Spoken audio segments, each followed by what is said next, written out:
zuan, hemen Etxegarai eta hemen boete ici. Ici. J'ai pris le casque au cas où. Ah oui. Parce que... Et Léo Frey, c'est moi le premier pour la présentation. D'accord. Après Pidegain, après vous, et vous pour la Cloigne. D'accord. En troisième. Voilà. Bon, et nous Oui. avons ici les conventions pour la signature. Oui. Hein? Et moi j'ai le Après stylo. Et moi j'ai le stylo, moi. Ah, vous n'avez pas de... Non, j'ai le stylo. Ah, J'ai tout. c'est bon. Egunon guztioi, egunon eta hasteko mila esker, ona etortzearren. Agurtuko ditut nirekin batera mailan daudenak, alde batetik Etxegarai jauna, herriko alkatea eta Euskal Elkargoaren burua, Arrabit jauna, baita ere Euskal Elkargoaren buru ordea eta Euskararen erakunde publikoaren burua, nirekin batera Charles Bidegain Euskaltzain buru ordea, eta agurtu ondoren, zuei esan dudan bezalaxe eskerrak eman, eta aztera goaz. Euskaltzaindiak 100 urte, Euskara Batuak 50 urte. Gaur, guretzat, guztiz egun gogoangarria da. Askotan esaten dugu egun historikoa, egun gogoangarria. Gaurkoa, bene-benetan, zinzinez esaten dizuet, guretzat ezinbestekoa dela. Gaur, hasiera ematen diogulako, orain dela, 100 urte burutu zuten, kostatu zitzaien, prozesuari eta prozesu horren ospakizunari bidea ematen diogu. 100 urte eta Baionan hasi. Eta zergaitik 100 urte eta Baionan hasi.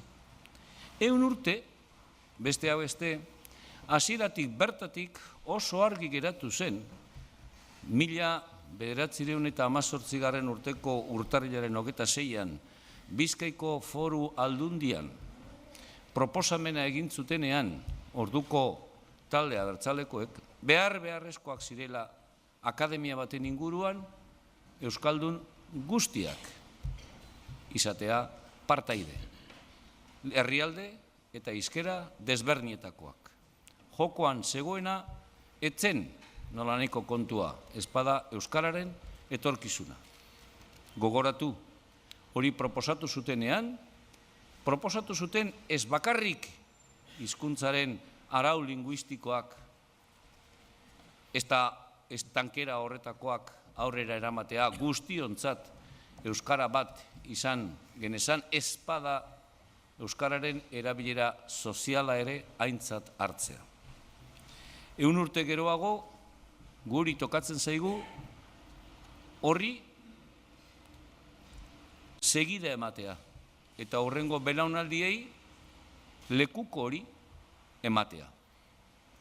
Horretarako, jakina, programa oso bat prestatu dugu Euskaltzaindiaren aldetik, eta programa horretan Euskal Herri osoa izan dugu xede eta helburu. Euskaltzaindia ezpada eta ez dago ulertzerik Euskal Herri osoa kontuan hartzen espaldin badugu. Beraz, izan dadila hau, lehenengo ekitaldia, baina ez azken ekitaldia. Urte oso baten zehar, Euskaltzaindiaren presentzia nabarmenduko dugulako, eta ez urte bakar baterako. Ezpada urrengo 100 urteak egin ahal izateko euskara eta euskal kulturaren mesederako. Zergaitik Baionan? Euskaltzaindiaren helbururik behinenen artean beti egonda eta beti izan da Euskara Batua. Euskara Batua ondo ulertuta, ez euskara inposatua, ez euskara goiti bera esarria, ez bada beti gora datorrena, herritik gora datorrena, herriak ekartzen dituena kontuan hartzen duena, eta horrekin eraiki eta horrekin egiten duena espazio bat, komunikazio espazio bat, hizkuntzaren bidez, gure hizkuntzaren bidez, euskaldun guztientzat erkide edo partaide izateko modukoa dena. Eta horretan, gaur, gogoratu nahi duguna horixe da. 1978an Arantzazun lehen pausuak eman ziren. Datorren hilean han izango gara, berriro ere gogorarazteko pausu horiek. Baina hori baino lehenago 1974 urtean, horretarako aurre pausuak Baionan eman ziren. Eta Baionako hori ardatz eta oinarri hartuta, aurrera goaz eta bide horretatik abiatuta gaur hori ospatuko dugu. Eta ospatuko dugu, eta argi esan nahi dizuet, ez bakarrik iraganeri zo eginez, ez bada etorkizunari buruz. Etorkizuna dugu eginkizun, gogoratu behar dugu zer egin dugun eta behar bada hortik irakasbide batzuk atera, baina etorkizuna ez badugu gure aurrean, etorkizuna ez bada gure xedea galduta gaude. Beraz, iraganeri zo eta etorkizunari adi. Eta ondo ulertuta Euskaltzaindia herriaren zerbitzutan dagoela. Eta Euskaltzaindiak herriarentzako onuragarri eta baliagarri espaldin bada, Euskaltzaindiak berez ez dauka beste zereginik eta ez dauka beste esanahirik. Proposamen bat egin nahi dizuet, eta honekin bukatuko dut. Sartu garenean, zuetariko bakotxak eskura izan du halako kaiera edo kaderno bat. Kuaderno hori zabaltzen baldin baduzue, edo kaiero hori zabaltzen baldin baduzue, ikusiko duzue gure programa, ikusiko duzue hau, baina ikusiko duzue barruan besterik ez dagoela. Eta sartu garenean, batek, gure maisak esan digu, hori ganoraz eta fundamentuz bete egin behar da. Bai? Eta ganoraz eta fundamentuz egiteko, gaur, kaiera hau hartzen dugu eskuan, gaur lehenengo data jarriko dut, eta hemen, egin beharko dugu gutariko bakotxa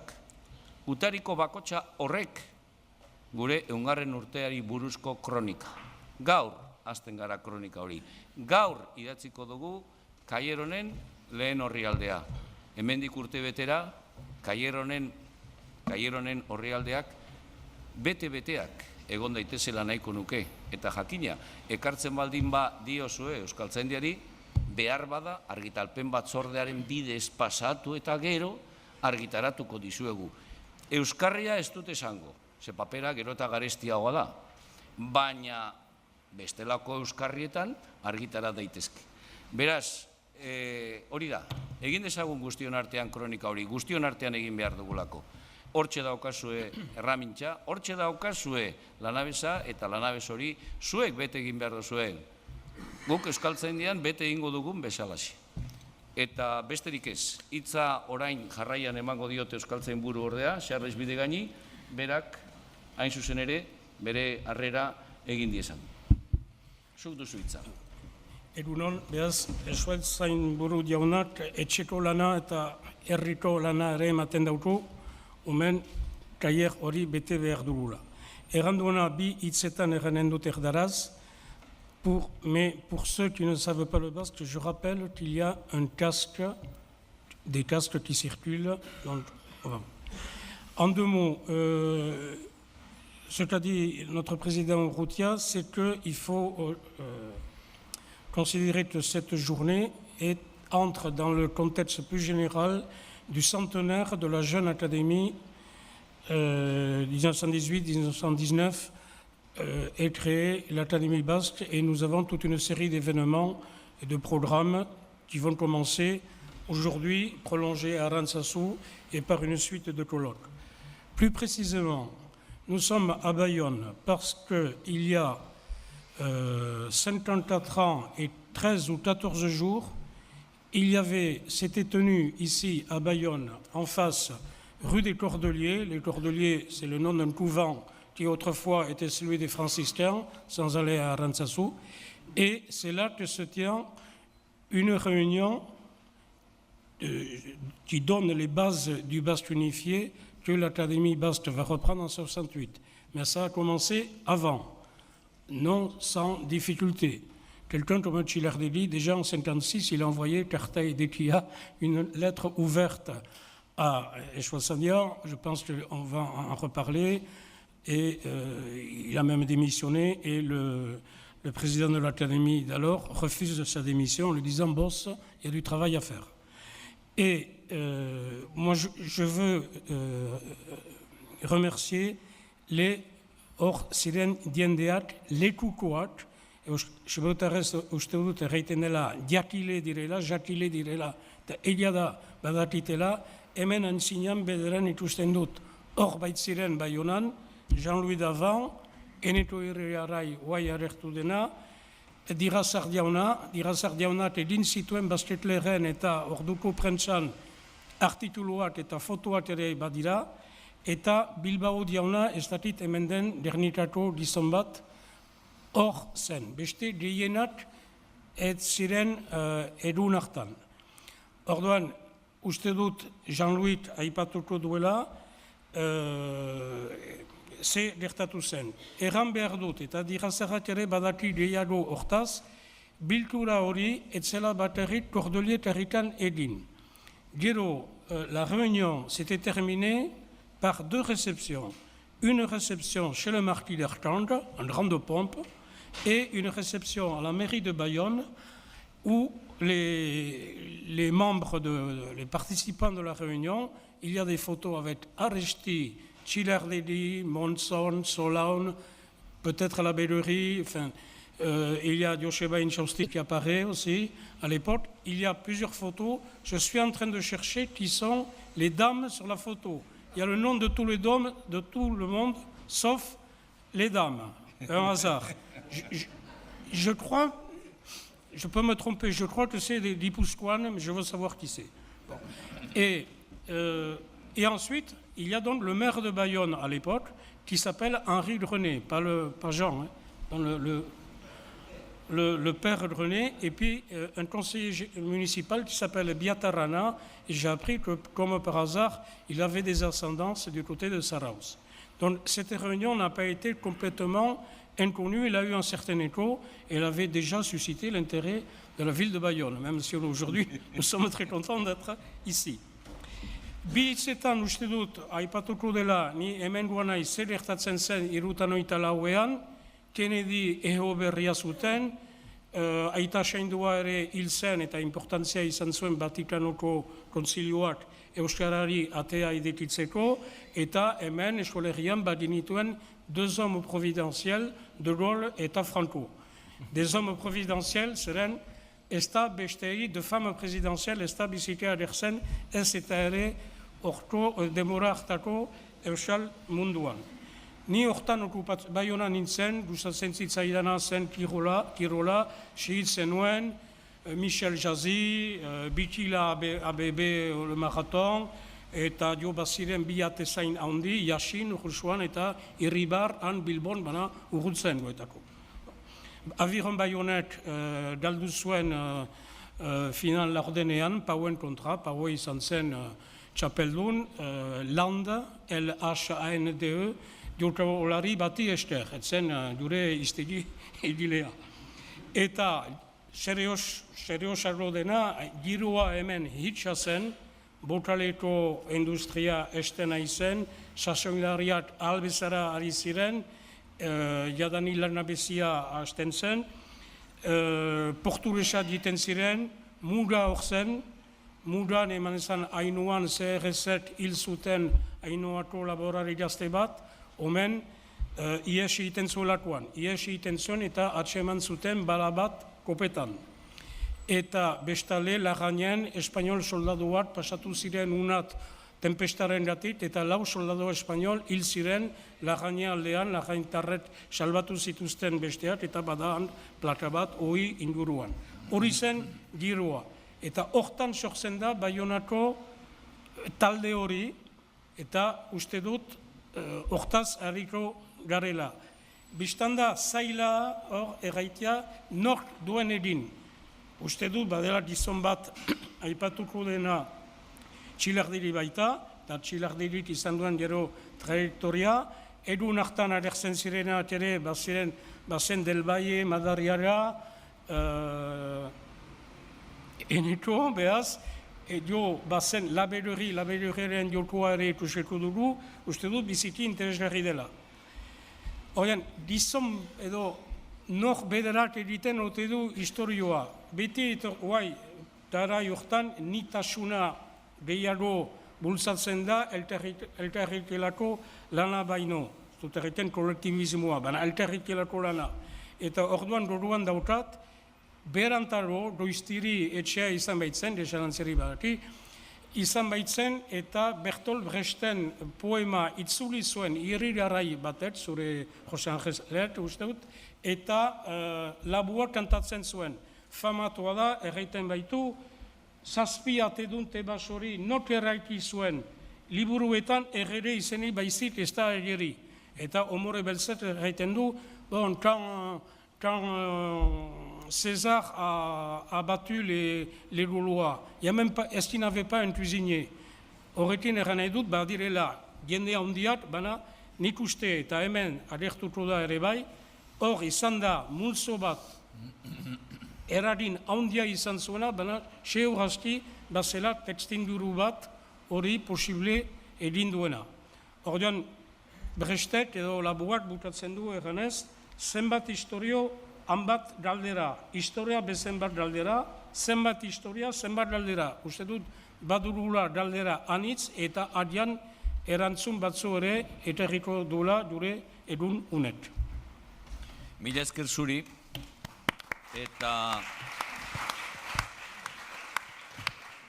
Arrabit jaunari hitza eman baino lehenago gogoratu nahi dizuet zerbait lehen esan ez dudana, eta hau da lehena, baina ez da izango azkena, hemen egingo ditugun ekitaldi horien tartean. Besteak beste, eta gogoratu nahi dut, berak esan espadu ere, urtearen ondarrean hemen izango dugula Euskal Museoan erakusketa bat, hain zuzen ere 1974 urteko esperientzia horri buruz. Nahi dugu erakusketa grafiko batekin, oso erakargarria eta ia lortzen dugun. Eta gero, jakina, gaur Baionan gaude, baina nahiko genuke baita ere Donibane Garazi eta Maule, hau da, Benafarroa eta Zuberoa, gurekin bat direlako eta gure tartekoak direlako, ez bazterrean utz, eta beraz hor ere urtean zehar, datorren urteko egutegian gutxienez erakusketak eta bar egingo direla. Besterik gabe eta orain hitza ematen diot Arrabit jaunari. Arrabit jauna, zut duzu hitza. Mila esker, egunon, beraz, Andres Urrutia, Eskualtzalniaren buru, dena, beraz, egunon Jean-René Txegarai, Eskualkarroko lehendakaria, egunon Charles Bidegen, eta egunon hemen zilezer guzieri. Eta mila esker, halako ospakizun behaz batetarat gomitatzeagatik.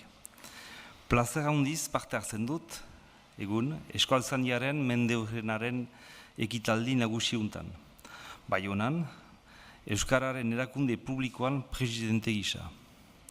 EEP, Estadoa, Akitania, Pirinea Atlantitako departamentua eta Eskual Elkargoa bildurik azken 14 urteetan Euskararen aldeko hizkuntza politika publikoa antolatzen eta bultzatzen ari da. Eskualtzalnia, eskual hizkuntzaren zaintzeaz arduratzen den erakunde ofiziala da.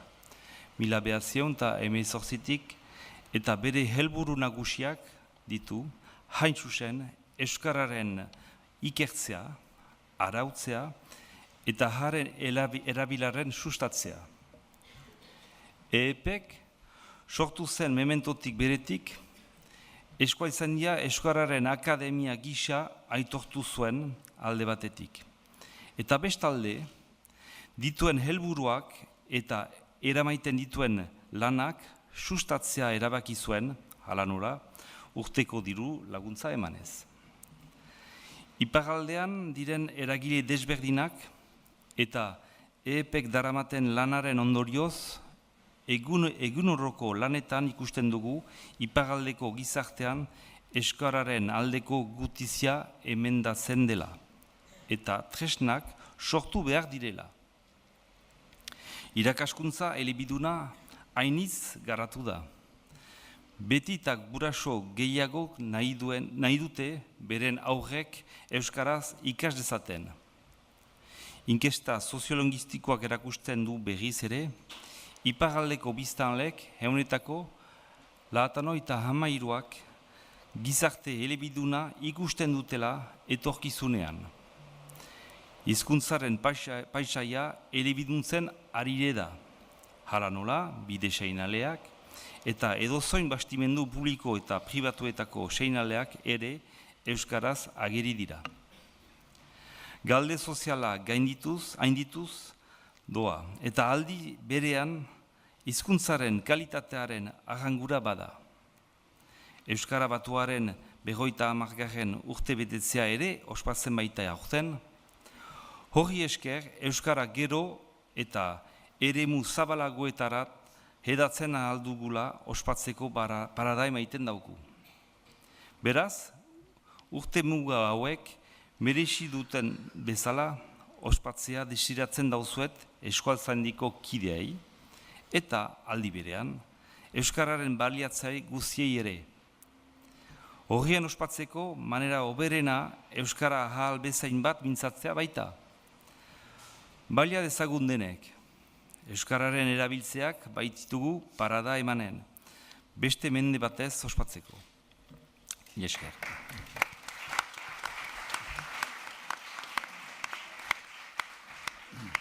Mila esker zuri Arraitz jauna, eta orain hitza du Rene Etxegarai, herriko etxearen alkatea, eta mira, nik alkatea erabiltzen la term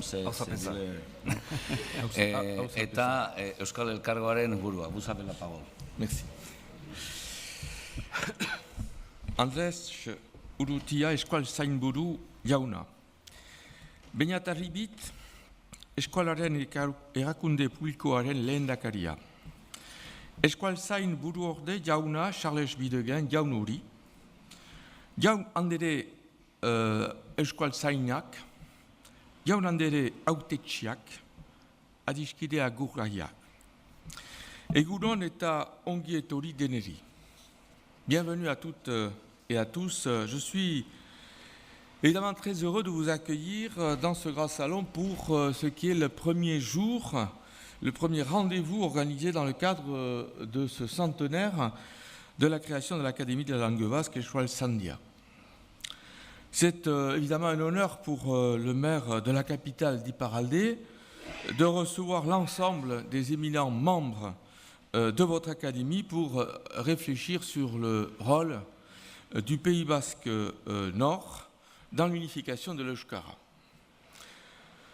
Vous l'avez dit, Andrés et également Charles, même si la création du basque unifié est liée aux journées d'Arantzazu en 1968, diverses réunions préparatoires, vous l'avez indiqué, s'étaient tenues sur l'ensemble du Pays basque, notamment à Bayonne. C'était en 1963 et en 1964, et Charles indiquait même le lieu où ces réunions se tenaient.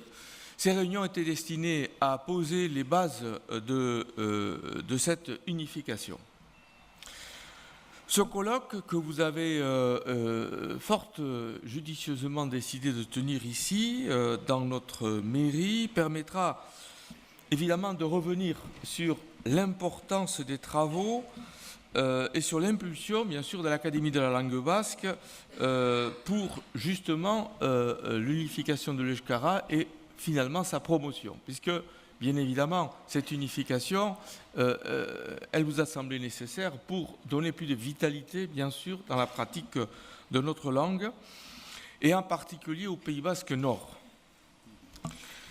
Autant de réflexions qui font écho aux actions volontaristes, heureusement nombreuses, que nous mettons en œuvre tant au niveau de la ville de Bayonne qu'à l'échelle de la communauté Pays basque. La ville de Bayonne a ainsi adopté un plan municipal en faveur de l'Euskara il y a 3 ans pour développer la présence et l'usage de la langue basque dans l'espace public et sa promotion dans la vie sociale.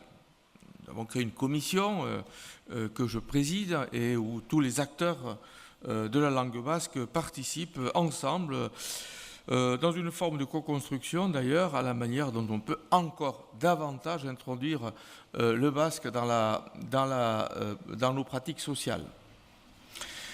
La communauté Pays Basque, et dans le cadre de la communauté Pays Basque, c'est justement le président de l'Office public de la langue basque, Beñat Arabit, qui a comme vice-président d'ailleurs en charge de la politique linguistique le soin bien sûr de mener aussi cette politique en faveur de la langue basque. Un des signes forts d'ailleurs que nous avons donné dès que nous avons créé la communauté Pays Basque en janvier 2017, ça a été d'augmenter d'une manière sensible pour la ramener à 800 000 euros la participation de la communauté Pays Basque à l'Office public de la langue basque.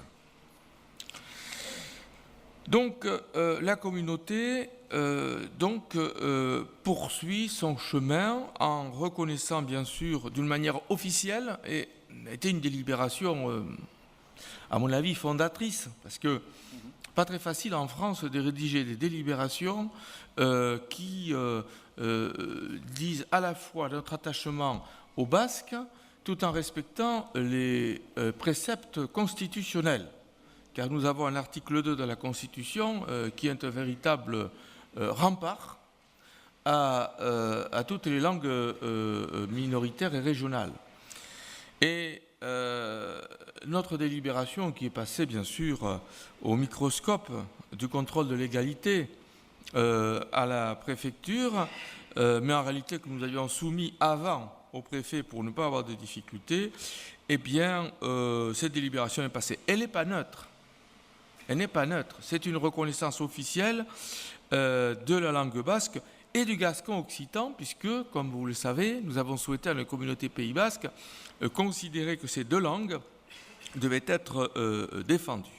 Même s'il est vrai que le travail fait sur la langue basque est plus avancé sur bien des domaines, il n'en reste pas moins vrai que cette parité, nous souhaitons la déclarer et la maintenir. Alors, nous avons posé ainsi les bases d'une politique linguistique communautaire ambitieuse, et j'ai confiance en Beñat, notre vice-président, parce que nous nous engageons résolument et collectivement en faveur de la revitalisation de l'Euskara, en vérifiant notamment toutes les formes de pratiques, toutes les initiatives qui ont pu être prises au Pays Basque. Elles sont très diverses. Jusque-là, elles s'ignoraient peu ou prou les unes les autres. Aujourd'hui, nous sommes aussi dans une œuvre d'unification, ce qui ne veut pas dire de centralisme. Toujours à faire très attention à ce qu'on dit, mais d'unification parce que l'efficacité dans la défense de l'Euskara passera aussi par l'invention d'un modèle qui nous permettra d'avancer plus vite. Je vais conclure en disant que l'Académie de la langue basque est présente déjà sur l'ensemble des territoires constituant le Pays basque historique. Et donc, bien sûr que nous sommes à Bayonne fiers d'accueillir l'antenne pour le Pays basque Nord, à travers les locaux que la ville, du reste, met à disposition au Château Neuf. Et nous n'avons à se féliciter de la manière dont on peut travailler depuis que cette académie a donc non seulement droit de cité, mais en plus de ça, et fait partie des institutions fortes qui se trouvent dans ce château vieux, où se trouve d'ailleurs l'essentiel des collections du musée basque. Il y a une cohérence dans tout ça, et c'est là pour la raison pour laquelle, à l'époque, j'étais dans des responsabilités comme adjoint à la culture, j'avais souhaité que l'Académie puisse avoir ses bureaux au Château Vieux.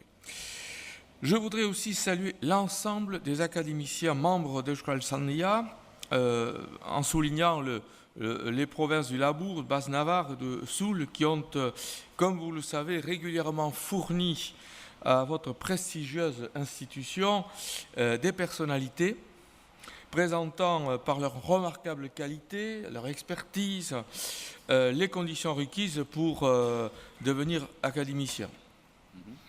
N'est-ce pas, Charlèche ? C'est, je crois, une façon de rappeler que les provinces du Pays basque de France participent de façon pleine et entière à la destinée de la langue basque. À cet égard, je voudrais rendre hommage, je sais que vous le ferez dans cette journée certainement plusieurs fois, mais je n'assisterai pas à tous vos travaux, malheureusement, et je voudrais rendre hommage à la mémoire de Jean Aritchelar. Il était pour beaucoup d'entre nous un ami aussi. Il a présidé à votre académie de 1989 à 2004. Il fait partie des personnalités fortes. Je parlais du musée basque tout à l'heure, le musée basque lui doit beaucoup. Personnalité dont la fougue, parce qu'il en avait, et la passion, il n'en était pas dépourvu non plus, ont toujours été au service d'une cause juste. C'était un homme juste. Et j'ai d'ailleurs, à titre personnel, un témoignage particulier dans ma vie passée où, avocat, j'avais été saisi de la défense d'une association qui s'appelle Escueleri Colaborança Gambara, où il m'avait fallu une expertise pour venir expliquer l'inanité de cet article 2 de la Constitution dont je parlais tout à l'heure, en renvoyant d'ailleurs nos jacobins devant leurs propres contradictions, puisqu'on interdisait, après tout, puisqu'on avait décidé d'appeler cette association en basque et pas autrement, mais interdisant aux juges français, comme bien sûr aux donneurs de leçons dans la préfecture, de faire une traduction quelle qu'elle soit. Et Jean Aritchelar, qui n'était jamais à court d'imagination, m'avait donné une liste considérable de traductions possibles de Gambara et qui ne signifiait pas nécessairement chambre. Ou alors si la chambre, c'est à la chambre d'agriculture, mais c'est aussi la chambre que nous avons dans nos maisons, etc. Alors là, j'avais un discours académique qui m'a beaucoup aidé, qui nous a beaucoup aidé, et il est venu témoigner avec la stature que vous le connaissez, devant le tribunal correctionnel où nous avions obtenu d'ailleurs satisfaction. Je voulais rendre cet hommage à un homme hors du commun. De même, deux personnalités qui nous ont quittés très récemment, c'est bien sûr Pierrech Chariton et aussi Manèche Pagola, et donc qui nous ont quittés il y a à peine pour l'un et l'autre quelques mois.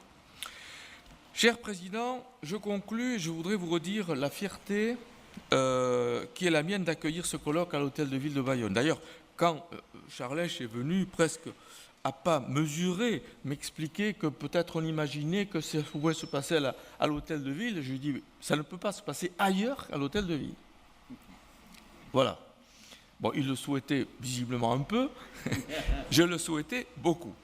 Et donc, les choses sont comme il faut qu'elles le soient. Et donc, nous sommes ici convaincus que le combat que vous menez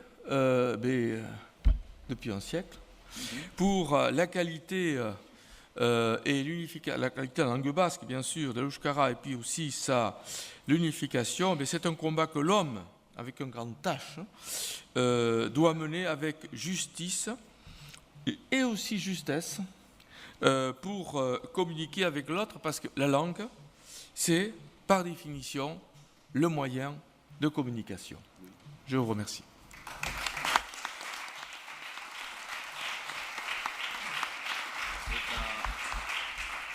Orain, bukatu baino lehenago, baliatuko dugu gaurko ekitaldia, besteak beste, Euskaltzaindiaren eta Euskal Elkargoaren arteko hitzarmena, lankidetza hitzarmena sinatzeko.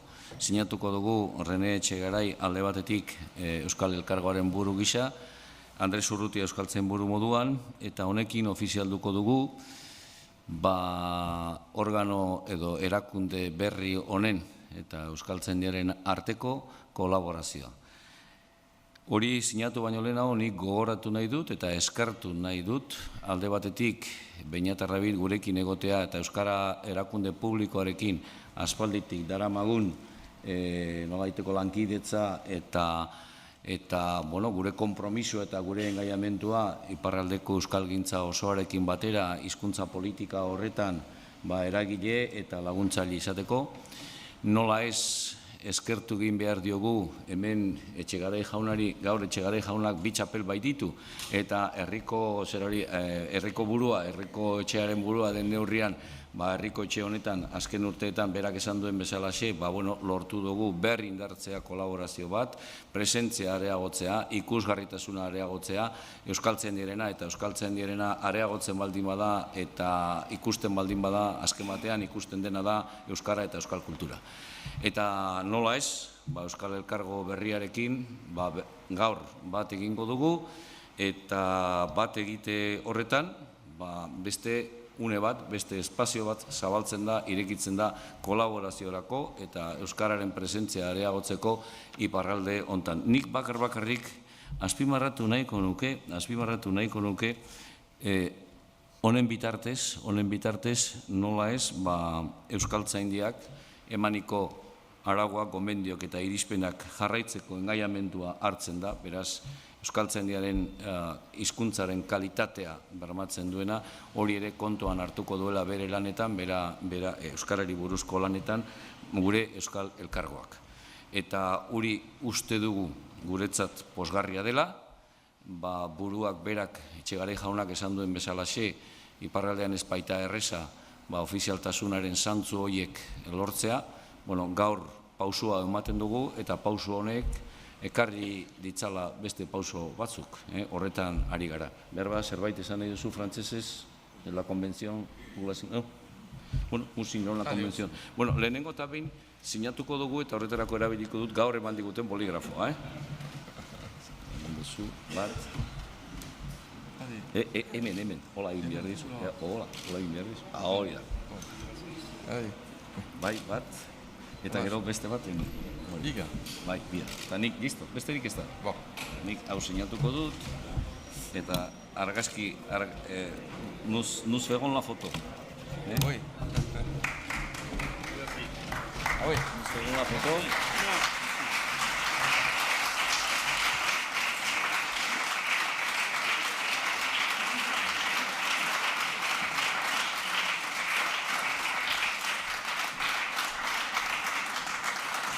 Beraz, beste pauso bat, eta orain, lanera, horretarako etorri gara eta.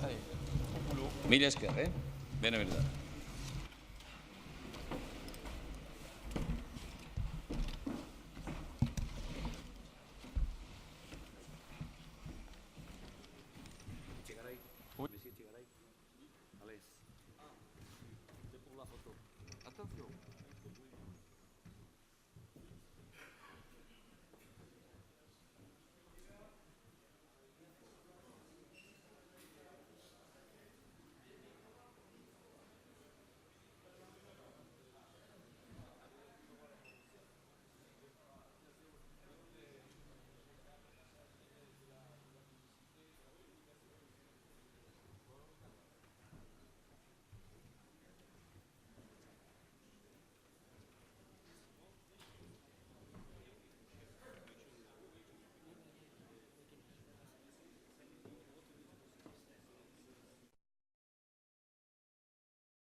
Egun on deneri. Lehenik eta behin azaldu behar dizuet, hemen ontsalaz txomin peilen zela egotekoa. Alabaina, jakinarazi digu osasun arazoak dituela, eta beraz ezin zuela gure artean izan. Zori pentsatzen dugu txomin, eta deneko padizugu osasunez hobera egin dezazun, zeren eta argi baita, euskarak oraindik ere txomin peilen baten beharra daukala.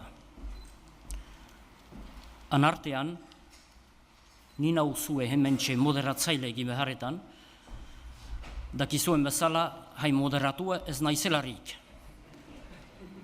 Tira, nolabait moldatuko naiz. Kolokio honen gaia, Ipar Euskal Herri eta Euskara Batua denez gero, Euskara Batuaz mintzatuko nitzauzue. Zuberera delarik ene ama mintzadara edo dialektoa. Euskara Batuari egokitzen hasi nintzen 1978, 1979 urte haien inguruan. Egokitzen diot, ezpeitut erranen Euskara Batua ikasi nuela. Euskara banekien, txikitatik. Zubereratik Euskara Batuari egokitzea dut egindutana. Eta hori, zeruko argia, astekaria irakurtzen hasi nintzenean. Ez gaur egun oraindik argitaratzen duten argia hori, garai haietan zerukoa ere baitzen. Jean-Louis Davantetaz bi hitz erran behar dut beraz. Bi hitz oso gutxi da Euskararen aldeko holako bide luze baten aipatzeko. Labur bada labur, erran dezadan Jean-Louis Davantek Euskara idatziari egin dituen ekarpenak direla, antzestuak izan diren zazpi tragedia edo pastorala, beste horren beste olerki bilduma, dozena bat edo gehiago saiakera edo bilduma, eta zenbatu ezineko hainbat eta hainbat artikulu.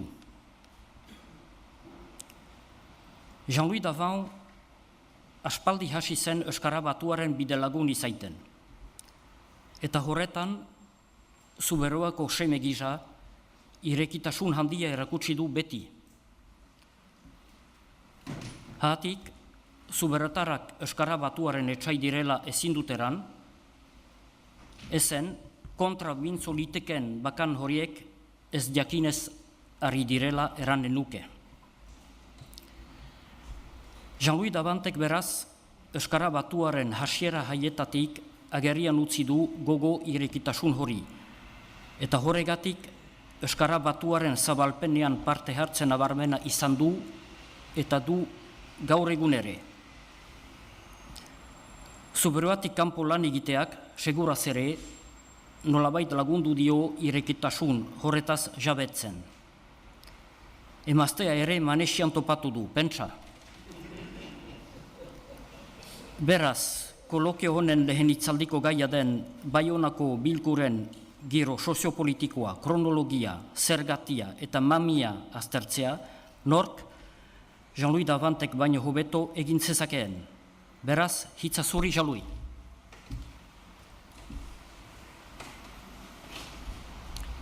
Agur jaunak eta Andreak, agur terdi. Euskara Batuaren hastapenak duela 54 urte. Urte haietan gure kakotxen artean bi estatuetan egoera politiko bortitza genuen. Hegoaldetik diktadurak zirauen. Agirre lehendakaria Parisko erbestean zendu zen 60ko martxuan eta hutsune larria utzi zuen. Lehentxeago, Franco generalaren gobernuak pixka bat ez ditzeko keinuak bezala eginak zituen, turismoa eta kapitala erakartzeko xedez. Baina berriki eta mugimendua sortu baiko, berriz gogortu zen. Etako lehen islariak Lapurdin aterpetu ziren. Txiardegi, Eneko Irigaray, Madariaga, Benito del Valle, Laster Xavier Elosegi, eta beste batzuk. izendatu ditudan bostek Hasparnen lan egiten zuten. Beraz, horiekin harreman estuak lotu genituen tokiko eskoltzalek, baita itsasaldekoek. Zenbait aitzinetik ezagutzen genituen, bereziki Txiardegi 18tik. Biztanda elkarrekin ezkinuen ingelesez egiten. Eta hor berean hasten zen ahozko euskara hibrido bat, ez dut eranen batua, hiztegian eta eranaldietan bederen, aditzan ez batzen ere. Hori guzia naturalki, metodorik eta nora biderik gabe. Denbora luzea beharko zen, ahomihiz koherentzia batera heltzeko. Aldiz, presa gorria genuen. Beraz, euskara baturantz hartuko genuen bidea, euskara idatziarena izan beharra zen. Eta euskara idatziaren batasuna du Euskaltzaindiak egin orain arte. Hori azpimarratu behar da. Euskara idatziaren batasuna. Iparraldetik bukatu berria zen Algeriako gerla luzea. OAS, eskuin muturreko erakunde armatuaren itzala, oraino hor zegoen. Adibidez,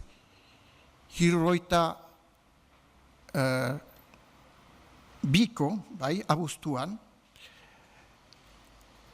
De Gaulle presidentearen hiltzera saiatu ziren, Parisko Petit Clamart herrian, eta gutiz huts egin zuten. Beraz, itzal hori hor zegoen. Hemen, frantziar eskuina osoki nautsi zen, salbu okalen eta maulen. Baina bi adarretan zatiturik zegoen. Batetik eskuin zaharraren tokia hartuko zuen golismo jakobinoa, bestetik De Gauleren aginte vertikalari aiher ziren erdiko kristau demokratak errekart parlamentaria buru. Euskal Herriaren zatxede politiko berezirik zuten batzuek ez bestek. Tartean bat zeuden pertsonalki euskaltzale zirenak, beren kasa, bereziki errekart eta horren ingurukoak, baina Euskal Herriari buruz xede politikorik ez zuten, ez da kulturalik ere. Aldaketak gazteriatik etorri behar zuen. Nolakoa zen gazten egoera? Emigrazio handia, Garazi eta Baigorritik estatu batuetako mendebaldera, eta denetarik Parisera. Laster iheslari ekonomiko haietarik batzuk herrira itzuliko ziren, baina mementoko ez ginauden hortan. Laborantzan iraultza bat hasten zen, merkatuari buruz itzulia, teknika eta tresna berriekin. Horren berme agertu ziren alde batetik Pisani ministroak asmatu lege progresistak, bestetik laborantzako eskolak, Senpere, Don Ibane Garazi, Maule, Don Apaleu eta Hasparneko ikastetxeak. Hizkuntzari zegokiola, iparraldean eskualtzalen biltzarraren ospea emendatua zen azken urteetan. Batetik, ikasle gazten artean urtero antolatzen zituen lehiaketei esker, bestetik urtero biltzar nagusira zetorkion jende oste politari esker, 1000 bat jende biltzen baitzuen hor. Baina mugabaten hunkitzen ari zen. Batetik kultura mugimenduan adar berri batzuk sortzen ari ziren, zenbait zuzenka horren haurrak, adibidez ikas erakundea, ikasleen ardura hartuko zuena. Bestetik, euskaltzaleen biltzarrak euskararen alde botere publikoei egiten zizkien eskari guziak zakarrontzira zoatzin seko. Beraz, unibertsitatea utzi berri zuten gazte zenbait, aspertu ziren joko antzu eta humiliagarri horretaz. Pentsatu zuten eskual gaia politizatu behar zela, eta hortako berek politikan sartu behar zutela, eskual mugimendu abertzale bat piztuz. Eredu nabarienak izan ziren, Baionako bi eskolatu gazte, Simun Haran, pilotari handia, botikari gaia, eta Michel Burukoa, mediku berria.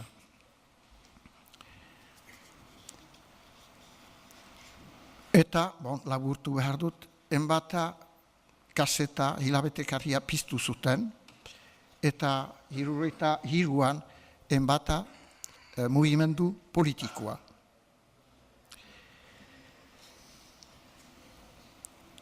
Gazterian zegoen beste indar preabertzale bat, eskualdun gazteria, baseri munduko gazten ekintza katolikoa, zinez euskalduna ikasleen elkartea ez bezala. Gainera, euskaraz bere aldizkaria bazuen gazte hilabetekaria, eta hortan euskaraz idazten hasi ginen gazte andana bat. Pierrez Chariton, Omonier, kapelauak, lehiarazirik. Baina hor politikarik etzen egin behar. Ekintza katolikoa zen eta.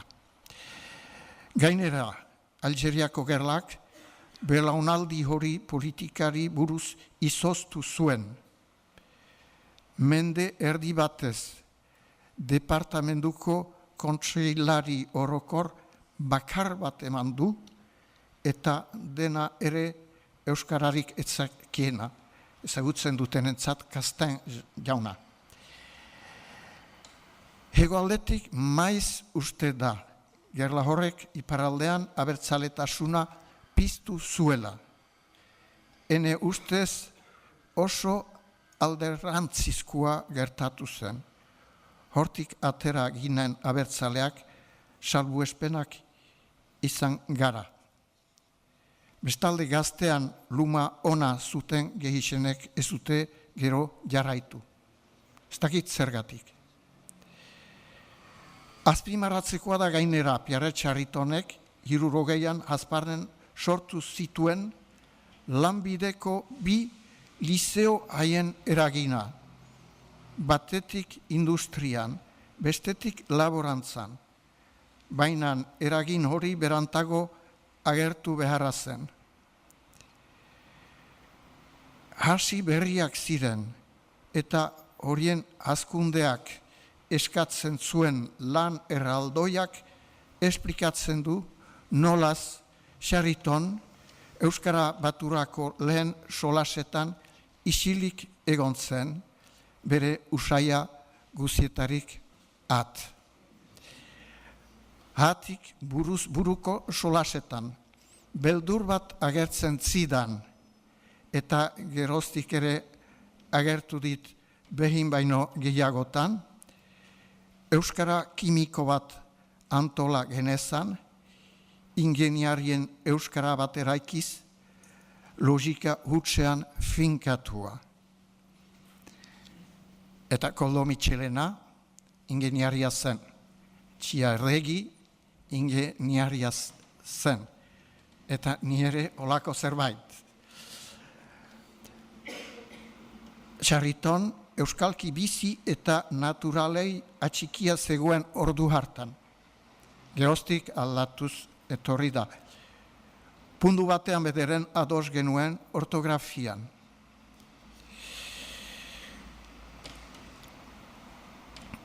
Munduko bigarren gerlaren ondotik zertan genuen euskal literatura. Oso nekez berpiztu zen.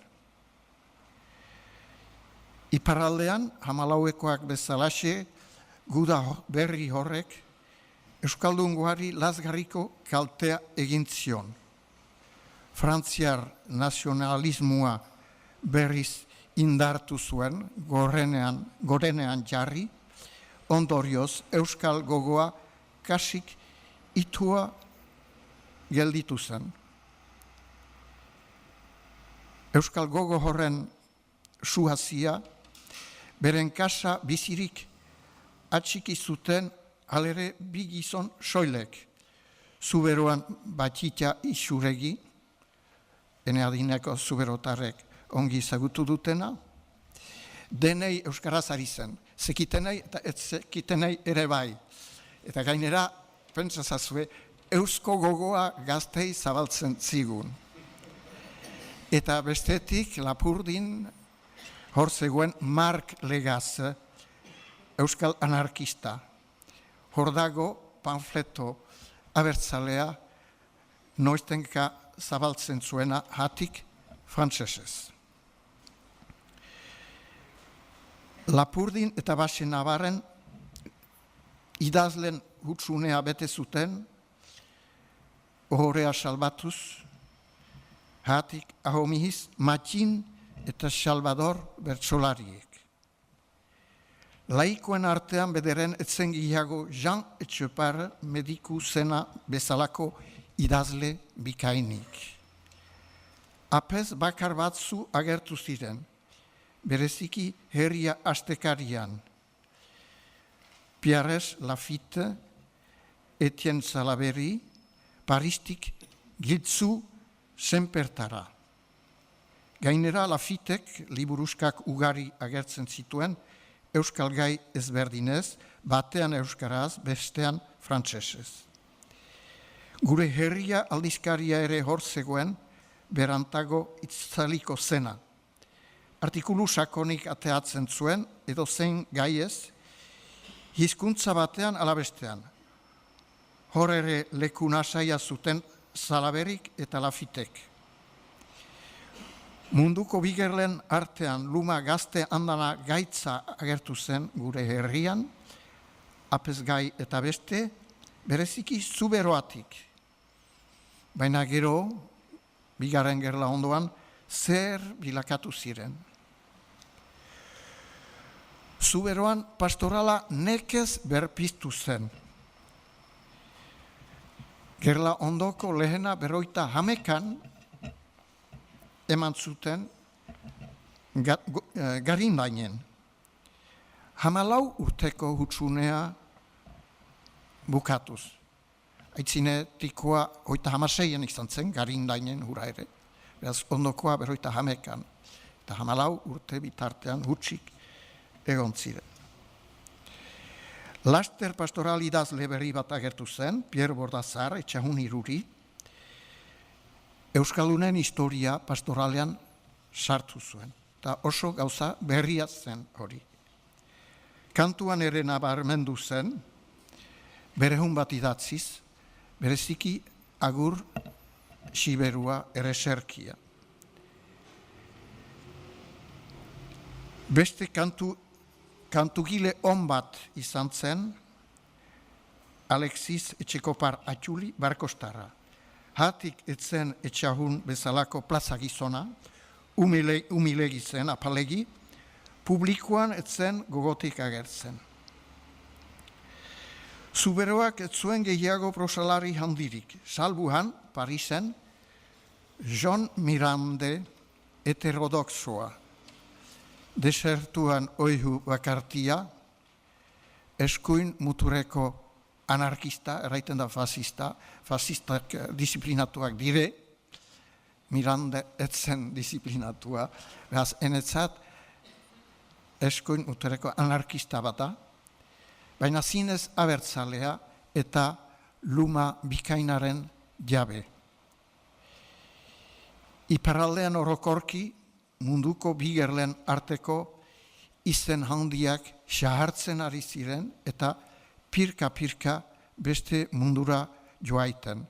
Saint-Pierre, Albert Constantin, Llande, Muliero Tzobi, Elizalde zerbitzari. Eta mementuan lekukoaren hartzailerik ez ageri. Pizkunderik izatekotan beste nonbaitik etorri behar zuen. Eta hegoaldetik etorri zen, apalki hasi zen, lazgarriko kalteak eginak zituen gerlaren ondotik. Isilune dorpea emekino zilatuz, kimu bakartiez. Azpimarratu behar da lehenik ikastolen haurtzaroa, hasiak ereiten ari zena erdi segeretuan, andereño bihoztoi zenbaiti esker, gero tokiko elizen babesa erdietxiz. Andereño horien artean bat aipatu behar dut, Jone Forkada Txiardegi esposatuko zuena. Bestalde hor zegoen aldizkarien oinarrizko lana, zeruko argia, egan, eusko gogoa, jakin, anaitasuna, denak berriak, salbu argia, berritua. Idazletan lehena izan zen Salvatore Michelena Francisco Tara, bereziki Arantzatzu euskal sinesmenaren poema deituriko obra nagusiarekin. 49. Ondoko urtetan laikoen artean emeki agertu ziren prosalariak eta ez nola nahizkoak. Jon Etxaide, zinez emankorra, Txiardegi existenzialista, Loidi Bizkarrondo, Irungo botikaria, eta zinez maitatu nuen haren 15 egun urgainen novela poliziala. Eta denen artean horren Gipuzkera zitzaidan eresena gertatu, behar bada mugakoa zelako. Urte haietan Gabriel Arresti, gure poeta nazionala bilakatu zen. Lehenik maldan behera eta harri eta herri olerki sortekin. Aldizkarietan bere luma ona goizik erakutsi zuten, geroan sona handia bilduko zuten gazte batzuek. Bereziki Joseba Intzausti hemen duguna, Xavier Quintana ere hemen duguna, eta Joan Mari Torrealdai, beraz, hiru adiskide horiek. Eta beste batzuek ere bai.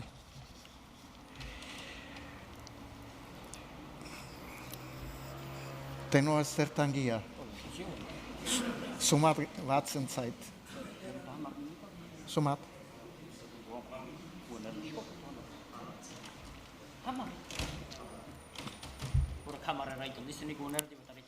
No, ahal bezala, haiko getuzu.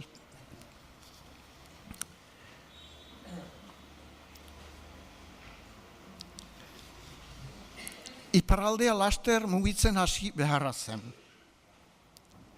Emeki bazen, emeki baina mugitzen alere.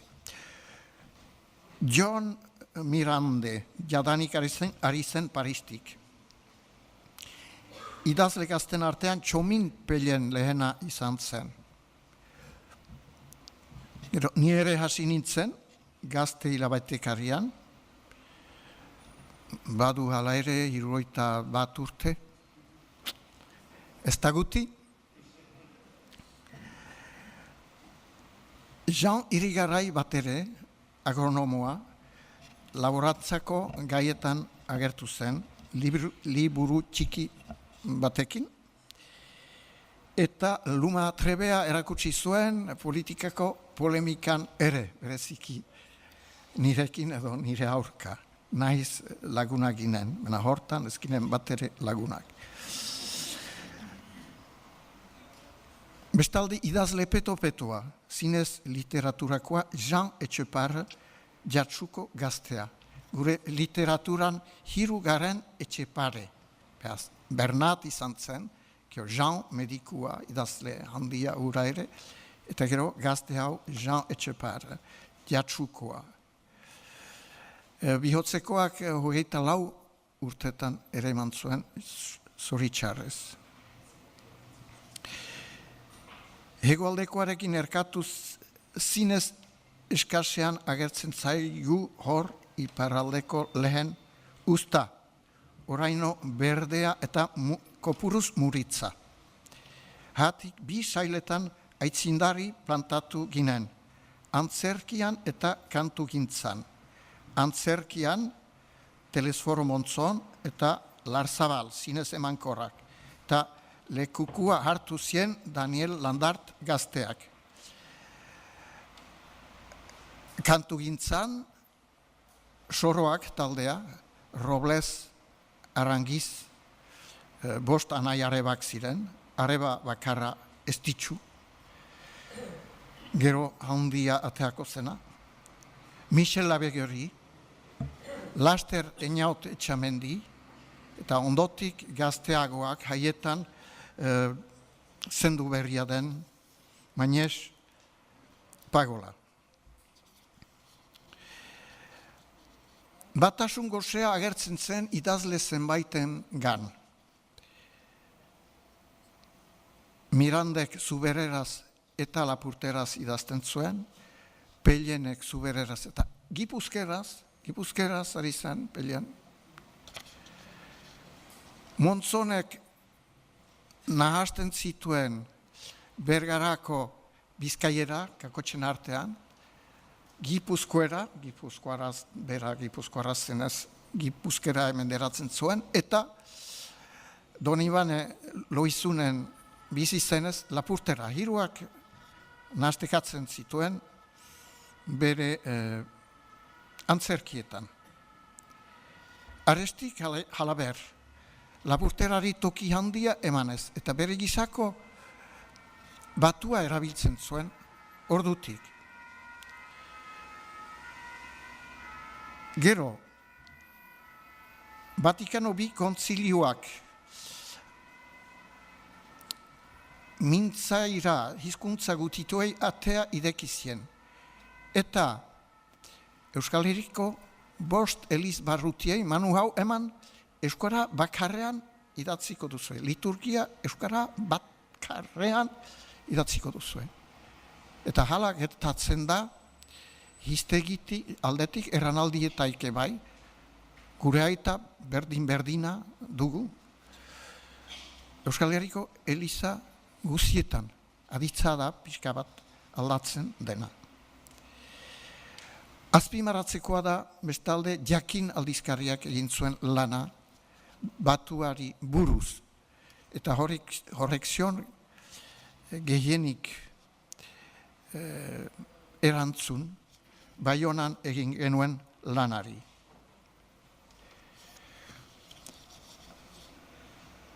Laburtu behar dut, zoritxarrez. Baionako lana, non egin genuen? Enbata mugimendu politiko sortu berriak gure menean jarri zuen areto dausala handi batean. Hor sortu genuen Euskal Idazkaritza izeneko elkarte kultural bat. Eta horrek zion babes ofiziala eman behaz gure lanari. Gure lana, 8 lagunek egin genuen, ia urtebetez. Zehazki 8 hilabetez, astero bildu ginen 8 lagun. Txilardegi buru.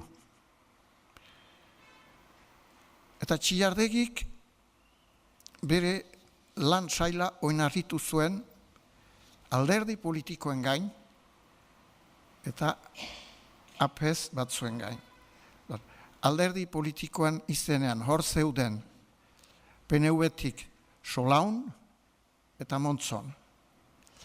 Etaren izenean Txilardegi eta Eneko Irigarai.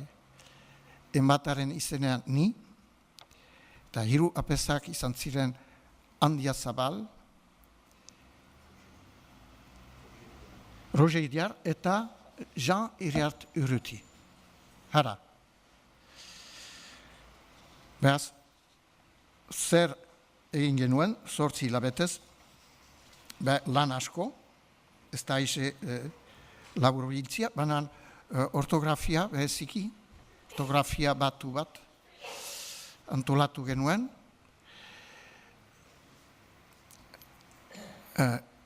Izan eta ukan aditzen lau forma nagusiak. Mesteitzer, deklinabidea biztan da. Eta gero, aditza, aditzako, aditzako lau demora nagusiak. Eta izan eta eduki renak. Gero, hiztegi bat egin genuen atxekilako hitzekin.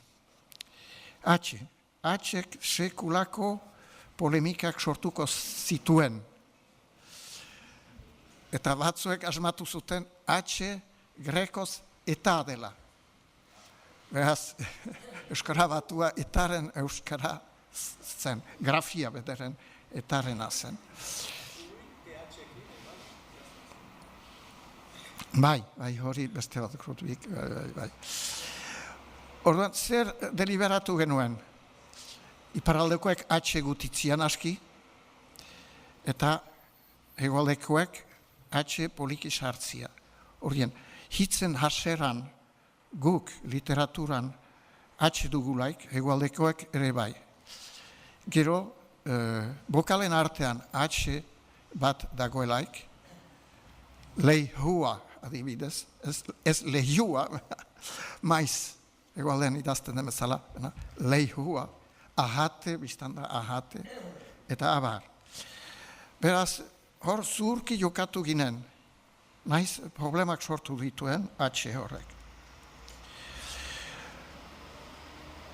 Beraz, astero 8 hilabetez, eta 74ko udan, azken bilkurara deitu ginuen Pierres Lafitte. Pierres Lafitte harekin ados jartzeko. Eta biltzar ideki baten prestatzeko. Eta biltzar horren buru izango zen Lafitte.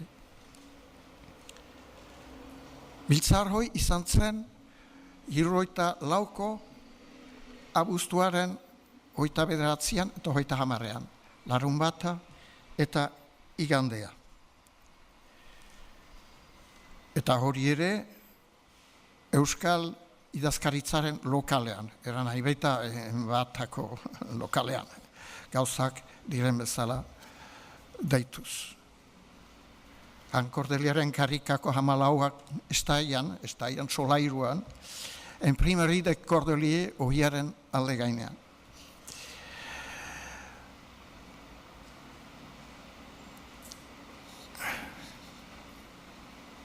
Erragabe doa Txilardegik zuela lan guziak idatu, zen beste guziak zer ginen, amatorrek lere, idazleak, hara.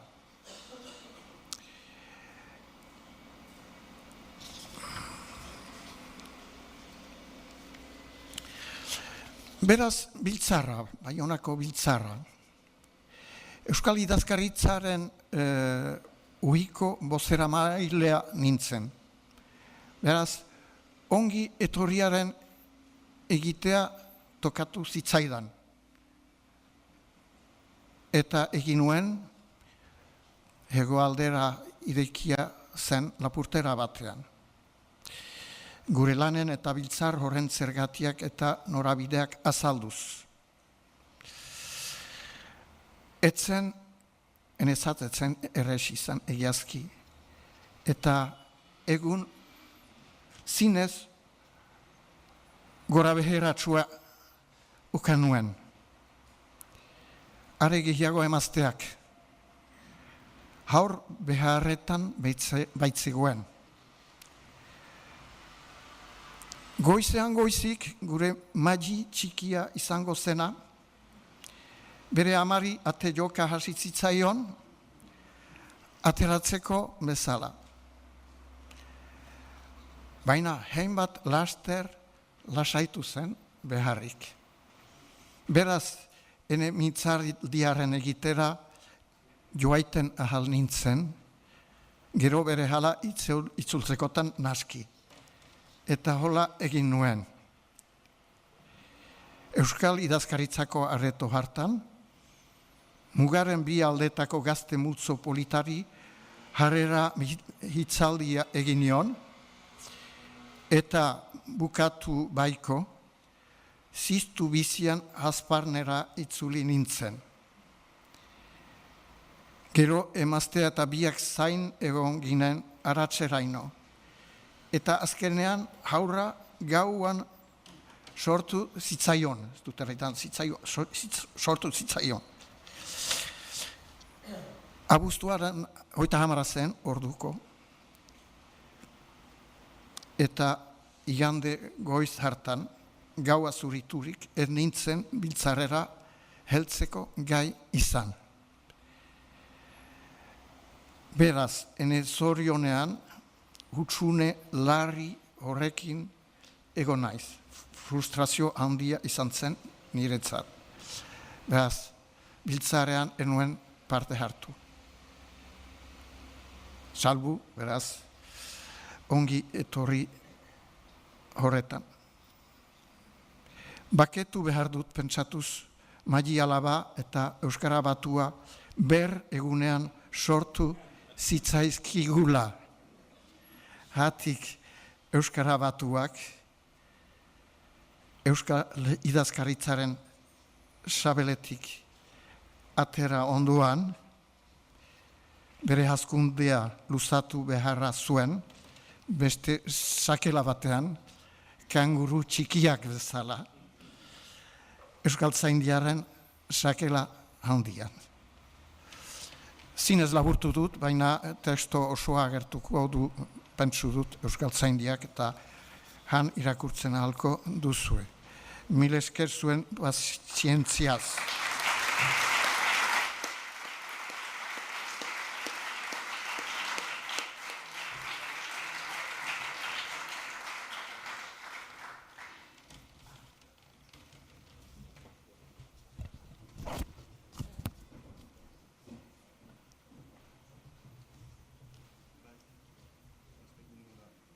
Biltzen den.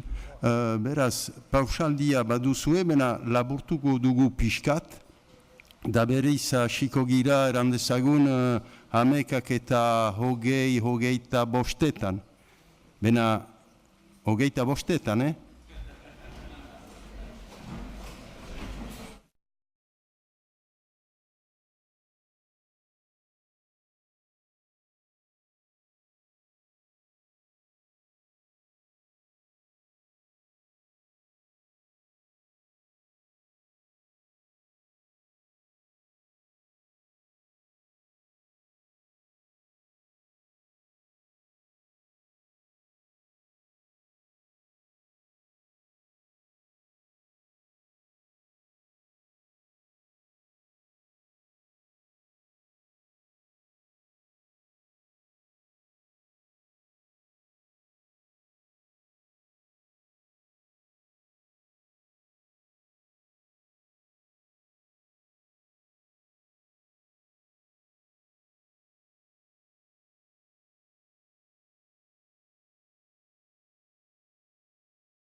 No. Bai, ina da. Hau, ba. Joseba falta da, Izausti falta. Behar da ez da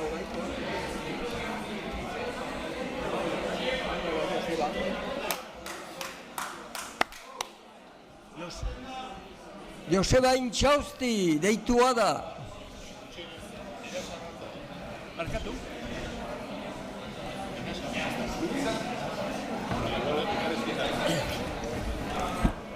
Mintzatzeko tenorea heldu da eta besteak kanpora. Intxausti, bai. Bat falta zaigu. Joseba Intxausti. Kampuan da.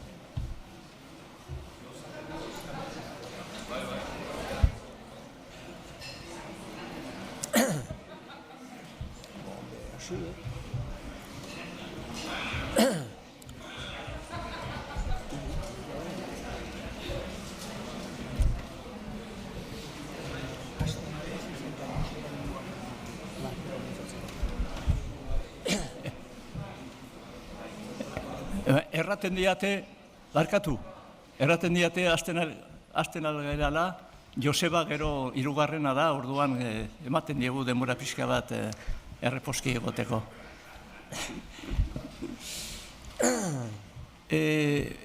Nik uste dut Jean-Louis Dabanek ederki aipatu du eta adirazi digu 60. hamarkadan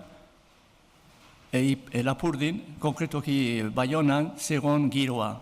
Giro kulturala eta bai giro politikoa. Etorri berria ginean, iparraldera etako kide batzuk. Batzuk jadanik iparraldea ondo ezagutzen ginen eta guretzako batez ere irigarai familiakoa napartara izanik, aita abritzekoa eta ama Urdazubikoa, Lapurdi guretzako etzan erbesteratzea, etzan askotan erratezan bezala demora hartan Frantziara jutea, baizika guretzako zan gure familia ikustera etortzea. Bai Kanbon, bai Donibani Garazin, familia gendulako. Hortaz, erraten aldet, niretzako etzan izan, bestentzako esatzen zuten bezala exilio bat, baizikan etxe zaldatzea. Donostitik, bizi nintzen tokitik, Baionara, Asparnera lehenengo, Sarpierre Sarritonekin. Hortaz, giro politiko hortan, sortu zane bai, barkatu, Joseba.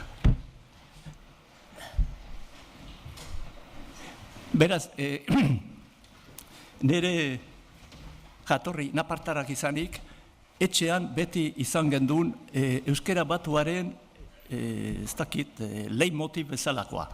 Zergaitik nire aita Larrikonen anaia, gaztena.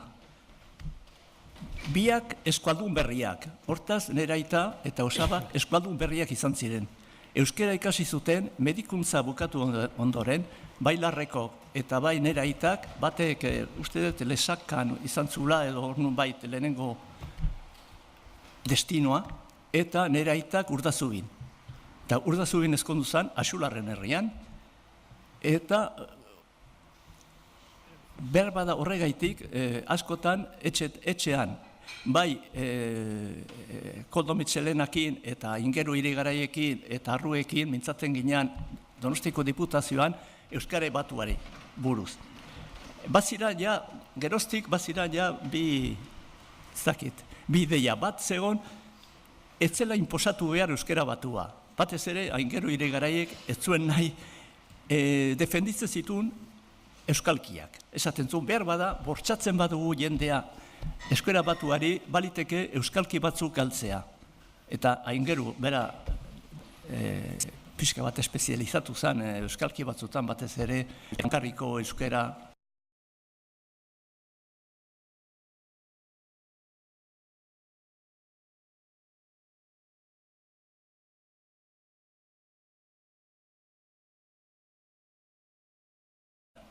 bere diskursua Euskaltzandian egin ondoren, eta hartu eman oso handia izanun betidanik Federico Krubikin, oso laguna ginean, eta berak esaten zion, zu urda zubikoa, zure ama, ni naiz axular zalea.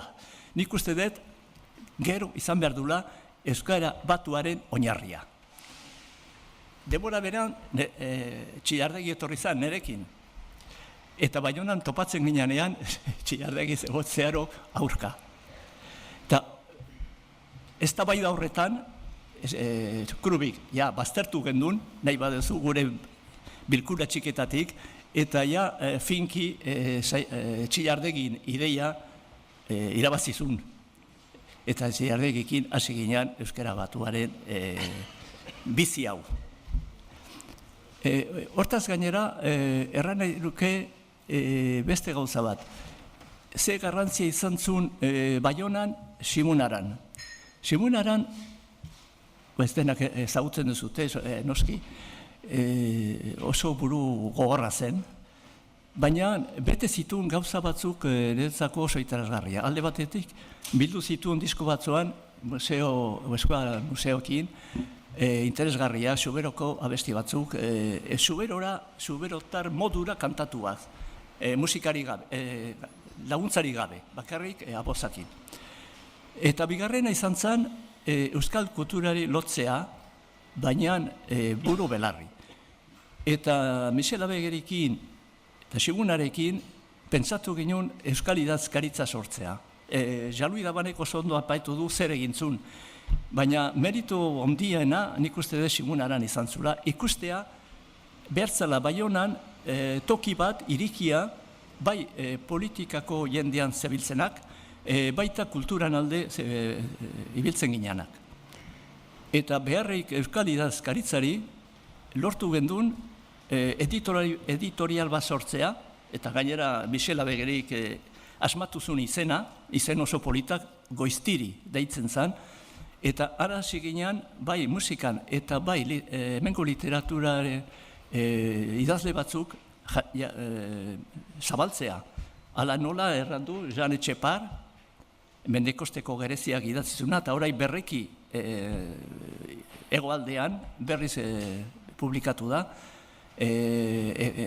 Mina Berri, Andereñoa, bere kontuak, Soroa taldekoak, Robes Arangiz taldekoa, finean, azkeneko abestiak, hori dana euskal idazkaritzan egiten zen.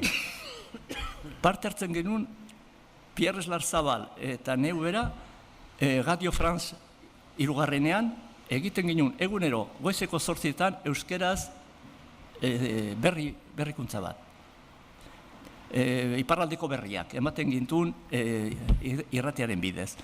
Horregaitik, hori azpimarratu nahi nuen. Hortaz gainera, zer esan dut gehiago? Zer gehiago, nik uste nahiko dela. Nahi badezute, anekdota bezala, Urdazubikoa izan akasik, Axular Lizeoko lehenengo presidentea ni izan du naiz urte askotan. Hortaz badago, ez dakiz zer hor. Horai utziko dugu, pasatuko dugu hitza Gexan Alfarori, zuek ondo ezagutzen dezutena, Lantziri izanakin ezagunana, idazlea eta hainbeste alorretan euskal kulturaren sartua, bai bersolaritzan, poesian, kantuan, eta berak esango digu nola sortatu zen euskara batuaren egoera bere denboran. Hori da, mil esker, beraz hitza hartzen dut. Gonbita ukana nuen batitu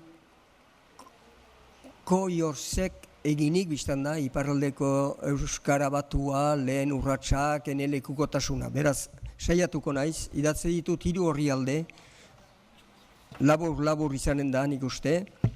Beraz, 78an Euskaltzaindiak Arrantzatzuko bilkuran, goizean errana izan den bezala, bilkura aipatuan finkatu zuen euskara batuaren bidea. Koldo Michelena hizkuntzalari ezaguna gidari. Orduan hartu ziren erabakiak Jakin argitaletxeak izen bereko liburuan plazaratu zituen zortzi urte geroago, 74ko martxo aldera. Liburuaren idazlea Larre Soro izan zen, hots izengoitiz iparraldean Txilardegi bezala ezagutzen genuena. Iparraldeko euskaltzale askok ezagutzen genuen Jose Luis Alvarez Enparantza hizkuntzalaria. Garai hartan, iparraldean ieslari gisa bizi zen. Eta Michelena bezala, bera ere Euskara Batuaren alde lan eta lan ari zen anitz urte haietan. Bere inguruko lagun multxo batekin, besteak beste, Jean-Louis Davant, hemen goizean mintzatu dena, eta Jose Idiartekin biltzen zen. Euskal idazkaritzan, 14 sokagileen karrikan Baionan, enbatako bulegoan. Beren lanaren usta, Baionako biltzarraren erabakiak deitua, aurkeztua izan zen Arantzazuko bilkuran. Azken xehetasun hauek egia erran ahantzian nituen eta joan den asteko herria astekariak aipatu ditu. Garai hartan Euskara Batua zertan ote zen iparraldean. Segur naiz, nik baino xuxenago gogoan duketela orduko beste euskaltzale batzuek. Hala nola, Jean-Louis Davant, Daniel Andart, Ramutxo Kamlon eta beste.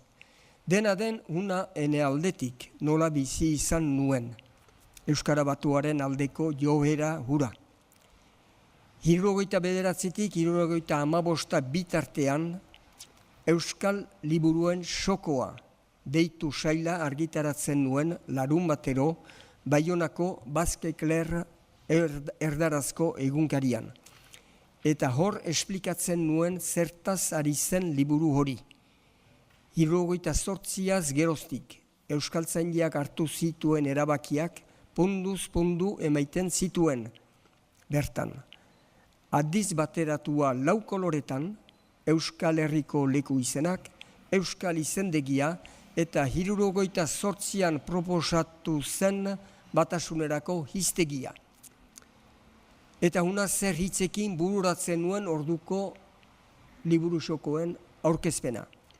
Agian, han hemenka, sortuko bide dira bilkura txipi batzu, liburu hortaz baliatuz, gure Euskararen batasuna aitzinago eramaiteko, eta emeki herritarren artean ere sortzeko.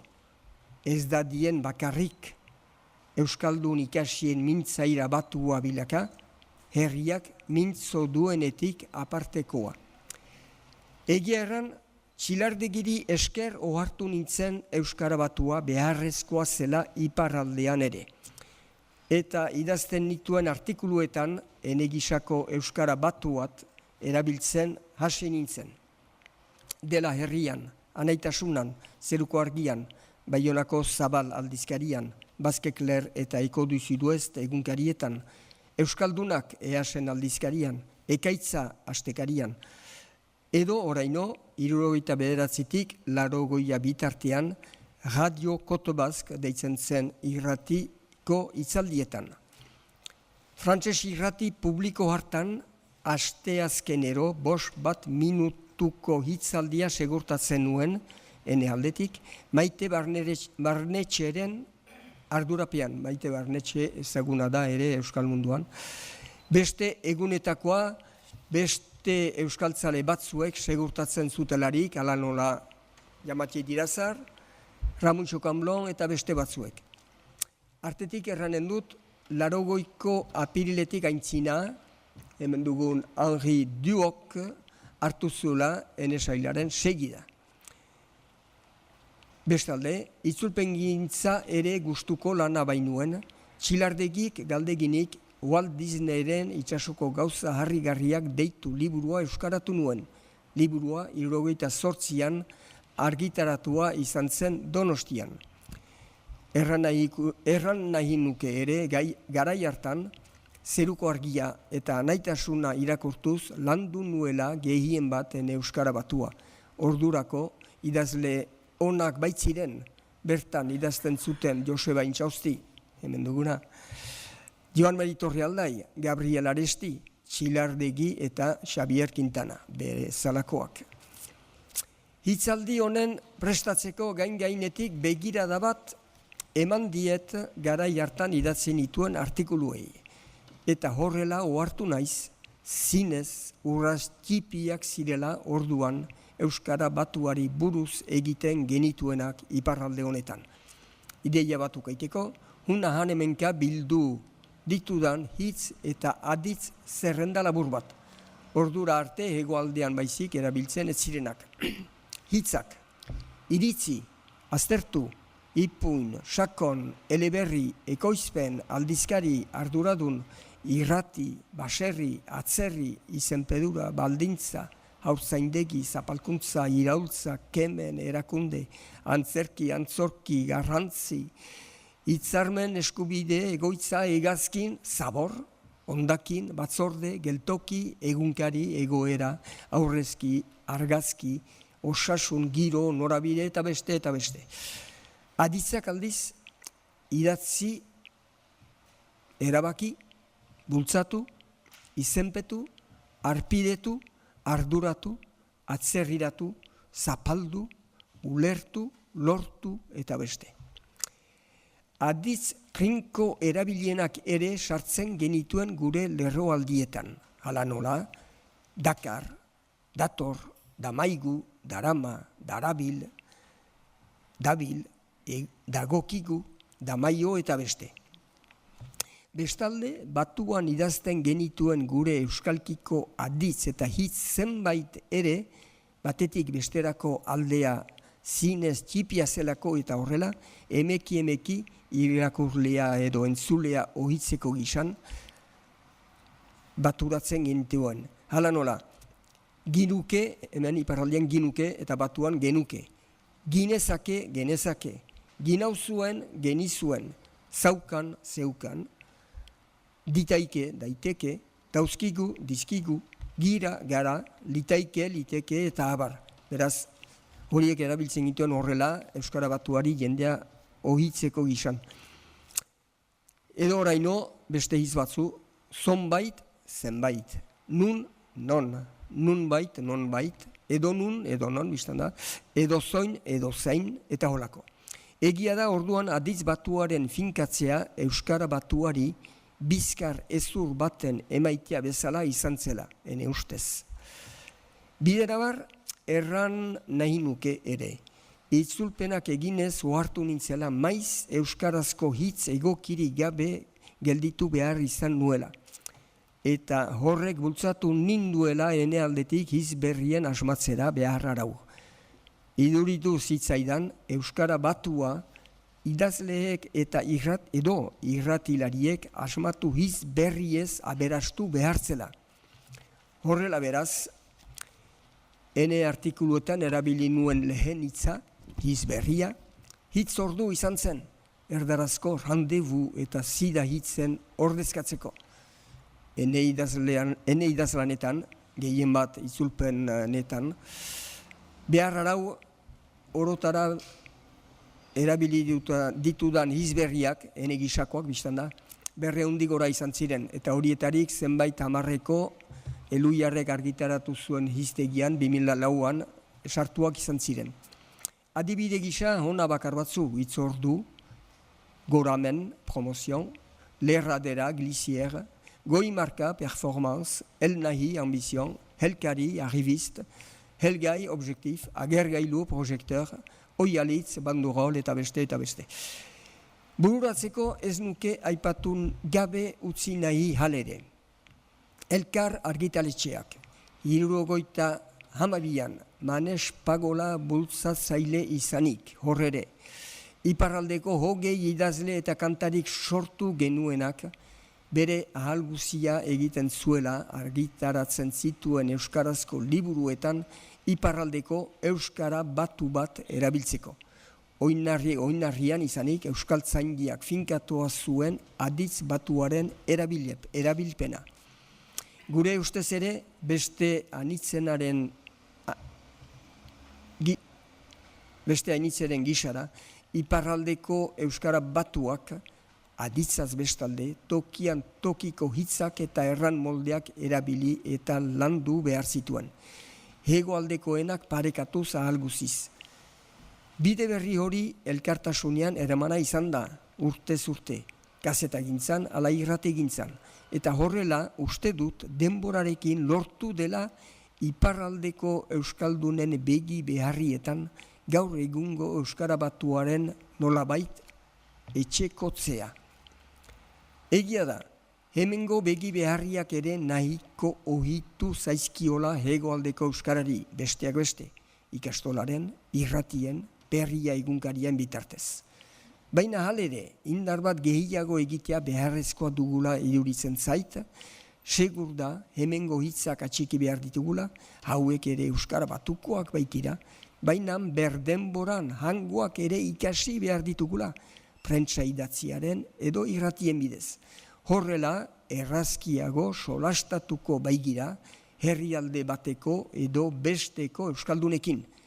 Egia da, hango euskaltzaleek ere indar bera egin behar dutela. Hala izan bedi.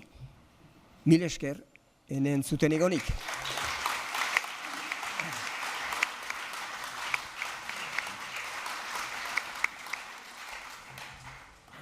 Mil esker zuri Gexan. Horai pasatuko dugu hitza Jean-Baptiste Dirasar. Ne aspaldiko laguna, Asparneko denboretatik, eta geroztik ere bai, ikusten gera noizean behin kadun ibanen, erretretan badago ere. Eta denbora askotan, nola erragunoke, kazetaria, zidu esten, eta nik uste bere bizi guzia hor eman duela, bere erretreta hartu arte. Eta erran behar diot gauza bat, biziki pozik irakurri nituela zure bi espairu liburuak, euskara goxo batean, eta benetan poza handia eman dit. Enga, Jean-Baptiste zuretzat, hitza. Jaun andereak egunon guziei. Hasteko, erran behar dizuet atsegin dutela hemen kausitzea egun zuen artean. Duela 54 urte Baionan egintzen biltzara gogoan, eta gainerat iruditzen zait, baina irudipena enganakor izan daiteke. Iruditzen beraz, mende erdi batez gaztetu naizela. Hori hola izanez gauza edera laiteke, nola ez.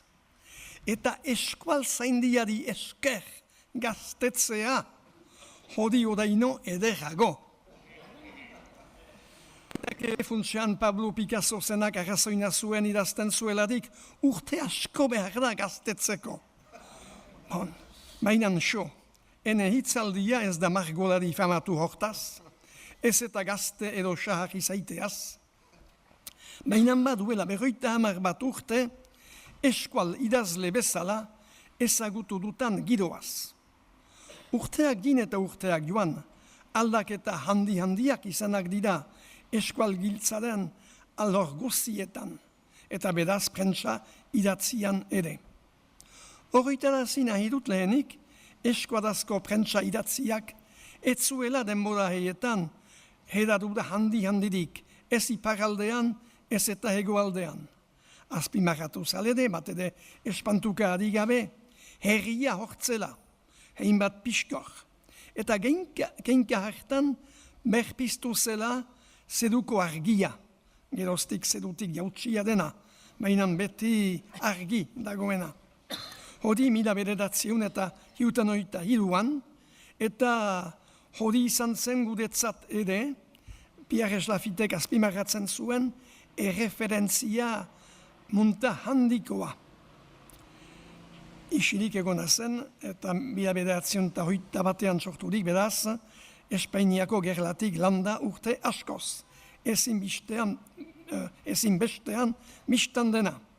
Gero hemen maginituen aldizkari batzu, gazte janik aipatu izan dena. Iruditzen zautete horreniz guti aski bazela beste aldizkari bat, hilabetekari bat, emazteena, egintza katolikoak, etxea. Etxea.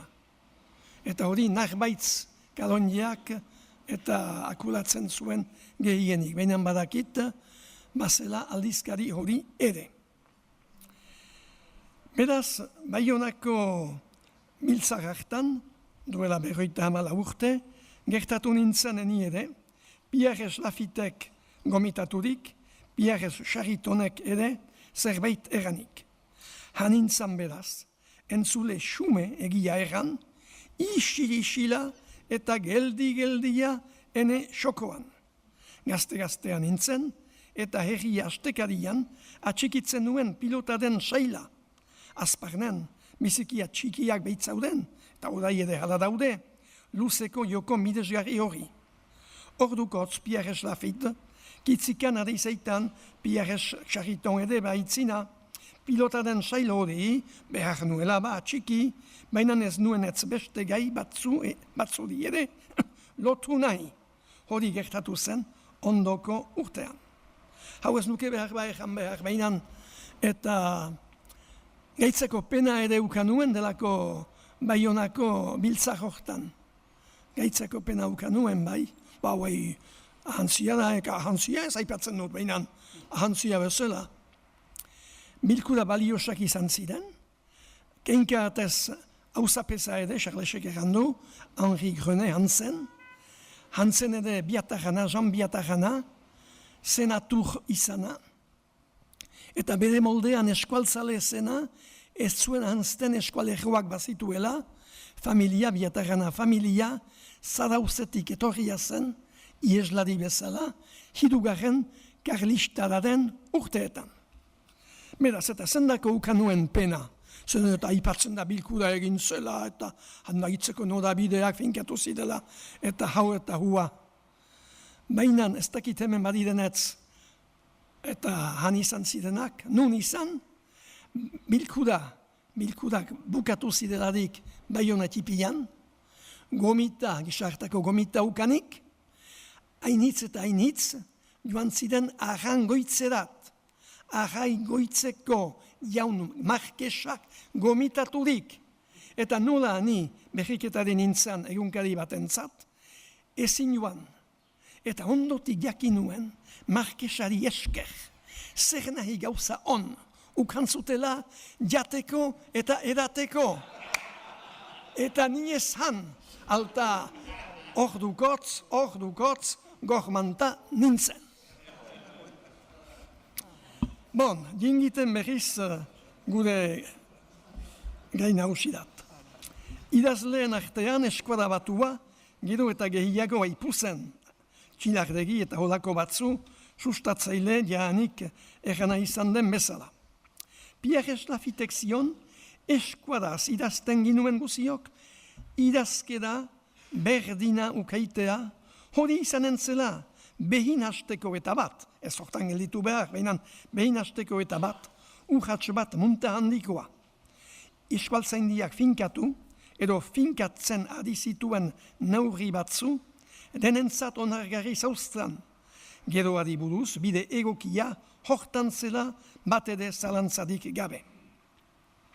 Gure artean, gero eta gehiago aipatzen ginuen eskuala batu baten beharra, eskualdun guztien arteko lokarri, azkar eta premiatsu izan zadien, hori nihaudek idatzi omen nuen, aipatzean, Bazkekler egunkarian, delako Baionako biltzar saila. Eta herrian ere, aditzari ez ginen bedehala lotu, aditzaren batuari, eskola batuan, baina ortografia bederen berdintzeari. Behar da egan, ordu arte iparaldean, denek, pentsatzen dut denek, erabiltzen ginuen CH hura. Eta sartu behartzen, isa, X egiten zena, hemen gindi.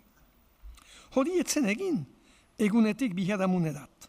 Bestena zede herriaren zuzendaria, etzeten bat ere bortxatzaile heietarik Pierre Lafit.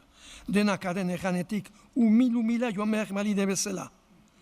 Hartzen bali marituzue, 1900 eta hiutan eta laueko herria astekariaren ale batzu. Ikus dezakezue, bitxik hausi ditake orai, baina ikus dezakezue, ale berean artikulu bat, CH delakoarekin, Eta haren ondoan beste bat, isarekin. Artikulu bat izenpetua Saharra, isarekin. Sahar hori, Pierre Lafitte bedazen. Etzen hain Saharra orduan, niutan oita idurte zituen. Eta beste artikulu bat, ondoko orrialdean, norbeitek, zehatxe aintzina sartzen, erriteko niktakitan nungo bilkura batean, xeden hause zela, xede hori, hitz hori, zehatxekin idatzia. Artetik erriteko, Pierre Lafittek bazakian argi nodat adizen, baina sekulan espresaka edo bortxaka. Historiotipi bat kondatzen ahal dut hori gogoban. Kondatzen ahal dut, ahalgedi gabe orai. Baina gaitzako bekatua egin nuen, herrian pilotaden saila atxikitzen nueladik kenkeatez. Azparneko pestetan, usaia zen, zori gaitzez orai usaia hori baztertua dute. Baina astezkenetan, gaitzako pilota partidak izaiten ziren, goizean luzekoa eta aratsaldean eskuska.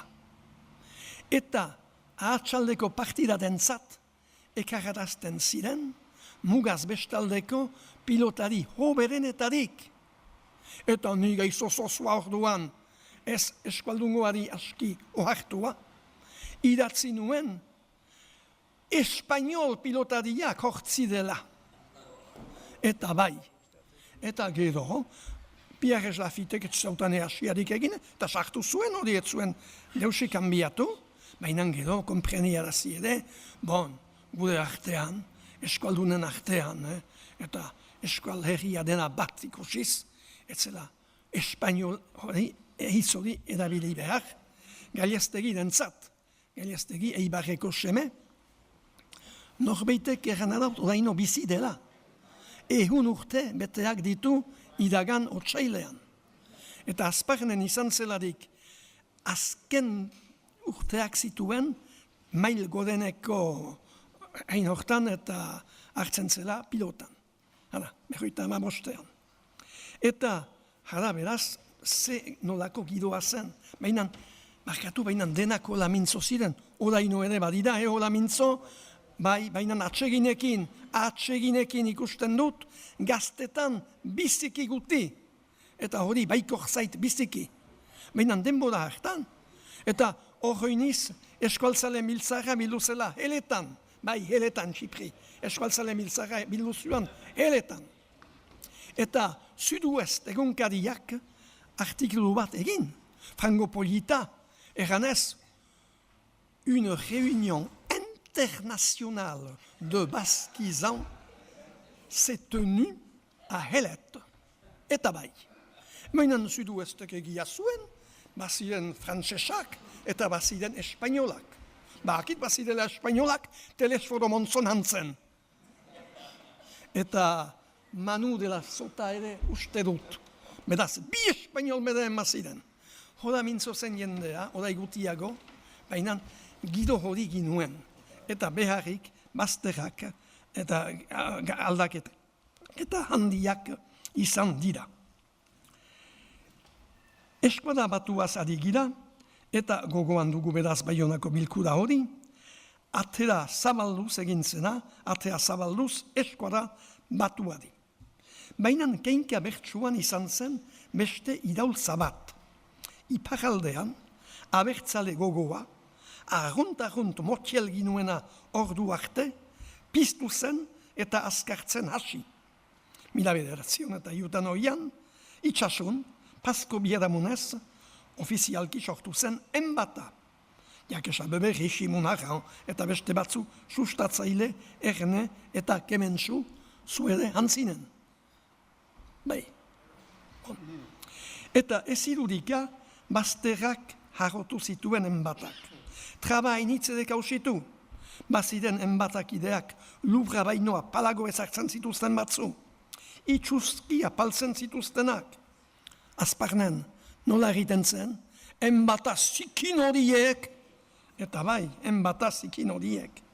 Baina hoja nola mintzo zen jendea, baina bizkitartean emeki, beste gido bat sortu zen, jendea hobeki ohartuz, eskual herri bat bazela, muga den muga baten bi aldetan balin bazen ere. Abertzale ez ziren jende asko ere, hasi ziren beste molde batean mintzatzen. Eta bai, Espainia eta Frantzia erreiteko partez, iparalde eta hegoalde. Iruditzen zauku behar bada, aintzinamendu tipia izan zela hori. Eta nik ez dut uste. Gero egia da, enbatak luzaz eta luzaz, usta xuhurra ukan zuen haustez guneetan eta hola. Baina ez irudika, bazterrak nola jotu zituen, hori guziz aipagarria da, munta handiko gauza izan baita. Baina berriz dingiten, Baionako bilkurak eta Arantzazukoek ukan zituzten ondorio heietarat. Herri astekarian ere beraz, CH utzi zen eta isa sartu. Pierre Lafitek bere berriketariak hortarat pusatzen zituen, baina jandutan bezala, ez bat ere manatari bortitz agertuz, ez dena larderia, baina azpimarratuz denen honetan hori zela idazkera berdindu baten moldea guziz egokia. Denak laster jarri ginen beraz molde hori. Batzudan entzun dut, ni haudek egan ere hain segur, bai berriketari bat baginuela arrun kontra, isaren kontra. Eta hori zen Pierre Duhur azparneko berriketaria. Baina geroztik, ene ikus moldea aldatu dut eta huna zendako. Berriketari gehienak ez ziren baitezpada hain bedo isaren alde. Zendako behartzen, usaia saharra kanbiatu. Baina uskur baziren ere, edo uskur haide, ez zuten hori ahapeka baizik ereiten. Ez baitzuten Pierre Lafitte zuzendariaren kontra agertu nahi. Zioten ere Pierre Lafitek hori galdatzen bali mazuen arrazoinak ere bazuzkeela. Denak ez baginen ere ohartuak arrazoin hori eri. Pierre Duhur zenak bazuen hausartzia gehiago. Bizikia txikia zen Pierre Lafitte zuzendariari, baina ez beldur edo lotxa, edo zoin gaietaz bere ikusmoldearen tampez agertzeko nor nahi den aintzinean. Azparnen egiten den bezala, ez zuen gibileko baterik edo bortarik. Gogoan zuena, egiten zuen, eta burutan zuena, ez zuen zango puntan. Hola bildu zuen fama, isaren kontrakoa zela, isaren kontra mintzo baitzen artetan, bedeen, eta iruditzen zaikun bakarra zela, kasu hortan, baina etzen hori arras hola. Gainetan biziki poliki mintzo zen, gu idazleak isa, ez zuen isa egiten, iksa, behar balin bada sartu, denbora posi batekin bedeen jarriko gira, hastean galduak izanikan ere, baina irakurleak gu baino galduago izaiten ahaldira. Eta behar bada, irakurle, barkatu horietarik andana bat galduko dugu. Dena den, isa sartu zen herrian, eta nik dakitelarik behin, ez ginuen irakurlerik bat ere galdu. Erran dut laster jarri ginela isaren sartzeari, eta aixe jarri zeden etzen nekeziarik bat ere, aktaren hartzea zen dena. Akta hartu behar, ez ahantzi behar, CHU da, alde bat baztertua ginuela, isa ezagri behar. Aldaketa hori etzen gisa hortako lehena, zer nahi gisaz. Z izkia baztertua ginuen jaanik, ez daki noiz. Ni idazten hasien baino lehen, eta K sartua. Hartu lehengo eskalduna astekaria, hartu aspaldiko liburuak, zer nahi ze ikusten da. Etxeak idazten zen, E-T-C-H-E-A-C. Orai arrunt harri-garri, biziki bitxi, iruditzen bazauku ere. Beste hauzi bat ukan ginuen, ez dut luzeke eipatuko, zeden janik eta gesanek xarmanke eipatua du, ase izkia dena. Eta bai, hauzi minbera eta zaila izan zen eskualtzale askoren artean. Egia erran, ase hori nasaiki sartzen ginuen iparaldean gude idazkietan. Aize sobera. Eta gu hauk soberakinik ohartu gabe oro bat, usaia hola hartua. P eta K konsonanten ondotik ardura atxe bat ezartzen ginuen. Akerra, okerra, ikus, kartsua, pesa, apoa, ekarri, kuia, biperra, eperra, boketa, eta holako franga. Holako frango denak atxe alfer batekin. Te bat zuen ondotik ere, berdin, hala nola beti idazten ginuen, te bat ezarriz, atxe bat ezarriz, barkatu, te den ondotik, etorri edema. Hots egia da, asez itoak ginan. Uda juntan, baserri askotan, uliz itoak izan diden bezala. Irakurtzen baduzue, Leon apesak, plazaratu evangelioa, eskuada zagertua, 1946an, ohartuko zidezte, zehatxe eta atxe horietarik, badela hor gertadaka. Apez batek benedika ahala, erranen zuen azparnen kokatu bazen mikustar batek. Apeza ere atxe horrekin. Horieko lahatik behin norbeitek hause errantzaitan. Atxe horietarik, andana baten kentzeratarik inelarik. Zuek azparneko aldean, atxe hori behar zinukete, alede, atxiki hiz bat zuen zatxe hurik. Ezen idazten duzue, hori gauzata, behinan ahozkatzen ere duzue. Ez duzu egiten apesa, behinan ap-heza. Bon, ase hori entzunaraziz garbiki. Oharpen bera egin zaitan ap-haindu hitzarekin. Egiten ginuela ap-haindu. Hori hola eganez gauzak emendatu zadizen, ez baikida behin ere hola mintzatu, ez agasola. Bainan dugun aitor bazela alede holako zerbait. Bestalde hainitz idazten ginuen hura ere atxe hori adieraziz. Denen buru atxe hainitz kendu ginuen hainitz horrena ere ba. Eta gestu gutiz azkenean. Bainan ezahantz alede, usaia hori sartua zela atxe hainitzen ezartzeko usaia, eta duela mende erdino bat uraino, Pierre Lafite zenak berak ere, urteon idazten zuela oraino, atxe bat ezagriz urte hitzari, urte on, bai. Beste uharpen bat haatik egai bedagogoan, errandut laster eta isre plantatu ginela zehatxusteari, araberan hainbat zailago izan zen atxe beraz izkiarekin. Segur, atxe horren kentzea P eta K konsonanten ondotik hori erretxekin aukan. Atxe begiratzea hitzen lehen izkia zelarik, harria, hautsa, ezurra eta holako, hori ere egoki zitzaukun. Hautuaren egitea nekeago aldiz, atxe hori hitz baten barnean zelarik eta bereziki bi bokalen artean. Hautua orduan aixe nekeago. Adibidez, erro, erri, uge, ahur eta holako hitz batzutan. Gainerat, Pierre Lafitek usten gintuen gure gustudat, idazterat hitz horiek. Aitortzen dautzuet, barkatu otoi, oraino ere nik lanak ditu dela, uge edo erri hitzak atxe hori gabe idazten.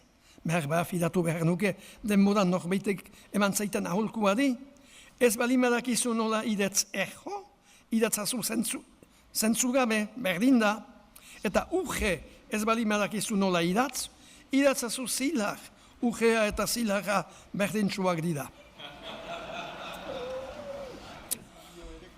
Oro haralta, holako ateraldi xelebre batzuk, ez dituzte biziki argitzen.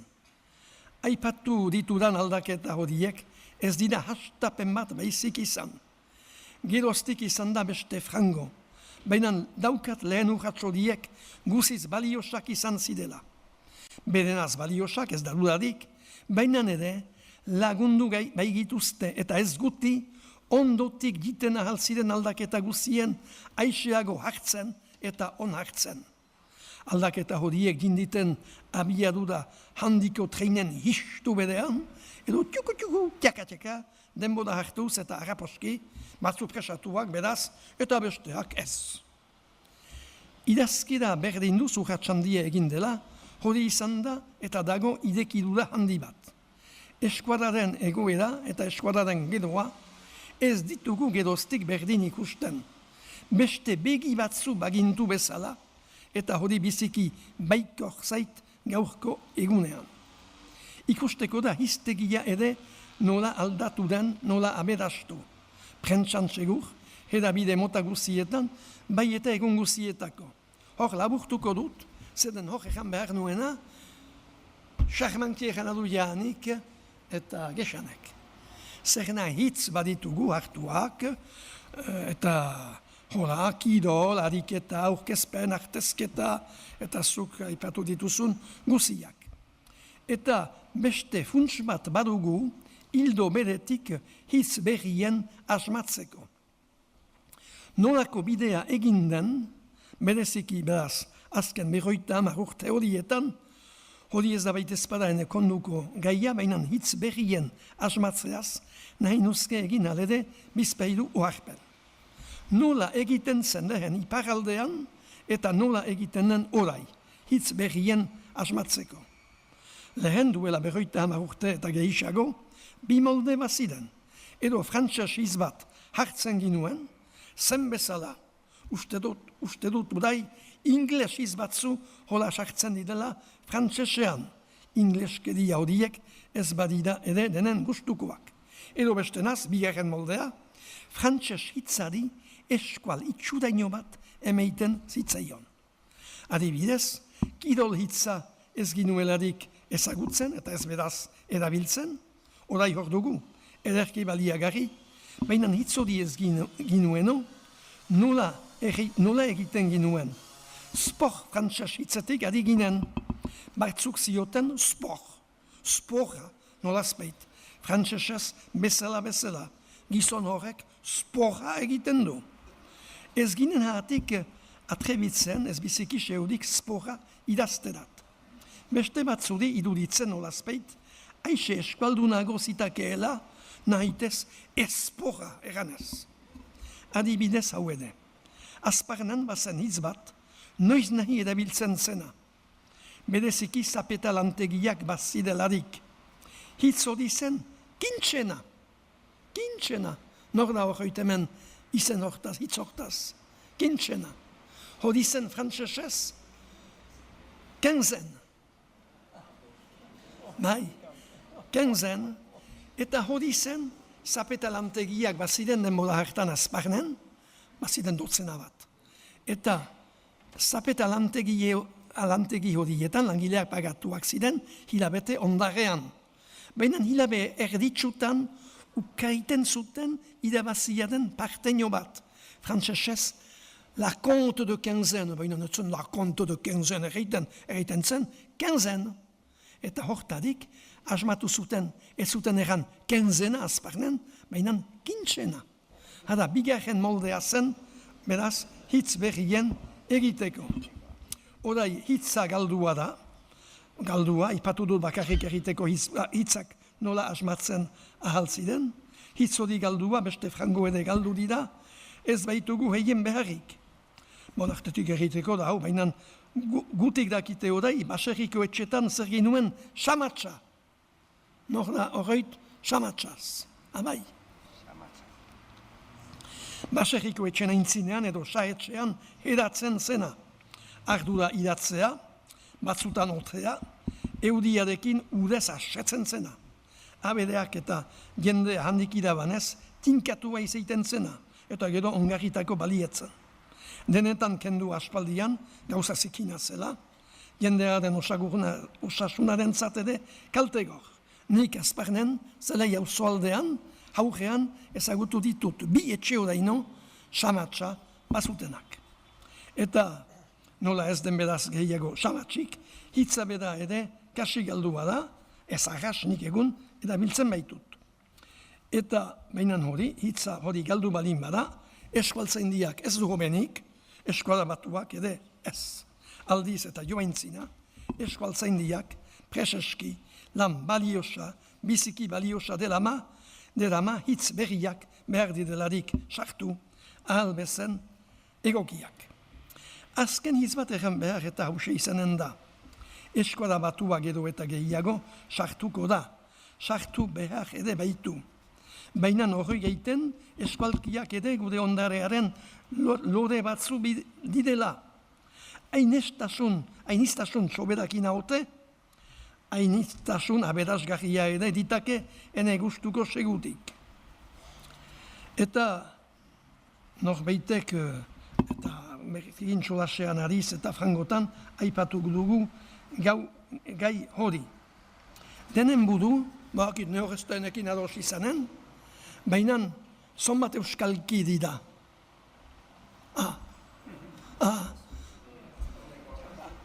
Jende bezen bat, eskuadarun bezen bat. Bai, bakotxak badu bedea. Ni eneseme alabekin, eskuadaz mintzoniz, nun ezten beste norbait kanpotiak, baina eskuadaz mintzoniz aldeat. Segur niz badidela hiz batzu, heiek erabiltzen dituztenak eta nik ez, eta alderantziz, nik ba eta heiek ez. Segur niz. Erligionearen zat, katu hartetik erriteko, gauza beda erriten dut. Hala, zonbat erligioner dira, bospose jandit, fede gabe parastat, eta 6 miliar erligioner badituzu. Ez da etxemplu baten emaiteko baizik. Hartuko ditut, eta bi erizagizon. Hala, hartuko dut, baino, pajazak, frantzesezak egiten den bezala, hartuko dut, baionako apespikua, guai horrena. Eta hartuko dut, ude peleko erreto da. Egan ezakek asik? Alduden da, bi erriak atxikitzen. Lahatan oita hamar urtetan, bi herri atxikitzen oraino. Eta berriketan txeuriko, arras piskor. Bai. Bosa horzen. Seurniz, elgarrekin ezagri behar. Beraz, bigiristin horiek, zen pentsatzen dut. Baina kapespikua ere kristaua dela. Bon. Beraz, biak ezagri behar elgarrekin, ez dutela biek fede bera. Hartaz edo juntaz badutela zerbait diferentzia. Eta eskuadaren zat ere, gauza bera erreiten ahal dugu. Bon, badut astokeria parastat eranik ez. Bon. Hortan hori utziko behar dugu, baina eta nik hemen hori mintzo duten eskara, ez da eskara batua, zoin eskalki da, ni hauden ustez enea eta ez bestene hodena. Hale denek ulertzen duke zuena. Historio tiki bat, oraino, joanen egunean gertatua, baserri batean nintzen, hango norbitek galdera hau egin daut. Joanen astean ikusi zinun, Roche? Nik iardetxe, ez nun ikusi Roche. Bai, ikusi zinun eta ez nun ikusi. Hola mintzatu gira, nire jarri, hango eskuadari. Holakoetan agertzen da, goraxago aipatu dutan ainiztasun hori. Baina ainiztasun horrek berak salhatzen du badugula hageman eta badugula txolotuki hageman asko eta askorentzat eskualdun guztion arteko hagemanak aintzina emendatzeko eskuada batuaren beharra. Denek bat egin dezagun beraz, ikusmolde desberdin guzien gainetik ere, hori da hori helburu guziz premiatsua, eskuada bizi dadien eta azkar bizi dadien, hori baita eskualdun egiten gaituen ontasun paregabea. Mil esker eta geizki eranak bakratu.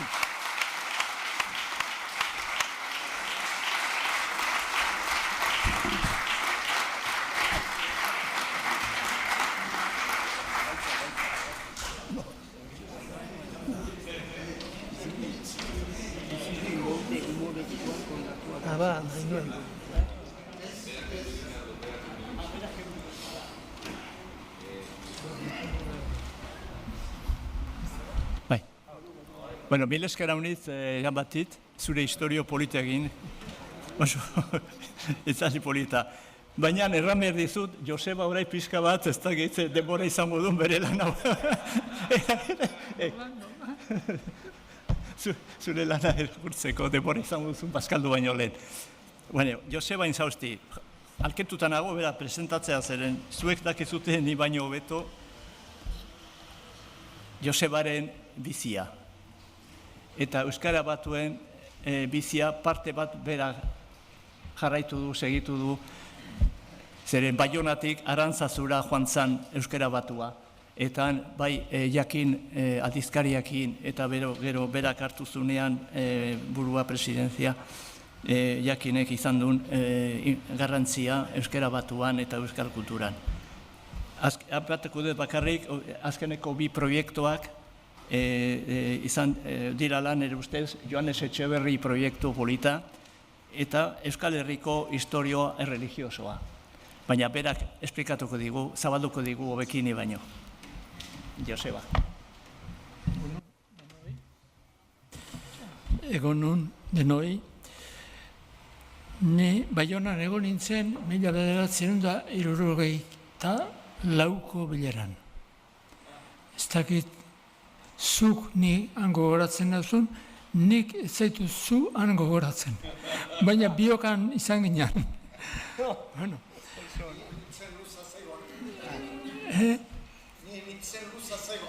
Ez.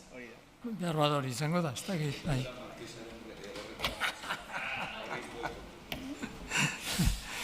Bueno, beraz,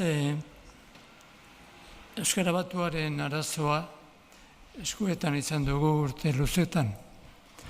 Eta gutxi edo asko gure burrukatxoak ere egin ditugu gure herrietan edo bizi ginen tokietan eta erakundeetan. Egia esan, urte batzuetan etzen eroso izan batasunaren kontu hau, 70-tik 80 arteko tarte hori nahiko gordina izan zen eta deserosoa. Baina aukera eman zigun denok ere gauzak xehekiago begiratzeko, xehekiago balioztatzeko, gogoan dut nola momentu batean, Elizak holaxe bere liturgiarako liburu loti bat Euskara Derrean egin zuen, baina ez zegoen justu Batuaren bidea egiten zuen abera. Baizik eta Baturako lagungarri egunen batean izan zitekena eta izan zena ere bai. Beraz, gure beroan, garaiko beroaldia araietan, beti seguraski denok ere pixka bat egitea, atera ginen gure harremanetan zerbait galdu genuen.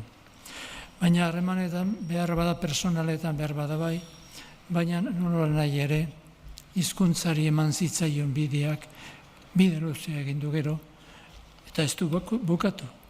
Hizkuntzak beti berritzen dira, hizkuntzak beti zabaltzen dira, hizkuntzak gero eta gauzak berri gehiago esaten dituzte, eta beraz, hizkuntzak egokitu eta aldatu egiten dira denbora zehar. Pixka bat hau bizi izatea tokatu zaigu. Nik aipatuko du bakarrik, neurea eta hemen aurrera baino lehen esan nahi dut, batasunerako gune berezi batzuek izan ditugula gure geografian. Bat iparraldia da, eta hemen egindako lana. Nik uste dut, Arantzazutik eta handi mugitu ziren zenbait gazte, ere gogoan hartzekoa dela, eta Aresti eta Quintana eta bezalako lankide finek Bilbotik ere egin zutela. Beraz, esango ditudan gauzak, pixka bat neuk ezagutuetara eramango ditut, baina ez dut esan inondik ere beste tokietan, eta beste langile, hainbat langilek egin gendako lana alferrikakoa izan zenik batasuna lortzeko. Beraz, hau ere, aniztasun batean begiratu beharko du historia hau. Noiz hasi nintzen ni neu hizkuntzaren batasunari buruz kezkati izaten. Nik nire historia personalean izan dudan topaketa linguistiko, hizkuntzarekiko topaketa erabaki horrena, personalki behar bada, Axularrekin topo egitea izan zen. Filosofia ikasten ebilen, eta neukan aukera, gure bibliotekatik, bestelako liburuak hartzeko ere. Eta horra non, leku honak, 1955 izan zela uste dut, Axularren lehenengo edizio atera zuen. Neritza zoramena izan zen ura, Axularrekin topo egitea. Eta esango nuke, euskararen edertasuna ezagutu, iparraldeko tradizio baten barruan, etorri zitzaigun nafar baten lan hori izan zela. Beraz, hortik aurrera, ez geunen hartzen bakarrik, eusko gogoaren erbestetik zetorren tradizioa, baizik eta hori gogoan izanik, eta han agertzen ziren zenbait gauza, horien artean, Mitxelenak, Salvatore Mitxelenak, argitara emandako eta Espainian agertzerik izan ez zuen hirugarren partea argitaratu zen eusko gogoan eta handik ezagutu genuen. Hori ere, eragile bat izan zen, euskararen balioak eta atxikimenduak indartzeko. Nik egia esan nire lehenengo alfabetatzailea, euskal alfabetatzailea, neure ama izan nuen. Gerrate aurreko emakumeen tradiziotik zetorren ura, eta ni mutikotatik pixka bat idaztera bultzatu ninduena. Gero beste horako asko izan dira. Kampion gogoratuko nuke, eta bere gramatika. Gramatika horretan dagoen sarrerak eraman nau Euskal Herria bere osotasunean ulertzera eta Euskara bera ere bai bere euskalki guziekin. Dena dela, honek guztiak badu bere geografia. Ni Nafarroan bizi izan naiz, Herribaraldean urte batzuek. Gipuzkoan bizi izan naiz, eta asko, Arantzazun, eta gero batez ere Donostian, eta oro har, inguru sozialak ere laguntzen dio jendeari, eta nik euskalgintzarako tresna bat ez nuen neuk sortu. Eskuetara ekarri zidaten, eta esan zidaten egun batean, arduratu zaitez, hau aurrera ramaten. Hau hori jakin aldizkaria zen. Esango nuke, Euskal Herria osoari begira, iparraldea ondo maitez eta gogoan hartuz, hegoaldea nire herrialde hurbilago nuena, eta Goierri nire seguratik bizi izan duan, euskararekin bizi izan dudala guztia. Bai bizitza arruntean eta baita kulturarako egin behar izan ditudan gauzatxuetan. Nik ez dakit ondoko hau nondik datorren edo nungo herrialdeaz esaten den.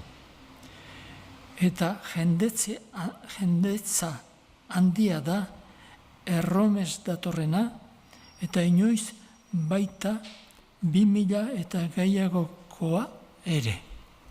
Erromes aldi handiak zeto zen.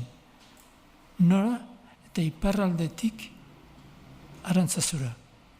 Beraz, gure bidazoak, gure Pirineoak, gure politikak banandu izan nahi gaituenak, badu bestelako historia bat ere gure gandik. Milaka lagun joaten ziren iparraldetik, Napurtitik eta bar Arantzazura. Elkar ezagutzen zuten herriei hauek, tarteko guztiak.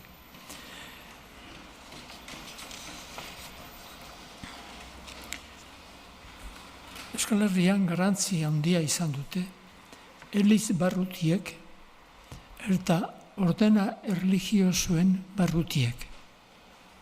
Eta esan behar dut, eta hortan kritiko naiz, Eliza erromatar latinoak ez ditu ezagutu mendebalde ontako herriak ekialdeko Eliza katoliko ortodoxoek izan duten politika. Han tokian tokikok hizkuntzak errespetatu egin dira. Eta Elizako hizkuntza ere izan dira.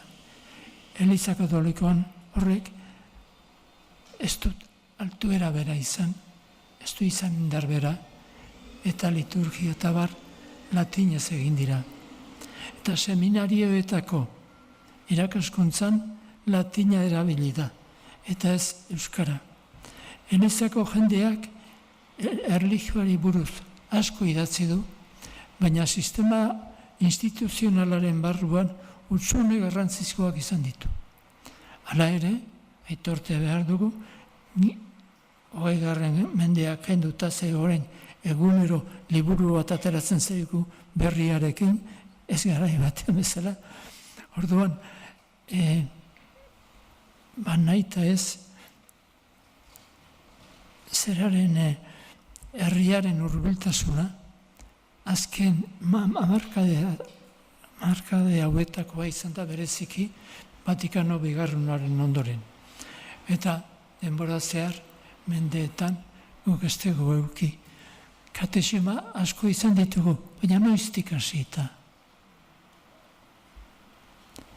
Batez ere, 17. mendetik hasita. Eliz barrutietara baldima gatoz, noiz hartu da aintzakotzat egiaz eta benetan, eta nola gure herriaren hizkuntza doktrinetan, apaizen sermoietan, baina seminarioetako ikasleek latinez ikasi dute, ez euskaraz. Eta ez da bere errua, kontuz, instituzio baten erruan zegoen eta Aita Bilasante ezagutu nuenik 1962an edo horrela, Erromatik Juan Aita Santuaren, Juan S. 23. aginduz hartutako erabaki baten ondorioa. Bilasante, ordurako seminarioetan etzen bakarrik latinez irakasten teologia edo filosofia, baina batzuetan irakasten zen baita frantsesez edo baita gaztelaniaz. Egun batean, Bilasante ari zen, aspalditxotik irakasten Arantzazun gaztelaniaz, baina Erromatik etorri zen erabaki baten ordez, egun batetik bestera, teologia latinez ematen hasi behar izan zuen. Eta nik dakidanez, Aita Bilasante esango nuke beneragarriak.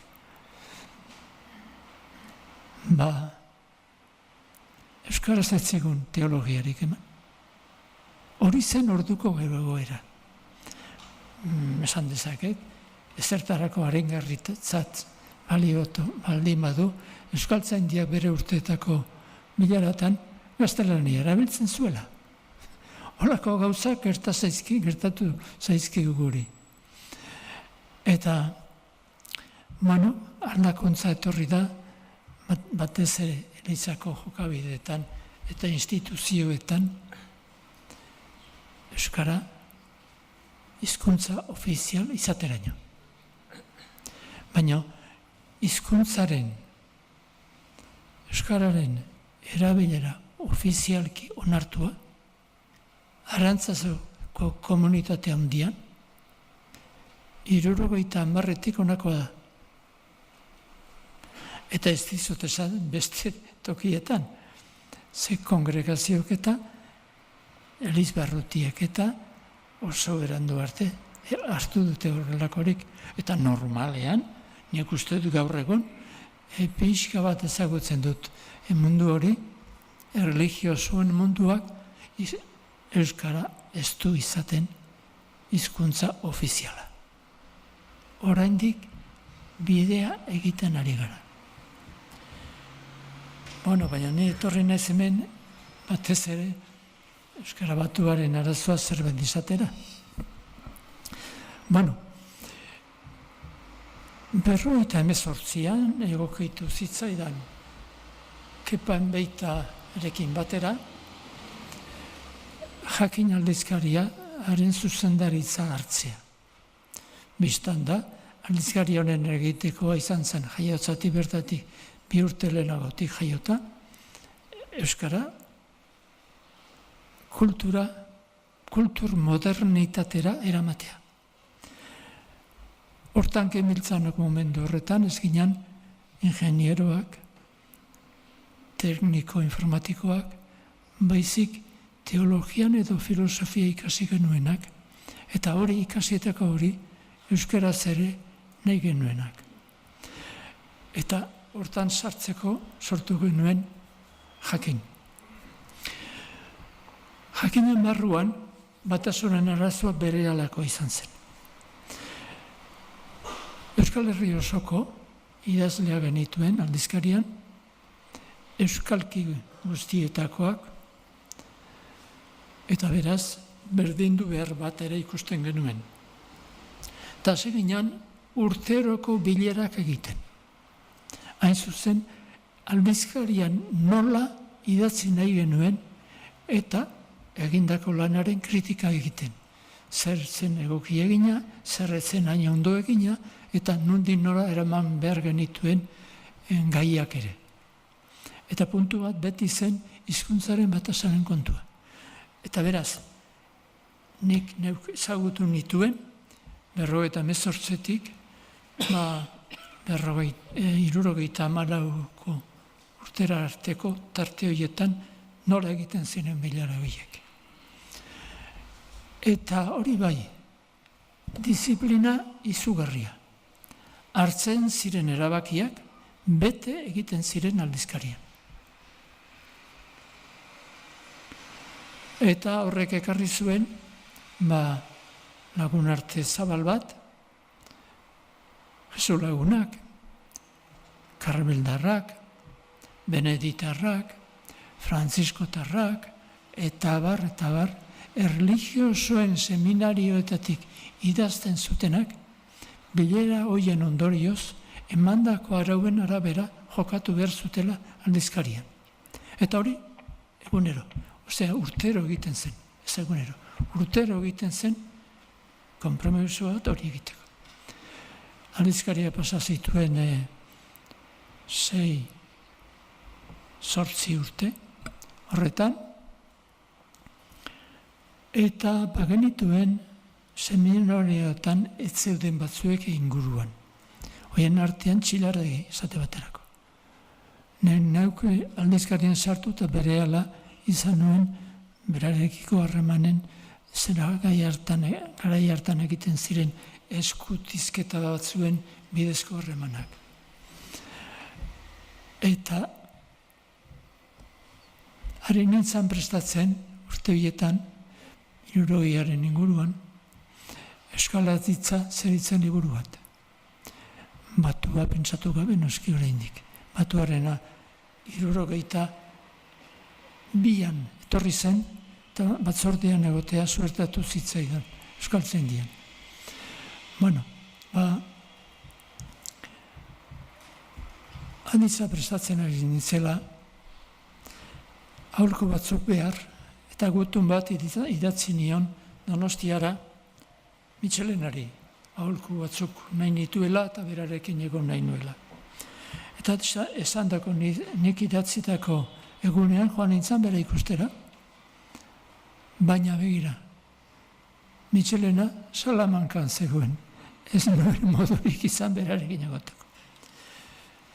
Ordezko bat behar, eta ia egoterik izan ez nuenez, etxean bertan Arantzazun bertan ere laguntza izan ezakeelako, ze antzegoen Umaitxe Berria, ia idazle ezaguna, eta hain zuzen berarekin argitalpen, aditzaren argitalpen materako lagundu ere egin nion berari, eta berak niri noski.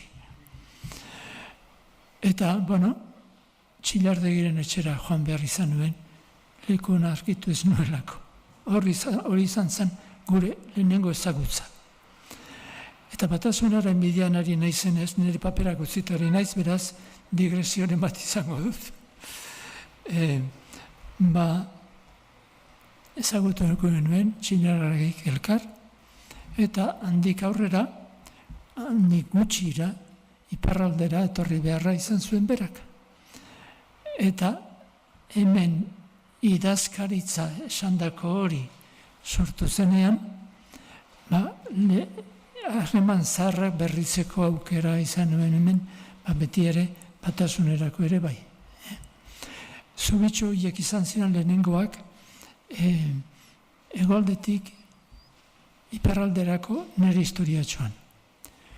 Urrengoa, garrantzizkoa, iraupen luzekoa, eta zer esan desentekoa nire ustez iparraldean, Donapaleuko komentua izan zen, eta horren aurretik motorrean ona etorriz berarekin ezagutu nuen bat.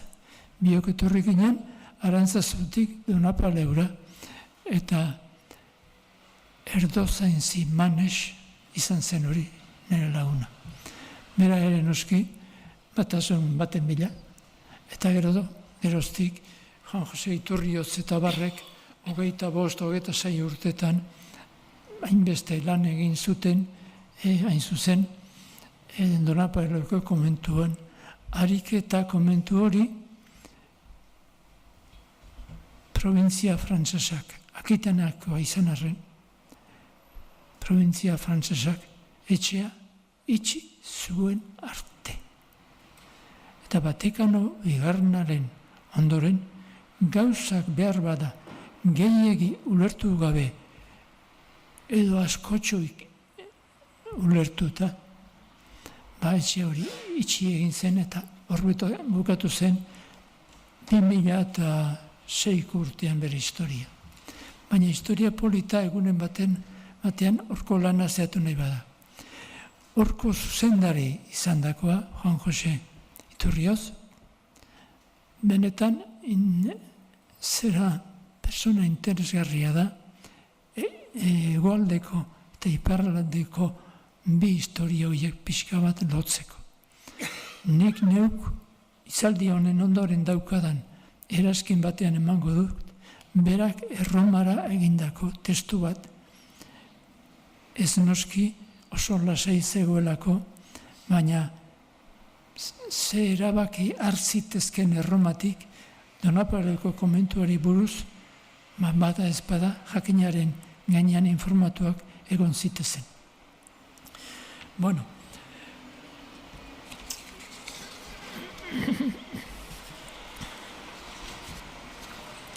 Nik uste dut, guretzat baliagarri izan zela, 60.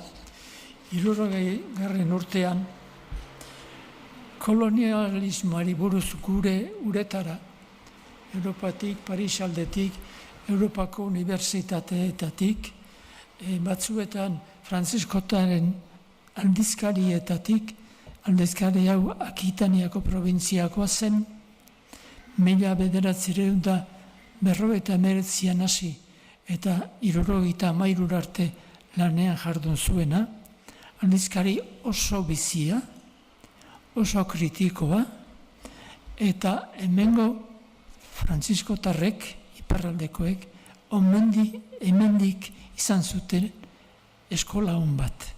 Eta baita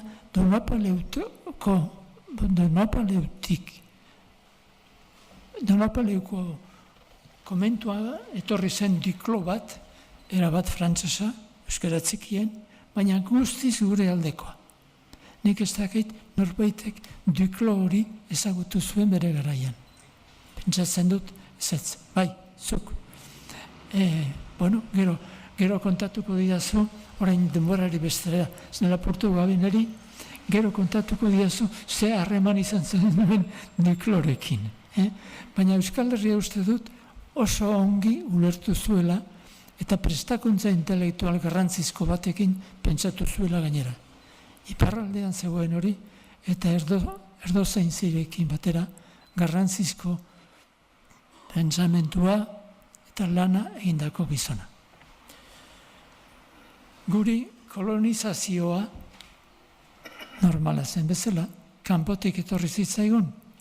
Ze Franco hiltzenean, edo hiltzera zijoanean, Espainia zituen kolonia ondarrak Afrikakoak, egun batetik bestera desagertu ziren.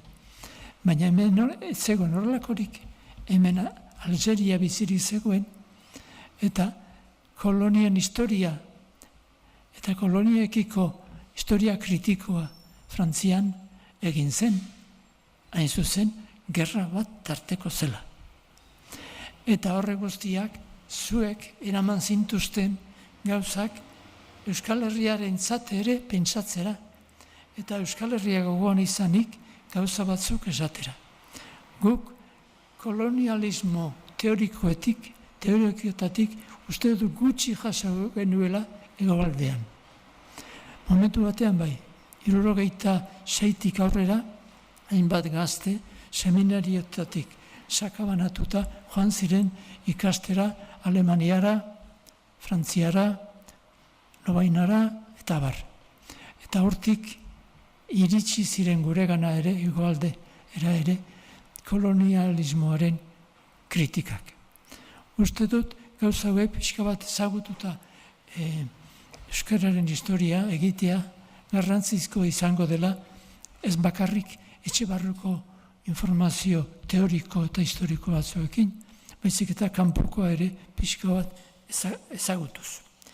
Badakizue, Menmiren liburua, Larresorok itzuli zuela guretzat kolonizatuaren ezagugarriak. Tituloarekin euskaraz eman zena. Baina gero egon ziren Orfanon, egon ziren mundu frantsesari lotuak, eta toki askotan, bigarren gerra handia bukatu zenetik, 45 aurrera, gogo eta berri bat egiten da mundu guzti hori, kolonialismoari hori zehatuz. Eta esan bezala, hemengo frantziskotarrek hau dute kolonialismoaren kritiko sendo bat. Behar bada, Donapaleura iritsi zen oski, eta gaur Donostian badugu bilduma osoa ere, Paulo Agirre Baltzatagiri esker, baina Donapaleon ez dago ezer, itxi izan etxea. Nor?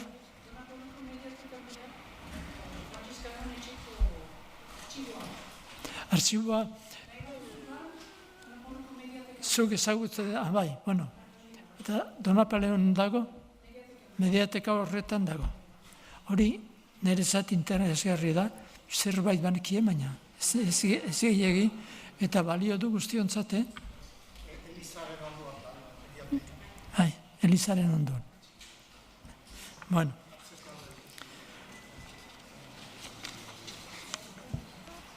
Antikolonialismoaren historia honetan, ordena erlijioso bakoitzak ditu bere esperientziak. Ez da ahaztu behar, hemengo provintzia erlijiosoak sarritan bere misioak izan dituztela, Ameriketan, Afrikan eta bar. Eta toki horietan, arazo hauei buruz, asko pentsatu izan da, behar bada gaizki obratu ere dezente. Baina, pista honak dira, historia latzori ezagutu eta, erabakiak hartzeko ere bai. Zorionez, hemengo frantziskotarren fraideek izan zituzten irakasle honak. baina nola nahi ere Akitaniako probintziakoak ziren, eta gero Pariseko probintziakoak izan dira. Eta azkenik, 2006an, Donapaleuko komentua Euskal Herrian zeukaten bakarra itxi da. Eta Donapaleuko komentu horren historia soziolinguistiko pastorala interesgarria da. Komentu hori 1855an sortu zen. Nola? Nafar batek sortua. Baina nafar erdaldun batek. Hala ere, aita Areso deituak, honek, berehala ikusi zuen inguru soziolinguistiko serio bat begiratzekoa zela. Eta Zarauzko misiolarien kolegiotik hainbat idazle eta izan zituen komentu horretatik hori itxita itxi ondoren gobernu liberalak itxi ondoren, Donapaleon sortu zuen komentu bat. Eta komentu horretarako lagunak Zarauzko misiolarien komentutik ekarri zituen. Obieta eta Izagirre. Bata Bizkaitarra, bestea Gipuzkoarra. Segun ze politika egin nahi den instituzioetan, segun nor dagoen, ze pentsaera duen, eta garrantzi izugarria izan dute beti, Elizako agintariek, eta Elizako barrutiek, eta berei zorzaizki gauza on asko, eta txar batzuk ere bai. Eta behar bada gehiago ona baino. Ze gauza asko, egin dira, doktrinarena, eta 17. mendetik dator batez ere, Trentoko kontzilioaren ondotik, eta itortu beharra dago, gure ezera Elizaren eskazien artean, ez dela konbeintzat, Vatikano bigarreneko kontzilioan emandogoko arauak ez betetzeko asmorik. Eta berezi hartua eta garaiko 60. hamarkadako gotzainek, Elizan euskarari toki eman diotela. Gertatzen da, geu joaten ez geralenek, Elizara, ez dugu entzuten behar bada sarmoirik orain. Baina hori beste arazo bada. Eta beste arazo bada, teologiak eta katekesiak eta nola izan behar duen orain ez duen, eta bar. Baina behintzat, esan dezagun, gotzainek berehala hartu zutela beren eskuetan batasunaren kontua, eta esan behar da gainera pazientzia handiarekin. Eta behar bada euskalzale batuzaleok beti ondo tratatu gabe egindako euskara liturgikoaren materiala, gaia, egindako lana, oso ona izan dela. Eta egin beharko da oraindik bidea. Batasunak egiten duen bideitik. Eta aurrera joan dadila aurrera ere. Zepukatu inbert dut? Ez. Ondo baz? Bai.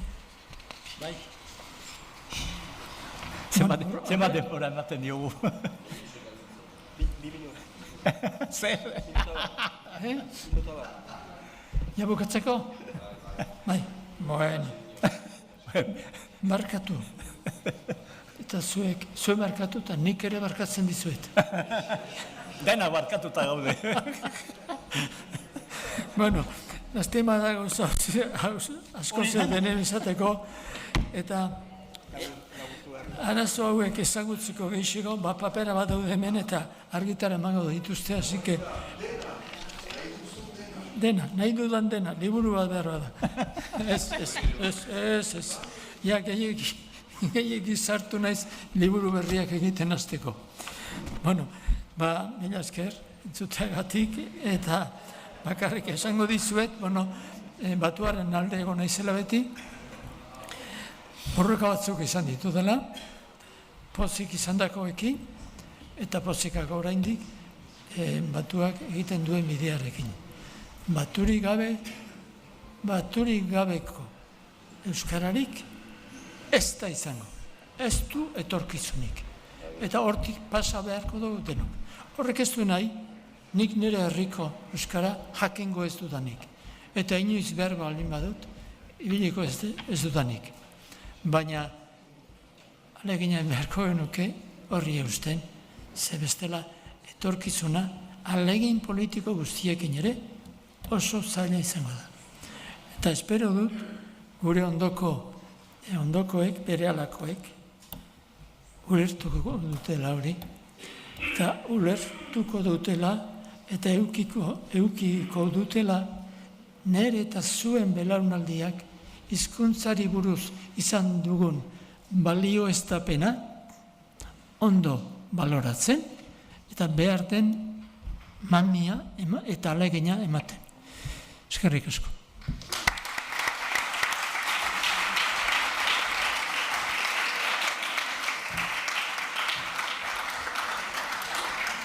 Ederki, nire alde... Bueno, hitzez, ase gera, orai gorputzari bai, eman beharko diegu zerbait asetzego. Mil esker,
Arratsalde on deneri eta mil esker zuen presentziaz, orduan hasiko da orain mahain inguru hori, egitarauan duzuena. Goizonetan Euskara batzeko bidean 1973an Baionako lantaldeko ekarpenak izan duen garantzia azpimarratu da. Gainera, orduan, Euskarari aintzindari ausart batzuek Ipar Eskualeriko gizartean eman zioten bultzadaz lekukotasun argigarriak batzuk eregingarriak ere izan ditugu. Orain, geroari iso eginez, Ipar Eskualeritik azterturik Euskara batuak dituen erronkak saiatuko gira identifikatzen, parkatu. Eta hori beharrezkoa zaio euskaltzaindiari. Baina hasi baino lehen, Euskara batuaren historia zinez luzeago dela erran nezake. Ipar Eskualerian, 16. mendean hasi dela erran dezaket nik bederen. Joanes Leizagararekin, 1573an. Hona, aipamen ezaguna, bena behar bada denek ez duzu ezagutzen, haren Jesus Krist gure jaunaren testamentu berria liburuaren aitzin solasean. Eta aitzin solasat deitzen da euskaldunei, atxe batekin. Astapenean. Bat bedea daki Euskal Herrian, kuasi etxe batetik bertzera, ere mintzatzeko maneran ze diferentia eta dibertsitatea den. Razoin unengatik, sentsu egiazkotik aldaratu gabe, lenguajeaz den bezen batean, ahali gehiena guziei adi eraziteari jaraiki izan gaitzaiza eta ez soil edozoin leku jakineko lenguaje bereziri. Beraz, jadanik, 16. mendean, beskoitzen, Leizaragak tokiko eskora ezberdinen gainetik beste bat txerkatzen zuen. Eta behar bada iparadean batzuk arituak izanen dira. Irakur dezaten. Gure mahain inguruko izlariak horiek izanen dira, Itxaro Borda idazle ezagutua, ez da ordenea izanen, bena, ondotik Peio Jora Xuria han, herria astekarien kasetaria, kasu erreteta lastera hartu nahi du, bena mementoko lanean ari da. Jose Luis Aizpuru Eskuale Iratien programazio arduraduna, hori da? Agnès Dufo ikas Eskual Pedagogia Zentroaren zuzendaria, Joseba Garai aekako didaktika eta Euskara arduraduna iparaldean, ez dakit hori den, Joseba, bena holako zerbait, eta bukatzeko Naroa Gorostiaga Euskararen kunde publikoko Euskararen arduraduna. Holako zerbait ere. Orduan, zer dute elkarrekin denek? Nik oraingo gizartean preskribatzaileak direla eranen nuke. Eran nahi du bakotzak bere alorean, literaturan, komunikabideetan, irakaskuntzan edo administrazioan, euskal komunitateari euskara modelo bat proposatzen diotela ezberdina, bena bat bakotzak. Horrengatik, erabakigarriak dira euskararen geroarentzat. Hau da, nere ikus moldea. Euskararen batasuna nola ikusten da Ipar Eskualeritik gaur egun, zoin dira beharrak, zoin dira utxuneak, zuen lan alorean edo era zabalagoan, eranen duzue nahi duzuena. Bakotxak 10 minutu bat dituzue, eta ondotik publikoaren eta beste islarien galderei erantzunen diezue. Zuzira lehena, Itxaro. Atxalde hon, enuen pentsatzen lehena izaitea, baina gara. Lehen aniz familian ere gehiena, beraz, kolpe guziak hartzen dituena, hemen ere horrek jarraitzen du. Mire esker gemitatzeagatik, idazle aniz, euskaraz idazten du, eta badu kasik 50 urte orain. Gia badu bulta bat, hasi nintzen gazte-gaztia, 15 urtetan herria, astekarian, eta orain arte segitzen dut, eta pentsatzen dut, orain pixka bat lasaitzen hariko naizela. Sartziaikin ere, bref, demora goxoago ere gozatzen, jakin behar dut. Beraz, Euskara Batua eta literaturaz iparaldean hitz egiteko ez dakit nina izenez egokiena, zenta beti entzuten ditut kritikak ene Euskarari buruz. Batzuetan batu egia da eta beste batzuetan ez da bat ere batua. Batzuetan erresegia da, beste batzuetan oso zaila da. Batzuetan gehiegi ulertzen dute eta beste batzuetan kriptikoa da.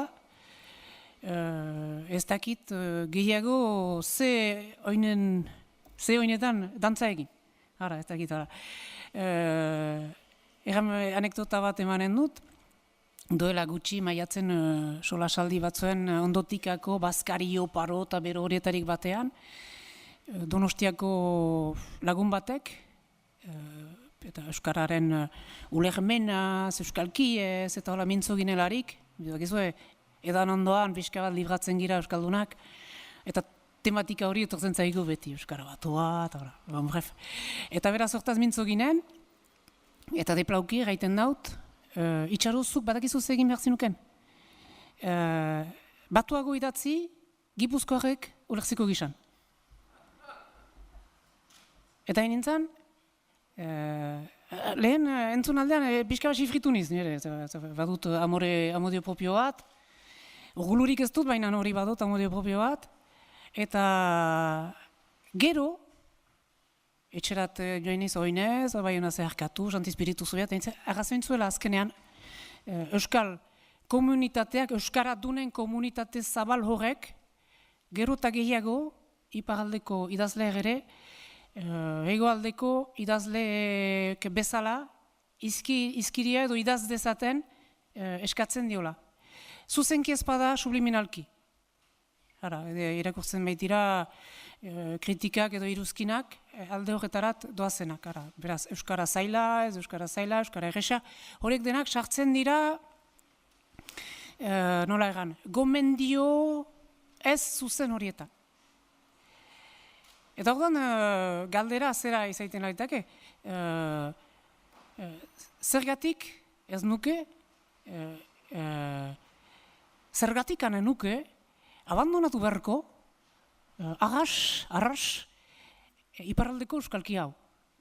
Hor daukat, kanoi bola bat bezala, astuntzen hau, ene irakurletarik urruntzen hau, mozten dut zilborra, nire etxekoekin, oragarriko euskararekin hemen bagira bi oragartar, agur, nunda, ez dut ikusten, bi oragartar eta hirugarren oragartar bat ere aipatu izan da Jean Errikargo izuntan, erraiteko herri gisako puru handian girela, hala ere, hain euskalduna, orain hain euskalduna ez den herri horretarik ateratzeko. Jatorri horiekin moztu, erabat, eta mintzatu, ez dakit nik egaldean hitz egiten den bezala. Erretzen, ez, fumatzen dut, eta embarkazio batean sartu nahi, eta boligrafoa, hemen txai daukat, eta beste, boligrafoak, eta ez dakit, holako gauza hainitz, neretu eta horrekin idatzi. Hori, auto bat izaiten alda, eta ene arazoak konponduak dira. Arazo bat. Hitzen ulermenaren arazoa. Gero beste arazo bat ere izan daiteke, hitzen edukiarena. Eta hor behar bada, ez du euskara lainotzeak edo zuruntzeak hitzen edukiaren misterio hori lehunduko edo goxatuko. Hor beste erronka bat bada. Nahi nuke kondatu ere, zenta euskaldun bakotsak badu, izan euskaldun berria ala euskaldun zahar, hor berdin da, zenta euskaldun zahar gauzkatenak ere euskaldun berriak gira edo berrituak, neurri batean. Bestela ez ginen gau euskaraz mintzatzeko gai izanen ez baginu nolabait, noizbait gure bizitzetan euskara berreskuratu. Eta beraz, euskara batuarekilako historioa, nik aspalditik entzun dut afera hori, Eta ez baitez bada tematika esti batean. Denboraetan 70ko hamarkada hortan, uste dut Euskal Herrian eta iparraldean ere, ez da bada politikoa eta ideologikoa zela Euskararen bidez plazaratzen zena. Beraz, Euskara batuaren alde zinen, beraz progresista, iraultzailea, eta askatasunaren aldekoa. Euskara ez batuaren edo ez hain batuaren alde zinen, beraz zinen kontserbatzailea, progresista neurri batean, eta libertatearen aldekoa. Eta askatasuna eta libertatearen aldeko hitzen edukiaren ezberdintasuna bada. Nik egiten dute, poeta naiz alde honean eta alde txarrean. Beraz, ez da bada hori segitzen nuen, hemen bada eta ikusten dut Gexan Alfaro eta bazuten aldizkari bat, Euskara batu purua antzutena, zabal, eta hor bazen Euskara eskaintza bat, neurri batean ni nintzen herriako irakurle eta herrian idazle gisa, batzuetan ulertzen ez nuena. Baina ulertzen ez nuena, ez ziren baitez bada hitzak, ziren hor transmititzen zen ideologia, hor transmititzen zen ziren eztabadak, garai hartakoak, eta gogoratzen zirezte burua aski, jan daukute eztabada horiek duela guti arte. Beraz, holako eztabadak baziren, eta ene kasuan, interesatu niz gehiago Euskara batuari, hasi naizelarik, hemen gela hontan batzuek esperientzia hori kontatu dute, hasi naizelarik ene aldian, zeruko argian, idazten. Zenta zeruko argian idazten hastean, ez nuen idazten hala ere, herriarako idazten nuen bezala. Bazen halako beste molde bat behar nuela landu hegoaldean ere ulertu nindezaten. Baina enuen asko aldatzerik. Zenta bere hala herrian idatziz ere, herrian aukeratua zuten edo hautatua zuten hizkuntz erizpidearen arabera, aditza jadanik batua zen. Gehien bat, edo hortarat bazoan. Eta eredu hori. Eta beraz, hortik, pixkanaka, emeki, astiro, beste Euskara mota batean izkiriatzen ere hasi nintzen. Baina oro har, uste dut, eta alde on bat izan daiteke, nola alde txar bat izan daiteken, ene Euskara historio horien guztien gatik, holako arago bat dela. Bada, nahas bat, bai euskalkien, eta bai batuaren artean, holako, burbuilan da, hitzak hor dira, eta gehien bat, enetzat, euskaraz idaztea, da batuaz idaztea, biztan dena, baina da batu hortan, sartzea, beste euskalkietarik jasotzen dituzten hitzak edo sintaxiak edo egan moldeak edo horiek denak sartzea. Eta ene ustez, Euskara batua ez da izango euskalkiak desagertzen badira, eta desagertzen badira ezpada euskalki horien hatzik, trazarik, aztarnarik gelditzen literaturan. Eta literatura beste euskaraz egiteko moldeek ez bezala, oda irratia edo edizioa edo kazetagintza edo administrazioa, literaturan badugu halako libertate bat. Edo gure buruari uzten diogu askatasun hori euskararekin, euskarazko hitzekin, jolasteko, hitz horien erabiltzeko, eta erabiltzen ditugularik holako bizi berri bat emaiten diegu. Eta Euskara batuko hitz hainitz, goizuntan aipatu dira Gexanek eta aipatu ditu hitz zonbait neologismo moderno eta horretaik aparte diren eman dezagun ekoiztu, eta hitz horiek oro ikusten badugu eman dezagun ailandu hinak baten tekstua, ekoitzi edo ekoiztu, gauzitzen dugu. Gana edut, hori da, ez da esmatua, hegoaldetik etortzen zaizkigu gure lehenagoko hiztegietako hitzak. Eta hori biziki interesgarria da. Eni duritzen zaut. Bai, nahi nuen honekin finituko dut anekdota tipi horrekin, aipatzen ditut hitz berri horiek. Badira hitz berriak, hegoaldetik etortzen zaizkigunak, badira hitz horiek euskal literaturatik hartuak direnak, Leizaga, gure izahak, gure stars horiek, beraz horietaik hartzen ditugunak, ekoiztu bezala, eta badira ere, laborantza mundutik etortzen zaizkigun hitzak. Eta bi nahi nituzke aipatu, zenta ni laborari alaba naiz. Eta hori behar bada, oraindik ere naiz eta Santi Spiritun bizi naizen pixka bat ageri da, izaiteko moldian eta badut olako laborari espiritu xoxo bat. Eta zaintzen dutana eta lantzen dutana. Bi hitz, baizik, ez dut aipatuko, hezi eta hausnach. Lehen aldiz, gazte bati edo haur bati edo eskola batean hezi hitza aplikatzen entzun dudalarik, kezkatu naiz zenta iduritu zait, bazela hezi hitzoren inguruan halako violentzia bat. Zenta enetzat hestea, zaldien hestea, sakuraren hestea, eta heste prozesu hori etzen baitezpada goxoa. Eta beraz, ikastoletan eta leku horietan heste edo hezi hitz hori aplikatzea etzen txaina leona gure haurentzat. Beste gauza zen, hausnach. Enetzat beti hausnagian ari zan dira behiak. Eta lehen aldiz hausnach errean hasi naizelarik, honkitu duten epantza, hain zen, ari nauk hausnagianak. Eta ez baitezpada hausnach txarrean. Baina gaur, zuentzat, ene hausnagiko berenak eskendi dizkizuet.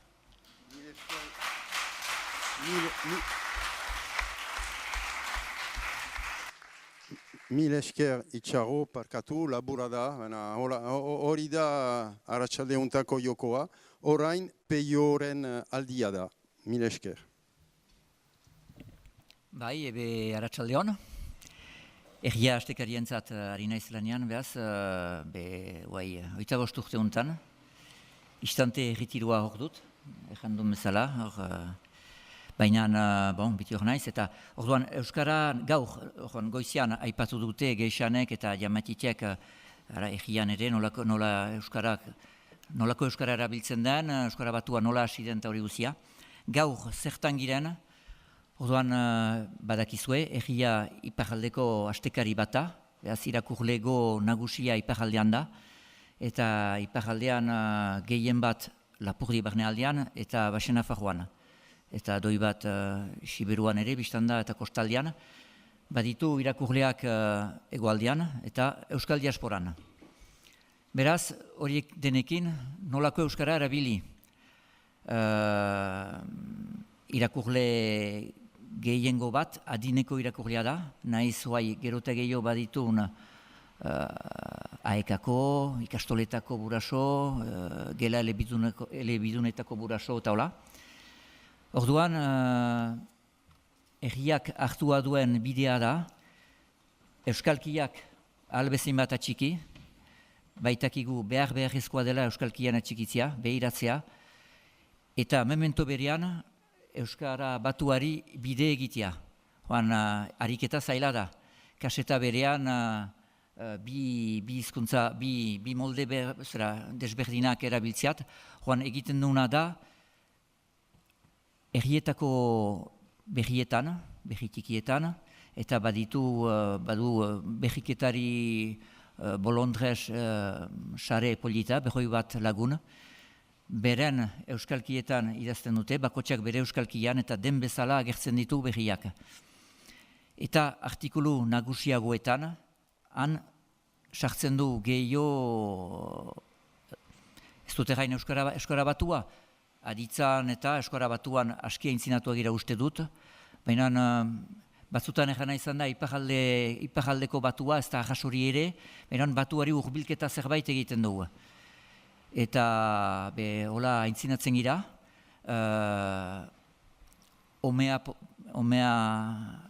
patiko moldean, pitaka, emeki, baditu irakurleak adinekoak bereziki mintzatzen zazkigunak eta erranez erabiltzen duen euskara ezin ulertua dutela. Eta beste batzuk, AEK-ako talde bat adibidez jiten dela gure ganat, aski ardura jiten zauzko, multxo bat, euskara ikasten ari diren eta polikia intzinatuak diren batzuk, gure bulegoat, eta egia astekariaren inguruan antolatzen ditu alako solasaldi bat, galdea baitutze, eta gehien txuenek egiten dute, euskara batuan dutela ikasten, eta gure egian irakurtzen duten euskara, ahotza zaiela, kasik bertzi hizkuntza bat, zomitzeko egiten dute. Orduan ara, hor ari gira, batzuekin eta bertzekin guk kaseta bezala bizirik nahi badu etxiki, gure euskalkieri tokia hundia behar dugu utzi. Eta memento berian, gure irakurleak, emeki euskara batuari ekarri edo beden urbilarazi. Ara, hortan ari gira, badakit adibidez hor berriak agertzen duen Ipar Euskal Herriko hitzan ina dutela batuaren autua, osoki batua, guk autu hori egiten bagino, segur da irakurle guztiak galtzen ginituela, edo irakurlego handi bat. Hartako, zaila da, baina emeki hitzak izberriak sartzen ditu, euskara batuko hitzak sartzen ditu, eta gure irakurleak entxeatzen dira, batzutan, emaiten du hitz bat, eta ondoan parentesisen artean, senperen edo maulen edo garazin egiten den moldean, senperen gatenga eta olakok erabiltzen duzte, hango berriketariak olako hitzak erabiltzen ditulek edo olako formak atxikitzen ditugu, aberastasun bat baita guretzat, hola bizi dute, ez hori behar da, eta pitaka horiek behar ditu ere usahazi euskara batuari.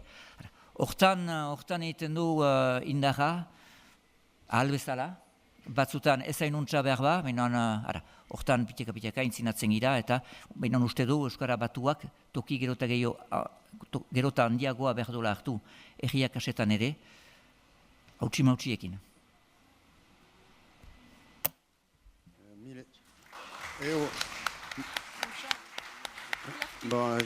Mil esker peio, labur izan zinen, bazenuen gehiago kontatzeko, beste behin, eta hoai, euskal iratien izenean, edo hie izenean, mintzatuko hiz Jose Luis. Bai, atxaldeon, Azpeitian sortua iparaldera jina dola zazpi urte inguru, hemen iparaldeko irratietan lan egiteko hartu ninduten, eta nire solasaldi hau bi zatitan banatu dut. Lehen zatian aipu batzuen bidez zinen dut, aipu batzuk jakinek atera zuen aldizkariak atera zuen monografikotik aipu batzuk euskara batuaz, eta bat egiten dudanak aipu horiekin batez ere. Eta bigarren zatian gehiago iparraldeko euskal irratien errealitatea, bat egiten dute berarekin herriak duen errealitatearen zati handi bat ere gukola bizi dugulako, eta beraz nik uste nahiko analizi beretsu egingo nukela euskararen tratamenduaz gure irratietan.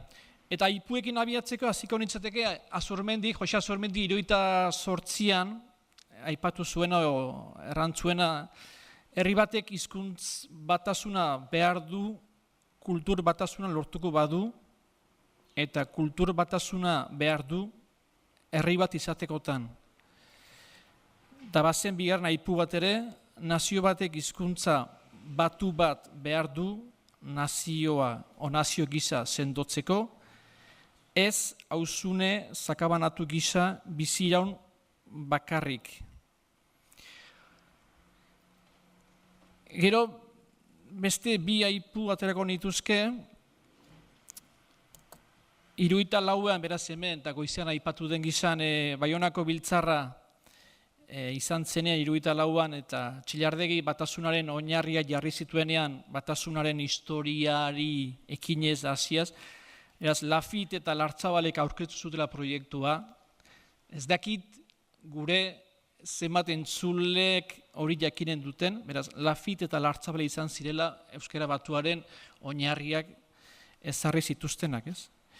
Eta usu entzuten baitut, edo entzun izan dut, batua ez dugu ulertzen, Euskal Telebista ez dugu ulertzen, euskitze ulertzen dugu, baina pilotaz ari delako bakarrik, edo Andona Izpuru aroaz ari delako bakarrik, noski, baina ekonomia, sozial, politika edo beste hainbat gaitaz aritzeko, iztegiare behar da ekarri, ez bakarrik pilotako iztegi, ez? Aldiz, ona irratitara etorri nintzenean, entzunean irratietan Michel Itzainaren, itxasuarraren hitzaldi bat Salvadorretaz, nire hartan pentsatu nuen, hau ez baldin bada batua? Zer da batua? Hain nintzen entzuten, enetzazen batua era bat. Eta konturatu nintzen, ari zela irakurtzen idatzia zuelako. Beraz, idatzia zuen, alfabetatua zuen, edo Sarritonen solasaiek entzuten dituenean, enetzazen batua. Ez nuen ulertzen nun zegoen batuari buruzko arrengura hori nundiz etorren, zaiatu nintzen ulertzen, baina kosta zitzaidan, ez? Batez ere, hauen solasak entzun da gero, ez? Eta nahiko nuke ere beste aipu bat aipatu, Torraldaik bildua jakinen,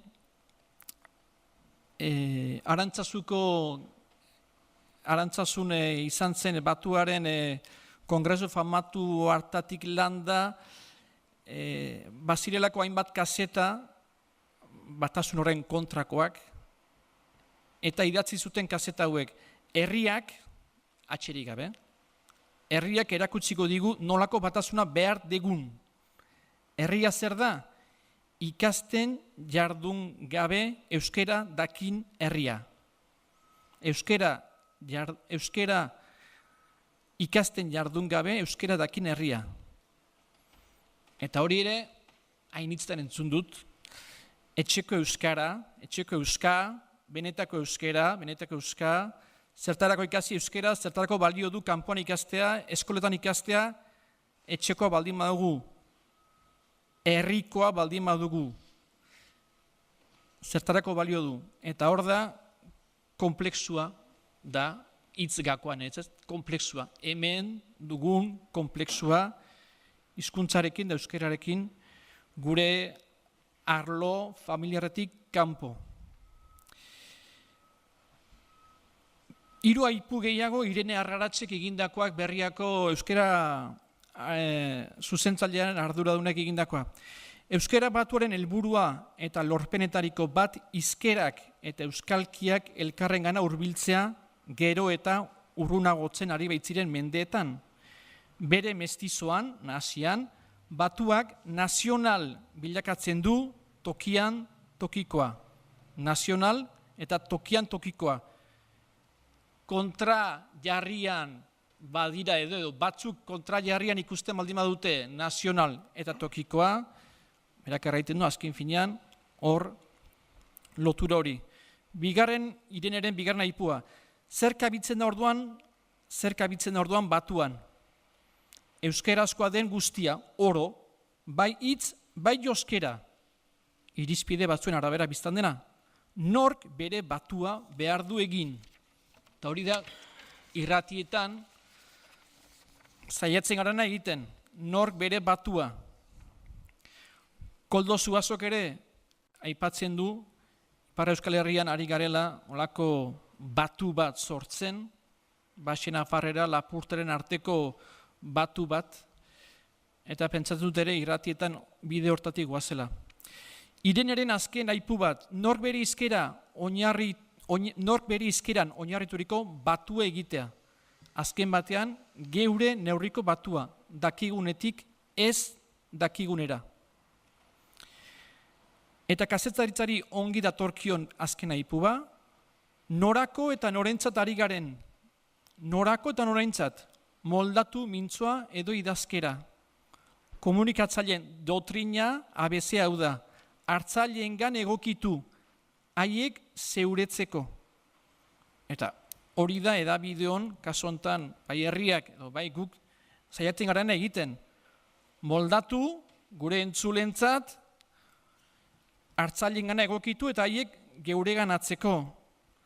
Bite aipatzen da, ispilu garela, irratiak badira gure euskaldun komunitate honen ispilu, bere aje, bere zailtasun, bere onurekin, baina badugu ere responsabilitate bat, badugu ardura bat, eta hitzain izatea. Gu behar dugu hitzain izan, gere neurrian, ispilu hitzain, bien arteko orekoari.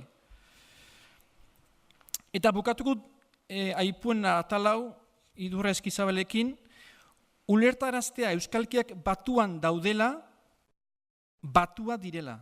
Eta hori ulertarazteko ezinbestekoa da, euskara prestigiatuko duen diskurtsoa nagusitzeko baldintza jartzea. Subalternitatea eta konplexuak erantzarazi. Subalternitatea eta konplexua.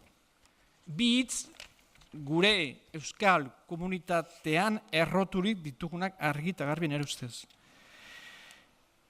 Eta bigarren atalari hasiera emateko, beraz, euskal irratietan euskeraren arloari buruz erran dezaketana da, euskalki edo euskararen beste aldaerak nahazten ditugula gure programazioan azken 25 urtetan. Nahazten ditugu naturaltasunez,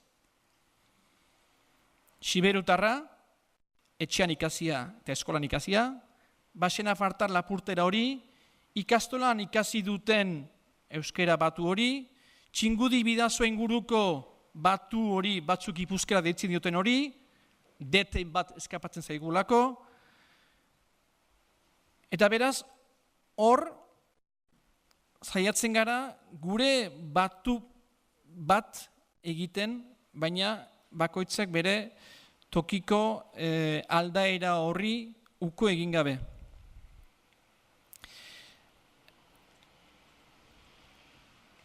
Gero aldiz, gure eguneroko lan moldean, gure kazetariek aurkezlek egiten dutena da,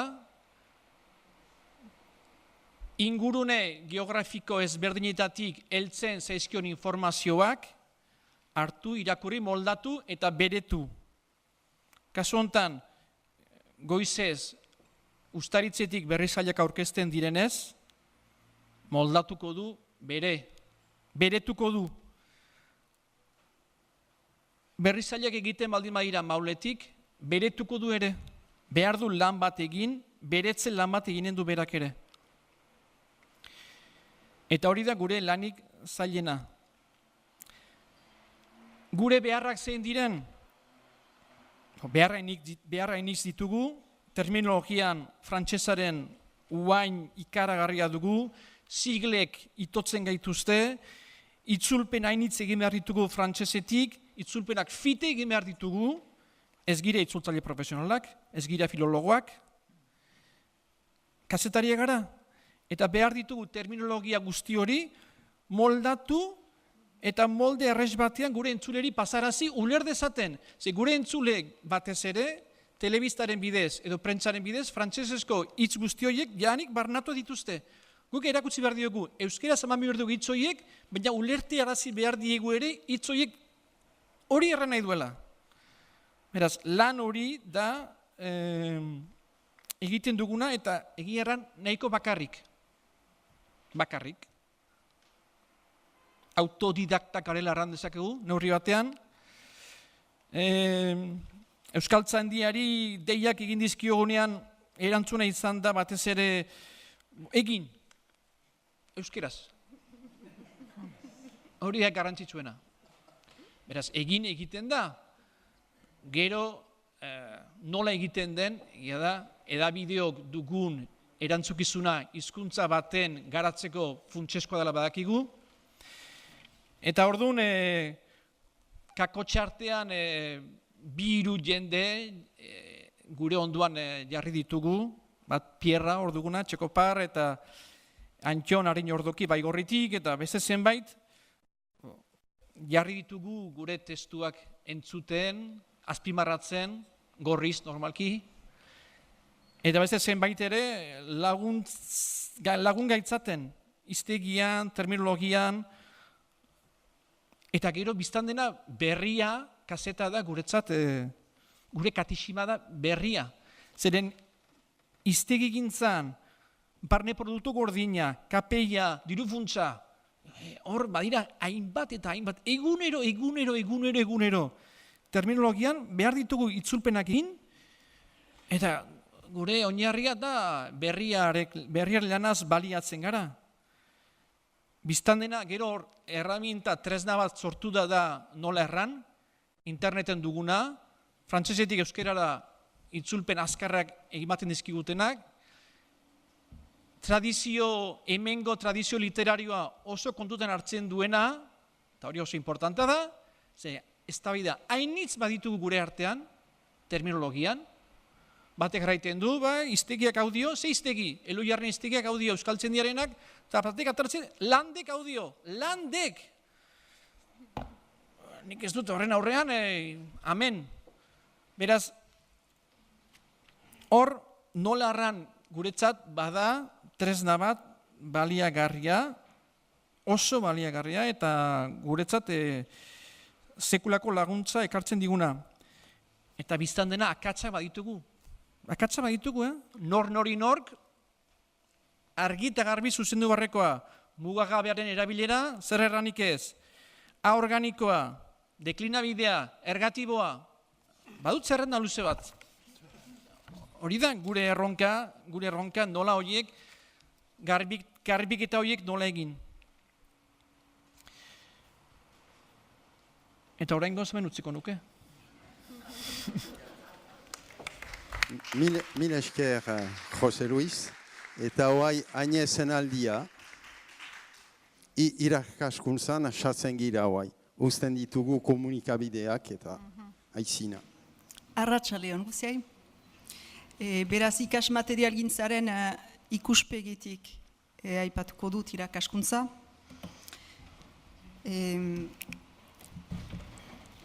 Lehen bizikorik egan behar dut, 20 urte hauetan ari naizela ikasen.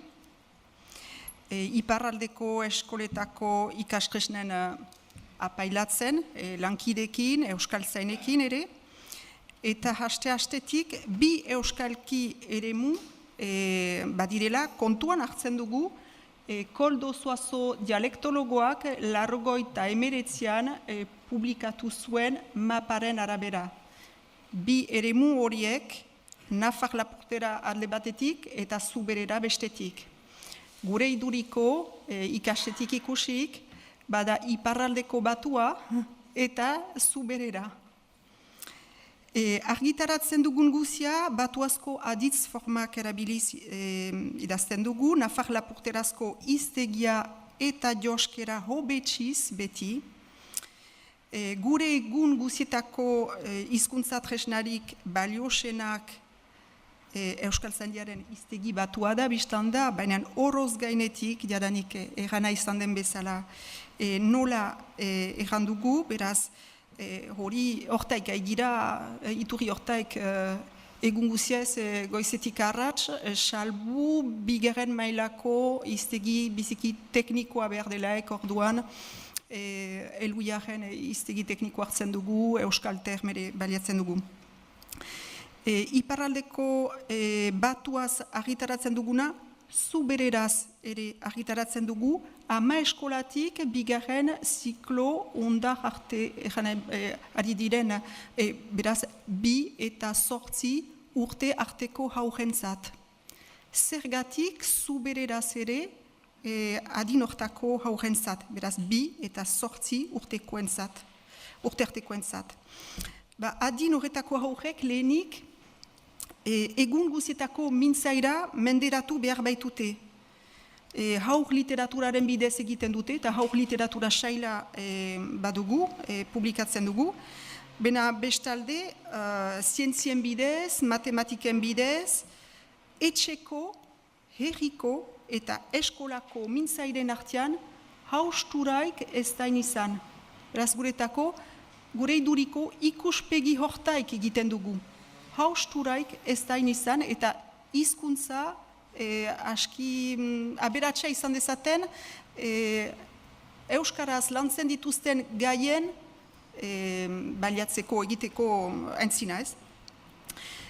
Gero haujak txahutzen direlaik, euskara batura buz zabaltzen dute mintzaira, lehenik iparaldeko batuazko euskara hartu, zer nebe eta gure Nafar Lapurtera edo batua, eta ondotik, kolegiotik entzina, hegoaldeko formak ere ezagutuz.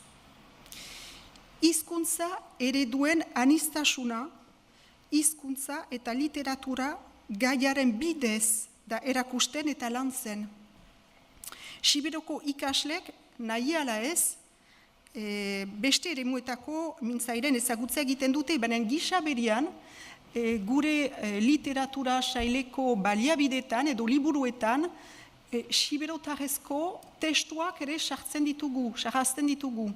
Eta berdin hegoaldekoak ere, handu lertxunirenak edo beste, horiek jadanik 8, 9, 10 urtetaik entzina, holakoak badituzte denek. Beraz, anistasuna dugu gogoan. Kolegio mailako literatura liburuik ez dugu ono eginik zen eta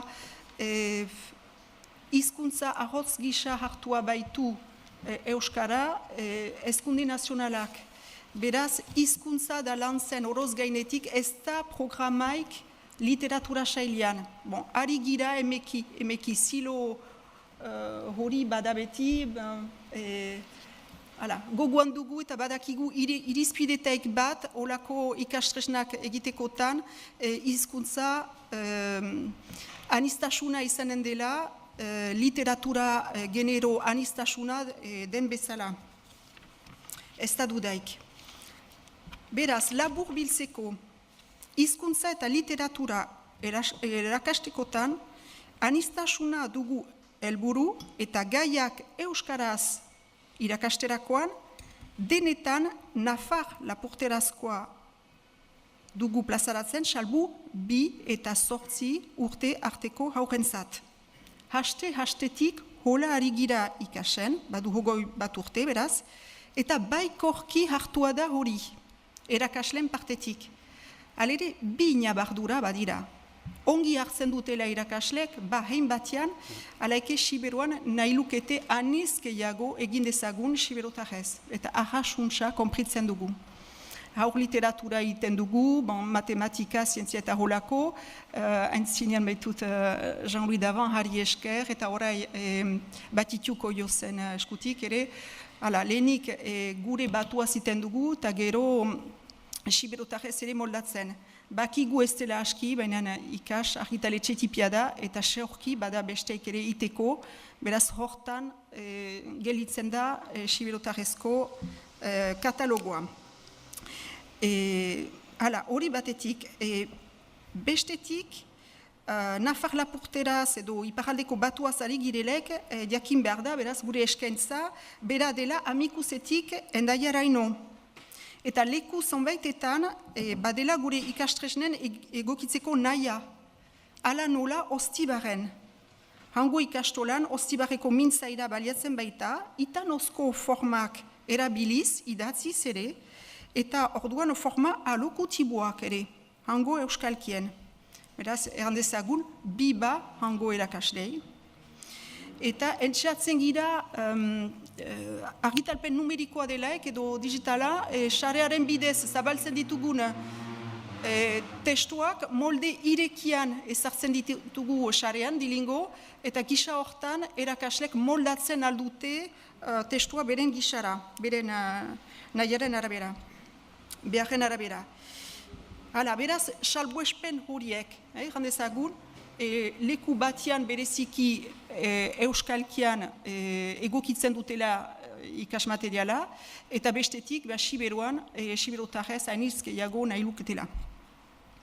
Gero, euskal herri osoa gogoan hartuz, ikasen argitalpenak hegoaldean nola hartuak diren urte guziz izartzen dugu Durangoko azokan ibiltzen baigira 5 egunez. Beraz, hango publikoa hunkitzen dugu, bakigu zuela balio matematika liburuik eramaitia haraz, eta edo beste zientzietan eta holako, simpleki kurikuluma edo programa ez baita bat ere bera, hangoa eta hemengoa, eta hildo pedagogikoa ere erakasteko manerak diferentak baitira. Atik, literatura biziki gustukoa dute, iparaldekoa ere, atxebete dute zinez interesgarria dela, publiko fidela badugu, erakasle zonbeitzu heldu zauzkigu, urtez urte, biziki jarraikiak ditugu, eta bestalde familia zonbeit ere. Beraz, biziki interesgarria da haien entzutea, zer dioten iparaldeko ikastresnez, literaturaren ikuspegitik bederen. Haur literaturaren ikuspegitik. Eta erreten dute biziki interesgarriak direla edukiaren aldetik, biziki pedagogiaren ikuspegitik, biziki aberatsak direla. Jakin behar da klasiko handiak direla, zonbeitzu, frantsesetik itzuliak, alemanetik, espainoletik eta horako. Zer diote mintzairaz? Ez dute ohar handirik egiten. Oai, entzun baititut kazetariak eta ez dugu holakoik entzuten hanbeste. Ba, entzuten dituztelaik entzun gaia zen eta liburuekin batian grabazioak emaiten baititugu Siberotarrez, Titikarrek altek eginik, eta Nafar Lapurteraz, San Errotaberek bereziki. Ez dute ohar handirik egiten, eta ene gustuko hortan sehitzen dute literatura saileko kritikariek erten dutena. Literatura saileko kritikariek edukia dute kritikatzen, eta gainera kritika biziki baikorrak egiten dituzte komuzki. Batzuetan, beti seinalatzen dute Nafar Lapurteraz eta Siberotarrez publikatuak direla gure albumak. Baina ez da sekulan kritika eskor gisa emana. Erraiten dute batzutan, eta badut liburu bat, Batuaz eta Siberotarrez eman baitugu, holako albumetan eman dezagun, emaiten dugulaik azkenik, azken hori aldean, bada aita desertarik badea. Aita desertarik badea. Nola hartzen dute hori egoaldekoek? Beraz, kritikariak zer errandu olakotan. Erraiten du, hitz bakar batzu arrotz samarrak zaiten aldirela. Besterik gabe, baina ez da euskalkiaren gatik, bakarrik adierazkortasunaren gatik hartu baitugu frantsesetik. Eman bagenu aita azken burukorik badea, iparaldean ez zuen gauza handirik emanen. Eta entsegur, egoaldeko itzultzaile batek, postrerik, badea ezarriko zuen. Beraz, horregatik bakarrik, ohar hori bainan bestenez, izigarri baikorki hartuak dira liburuak, ezberdintasun horiek izanik ere. Eta eskertzekoak dira zinez, egoaldeko literatura kritikariak, ala nola Imanol Mercero, berrian bereziki publikatzen baitu, EHUko Xabier Etxaniz, eta gero Galtzagorri elkarteko behinola aldizkarian ere ari direnak. Zinez eskertzen ditugu, zeta zubilana egiten baitute. Hala, beraz, hori gure praktikaz eta ze hoi hartzun entzuten dugun. Beharrak eta galdeak. Biga baizik ez ditut aipatuko, Zubereraren kasua, Siberuan Euskaz haidira eta Euskaz baizik ez dira ari, beraz Euskara bizirik atxikitzekotan Siberotarrez izan behar da. Hori argi dugu. Basen Nafarroan eta Lapurdin egoera nahasiagoa da. Ostean aipatu dutan Ostibarreko kasua salbu, ez dugu ikusten euskalkiren berezitasun handirik irakasleen ahotan. Jakin behar da erakaslegoa biziki hasi dela denbora guti barne, euskal irakaskuntza hasten ari baita iparaldean beharre. Eta orduan, Haietaik anitz euskaldun berriak dira. Euskaldun berriak zinez batzu. Eta euskalkien berezintasunetaik urrun. Euskaldun zahrek ere ez dute baitezpada beren sorlekoan erakasten. Funtsian balio luke irakaslen mintzairaz eta erakaslekuaz ikerketa egitea. Nun ezten jadanik egina. Eneiduriko funtsezko beharra ez da euskalkien gaian finkatzen, eta horrekin bukatuko dut. Gaur egun eskolan hasten diren ikasletaik erdia kasik sail ere bidunian edo murgiltze sisteman hasten da, 156. Azken 15 urte hauetan, 116 gehiago. Hori EPren lanari esker, orai bakigu. Biziki eskertzekoa da lan hori. Eder da, hasten baitira. Kasik erdia, murgiltze sisteman eta edo klase lebidunetan hasten baitira. Baina gero, kolegiorat heltzian, 120 baizik ez dira. Hala, azken 15 urte hauetan, 110 gehiago. Baina liseorat heltzen, ono pixo, 110 baizik ez dira. 15 urte hauetan, 104 emendatu da.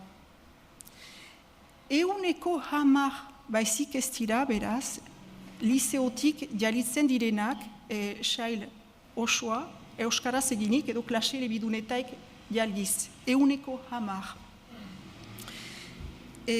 Euskararen partetik, eneiduriko molde beretik jalitzen dira gutxi gora bera. Liseo gutxi dira iparaldean eta nahaste dira olakoetan, eskualde batetik besteat ludirenak, aietaik hainitz eskualdun berriak dira.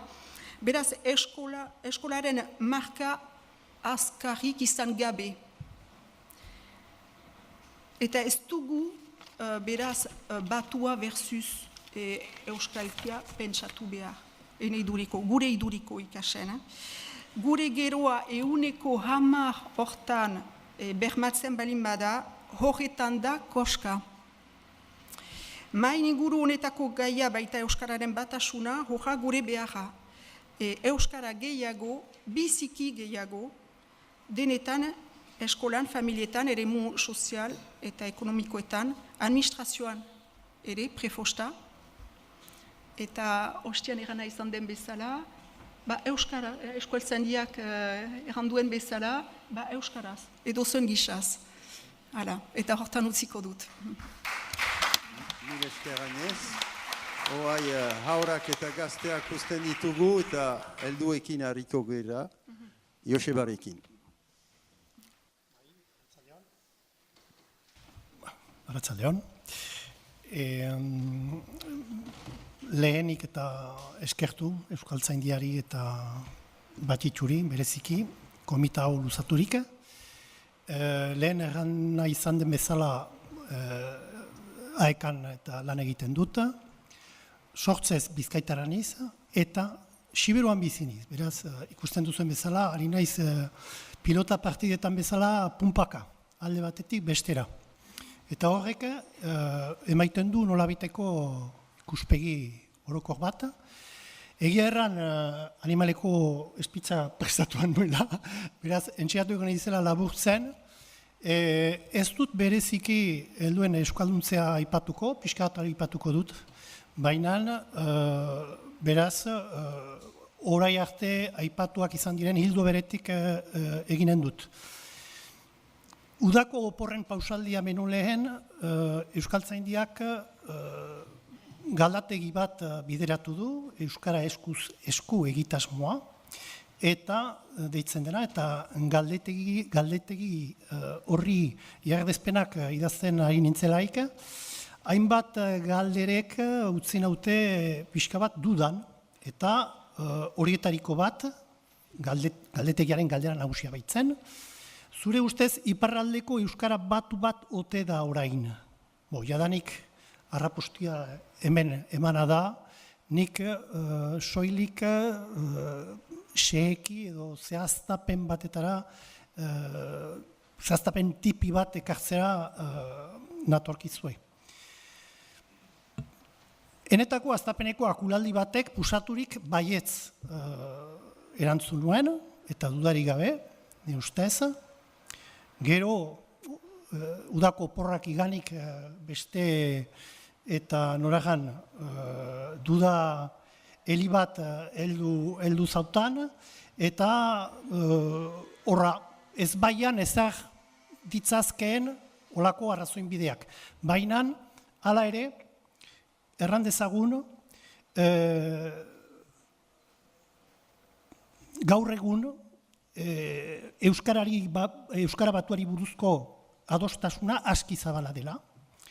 Aski zabala dela Euskalgintzan diharduen inteligentzia baten dako, eta inteligentzia aipatzen dut, zenda eneduriko biziki importanta da inteligentzia hau, bai igualdean, baina iparraldean bereziki. Hortan, erraiten dut, bai ikastoletan, bai edabidetan, bai helduen erakaskuntzan, bai idazlegoetan, bai hori da Euskararen inteligentzia, eta inteligentzia horrek izigarriko sektore horrek, esparru horrek, izigarriko bultzada eman dio iparraldean Euskarari. Hortan ez da neolako dudarik. Eneiduriko Euskaltzaindiak berak ukanduen Euskara batua eraikitzerakoan euskalkiak errespetatuz, ez beti behar bada, baina euskalkiak errespetatuz erakutsi duen ekinbide eta ekimolde idekiek, nik uste dut biziki lagundu dute percepzio baikor, Euskara batuaren inguruko percepzio baikor batean. Hala eta guztiz ere, egia da Euskara batuak, goizuntan entzun dugu astapen horiek nolakoak izan diren, eta nolaz baiteko pekatu originala badu. Egan nahi du, lehen urratsak Baionan kausitzen badira ere, erdiguneko euskalkietan oinarriturik baita, Hots Gipuzkeran, Lapurdiko mendebalean, Nafarroko hipermaldebalean. Horietan kokaturik izanik, ene ustez, iparraldeko herritar zonbaituendako, Euskara batua ez da sinesgarri. Edo sinesgarri eskasa du. Eta hori urte luzez, nire ustez, horrela izan da, eta horrela jarrikitzen du oraino ere. Ez, uste dut, entzeimendu handiak eginek izan direla, bada, eta inteligentzia horrek lehen aipatu dutan bezala, animaleko lan egin baitu, behinan bada herritar xehe dena delakoetan, ene ustez Euskara batuari buruz percepzio bat ez osoki baikorra, ez ezkorra erran ezake momentuntan, baina hori errealitate bat da. Eta hori ere kontutan hartu beharko dugun aldagaia da, lehen ere aipaturik izan den bezala. Zendako, zenda, hizkuntza dakigun bezala, komunikatzeko sistema baldin bada, beraz sistema badu bere osagai gramatikalak eta baina baita ere identitatearen vektorea da, ene ustez, eta horrek badu garrantzia herritarrak identifikazioa egiterakoan. Euskara eskuzezko egitasmoaren galderaren funtsara berriz itzultzeko, lehen aipatua izan da Koldo Zuazo, eta Koldo Zuazok duela 2 urte berria egunkarian, elkarrezketa batean, biziki, xeheki, egin zituen bere aipamenak, eta erran zuen, da importanta da, horretaraztea berak erran zuena. Euskalkiak baturantz ari dira evoluzionatzen. Berdintzen ari da Euskal Herri osoko Euskara. Batasun prozesu honi Lapurdin eta Nafarroa beherean argi azaltzen da. Batu bat sortzen ari da bi herrialde horietan. Hain justu ere prozesu hori martzan jarri beharko litzateke beste euskalkietan ere bai. Beaz, Koldo Zuazok, nire ustez Koldo Zuazoren agirazpenak biziki argiak dira. Urruntxago erraiten du, oraino zehazteko, gero eta distantzia handiago dago Hego Euskal Herriko eta Ipar Euskal Herriko euskaldunen hizkeran. Iparraldean frantsesaren eraginagatik eta hegoaldean gaztelanaren eraginagatik. Nik ez diot eztabaidatuko Koldo Zuazuri, biztan dela, bere erranak, nire ustez, biziki argi emanak ditu eneiduriko gaur egun dugun egoeraren osagaiak. Nik erran ezake bai badugula euskara batu hori iparraldean, badugu utziz lehen aipatua izan dena, ere bai, utziz Siberura biztan dena eta bazterrean baita, baina hori bada, eta hori nola joan da osatzen azken urteetan, eta aspaldi danik, alde batetik iparralde osoan euskarak duen egoera larriak, gaitzak, batasunerako urratz berrien hartzera behartzen bai gaitu, beraz, hor bai Basena Fartarren aldetik, Lapurtaren aldetik, ene ustez egin ahalak egiten dira batuera horren karietara. Aspaldian batera ibiltzen den Nafar-Lapurterazko tradizio idatzi zabal eta aberatsa, hori ezin dauka iparraldean duen tradizio literario aberatsa. Frantseseratik gure ganatu ditugun mailegu hitzen eragina, lehen aipatua izan da dezer eta postrea ez erraiteko eta nola erran eta erran genezake hainbat. Nahi baduzue, hori eguneroko arazoa da guretako. Euskarazko hitzak ez direlarik nola erran, eta nondik mailegatzen dugu. Beti ez baita posible hegoaldeko euskaratik hartzea, hegoaldeko edo euskara batuatik hartzea. Iparraldeko ekak aspaldi harturik du deliberua bere jarduera guzietan, Lapurdiko eta Nafarroa bereko gau eskoletan, tokiko batua horren aldeko autua eginez. Horra, Siberuan biztan dena tokiko euskalkian oinarritzen da. Hor, ez da dudarik, lehen Añezek erranduen bezala, ez du balio Siberuan batueraz, ez da iparraldeko batueraz irakastea. Ez du balio, ez da sinesgarri. Eta hemen baditugu hainbat siberotar horren erraiteko. Beraz, siberotarrez ari gira, beti. Bai ikastoletan eta baita ere gau eskoletan biztan dena. Ordean,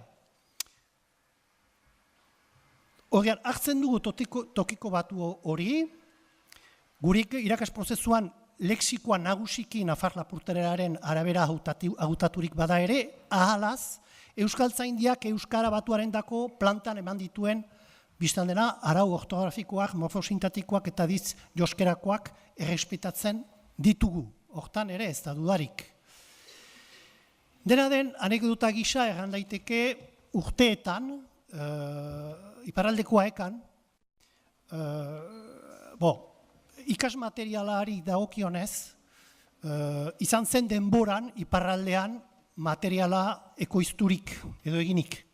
Bainan luzaz, eta beti izan gira pixka bat anitzak maila hortan, luzaz hartu dugu hegoaldeko materiala, Bizkairatik, Gipuzkoatik edo Nafarratik egiten zena, eta orduan hori entxeatu gira iparraldekotzea. Beraz, Nafar-Lapurtera hortan emaitea. Hortan eman dugu ez dakitzen badenbora. Diela 3 urte, erabaki dugu gu aurrek gure materiala sortzea. Beraz, ikasen laguntza badugu hortan, eta baita ere euskaltzaindiarena, hainbat ari baitira lan hortan, eta ordean ari gira gure, beraz, hemengo tokiko batuera hortan eta materiala ekoizten edo sortzen. Erran behar da baita ere, lehen errana izan denaren hilotik, gure erakasleguari aldikal, gero eta hegoaldeko erakasle gero eta gehiago ditu hegoaldekoak, eta hori ulergarria da. Nahi baduzue beti formakuntzetan erraiten diegu, aipatzen diegu, indarra egin behar dela, egin ahalak egiteko hemengo euskarari moldatzeko eta emeki hemengo euskara ere ikasteko. Hoga. Beraz, geroari begira zer ikus, eta labur eginen dut, zenda bestenez lokartuko gira. Beraz, geroari begira. Asularrek agaiten zuen, gero dionak bego dio, beraz, ez gabiltzala gerotik gerora, beraz, Nik uste, eta lehen erranden bezala, zentzugabekeri handia dela Euskara Batua eta Euskalkiak elkarren aurka jartzea. Baztertzekoak dira osoki, ez jakintasunaren gatik muturreko lokalismotara bultzatzen gaituzten dinamika, baina baita ere Euskararen salvazioa, Euskaran uniformizatuaren eskutik etorriko zaigula zineztarazi nahi diguten egitateak. Nire ustez horiek, eta ados gira horretan, hemen guziak, pentsu dut, edo gehienak, eta orain arte hola ibilki gira. Beraz, nik ikusnezake Euskararen bilakaera pixka bat Errusiar panpinen jokoarekin aldera daitekena. Egan nahi du, Euskara Batua panpina handiena izaki, hein tipiagoak diren beste panpinak biltzen ditu bere baitan. Eta tokiko batuak euskalkiak, azpi euskalkiak direnak. Unera beraz, bada interdependentzia bat. Interdependentzia da nagusi, euskalkien atomoak Euskara Batuarenak dira. Izkera bakoitzaren sinergiak besteekin elikatu beharrez. Erran nahi baitu, iparraldeko batuaren bidetik sakontzea Euskara Batuaren onerako izanen dela ezinbestez. Hori argi ikusten dut. Labur biltzeko, eta lehen aipatu dutan bezala, eneiduriko geruari begira, hoai ditugun tresnak, zonbait hemen aipaturik izan dina, nola erran iztegi digitala, Euskara esku egitasmo bezalakoak, horiek beharrezkoak dira justuki Euskara horren lantzeko. Tokiko Euskara lantzeko eta Euskara Batuaren lantzeko errandutan bezala.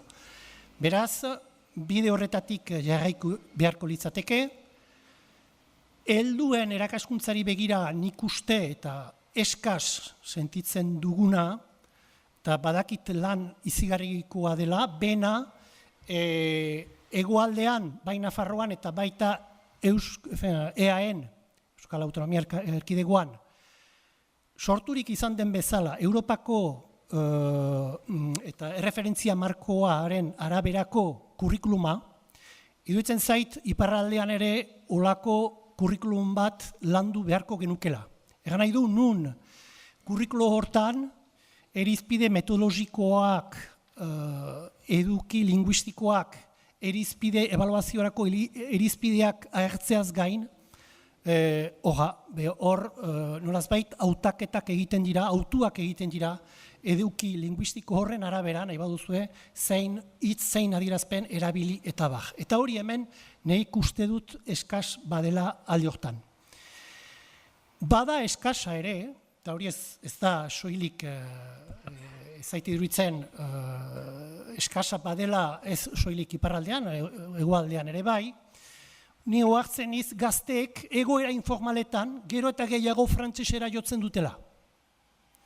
Frantsesez usu euskaraz aurkitzen ez dituzten adierazpenak aurkitzen baitituzte, sakreak, hitzlarriak, neologismoak, birauak, hitzainitz. Eta, beraz, jotzen dira ezinbestez frantsesera. Hori da ezagutzen dugun realitatea, eta eneduriko hor indar bat egin beharko litzateke, ez daki zer egina den orain arte, gauza batzuk Asiskok behar da egin zuen bere garaian, baina ez daki zer egina den orain arte, baina uste dut gaztei begira behar lizetekela hiztegi adierazpide eta hainbat lanketa egin gaztei begira. Lehen aipaturik izan da, eta horrekin bukatuko dut, Euskara Siberotarren realitatea, egoera, eta beste herrialdetan gertatzen den bezala Euskara gibelkari da Siberuan. Herritar hainitzek, Siberotar euskalkiari erakusten dioten atxikimendia handia bada ere, bi ikastolen, bai gai eskolaren eta Siberoko botzaren, irratiaren eta beste hainbat elkartene egin alak azpimarratzekoak izanik ere, eneiduriko, eta Jalui Aiandek eta erranen dute, Peñat eta June handira, euskalkiaren gerua zinez auskorra dugu. Eta nik erranezake bai artikulu, liburu edo kronika bakar batzuk salbu idatzizko euskarriak urri dira, guti dira, Xiberotarrez. Eta eneduriko hor, errealitate untaz jabeturik, iparraldeko euskalgintzak ere, eta uste dut beti ez dela hola gertatzen, baina behar bezalako indarrak egin beharko lituzkela, Xiberuan egiten diren, hartzen diren iniziatibak, ekinbideak, sustengatzeko. Alaz ere, aipagarriak dira gaur egun egiten diren lanak. Nola erran, bainat ez da hor, nola erran hiztegi digitalaren hornitzeko Xiberotarrez ere ari gira, beraz ari dira hitzak apailatzen. Izan zen baita ere grafiaren aldetik, eta goizean aipaturik izan den bezala, Xiberotaga batua pixka bat baturatzeko eginak izan dira, beraz, alaz ere gauza baikorrak badira eginik Xiberun.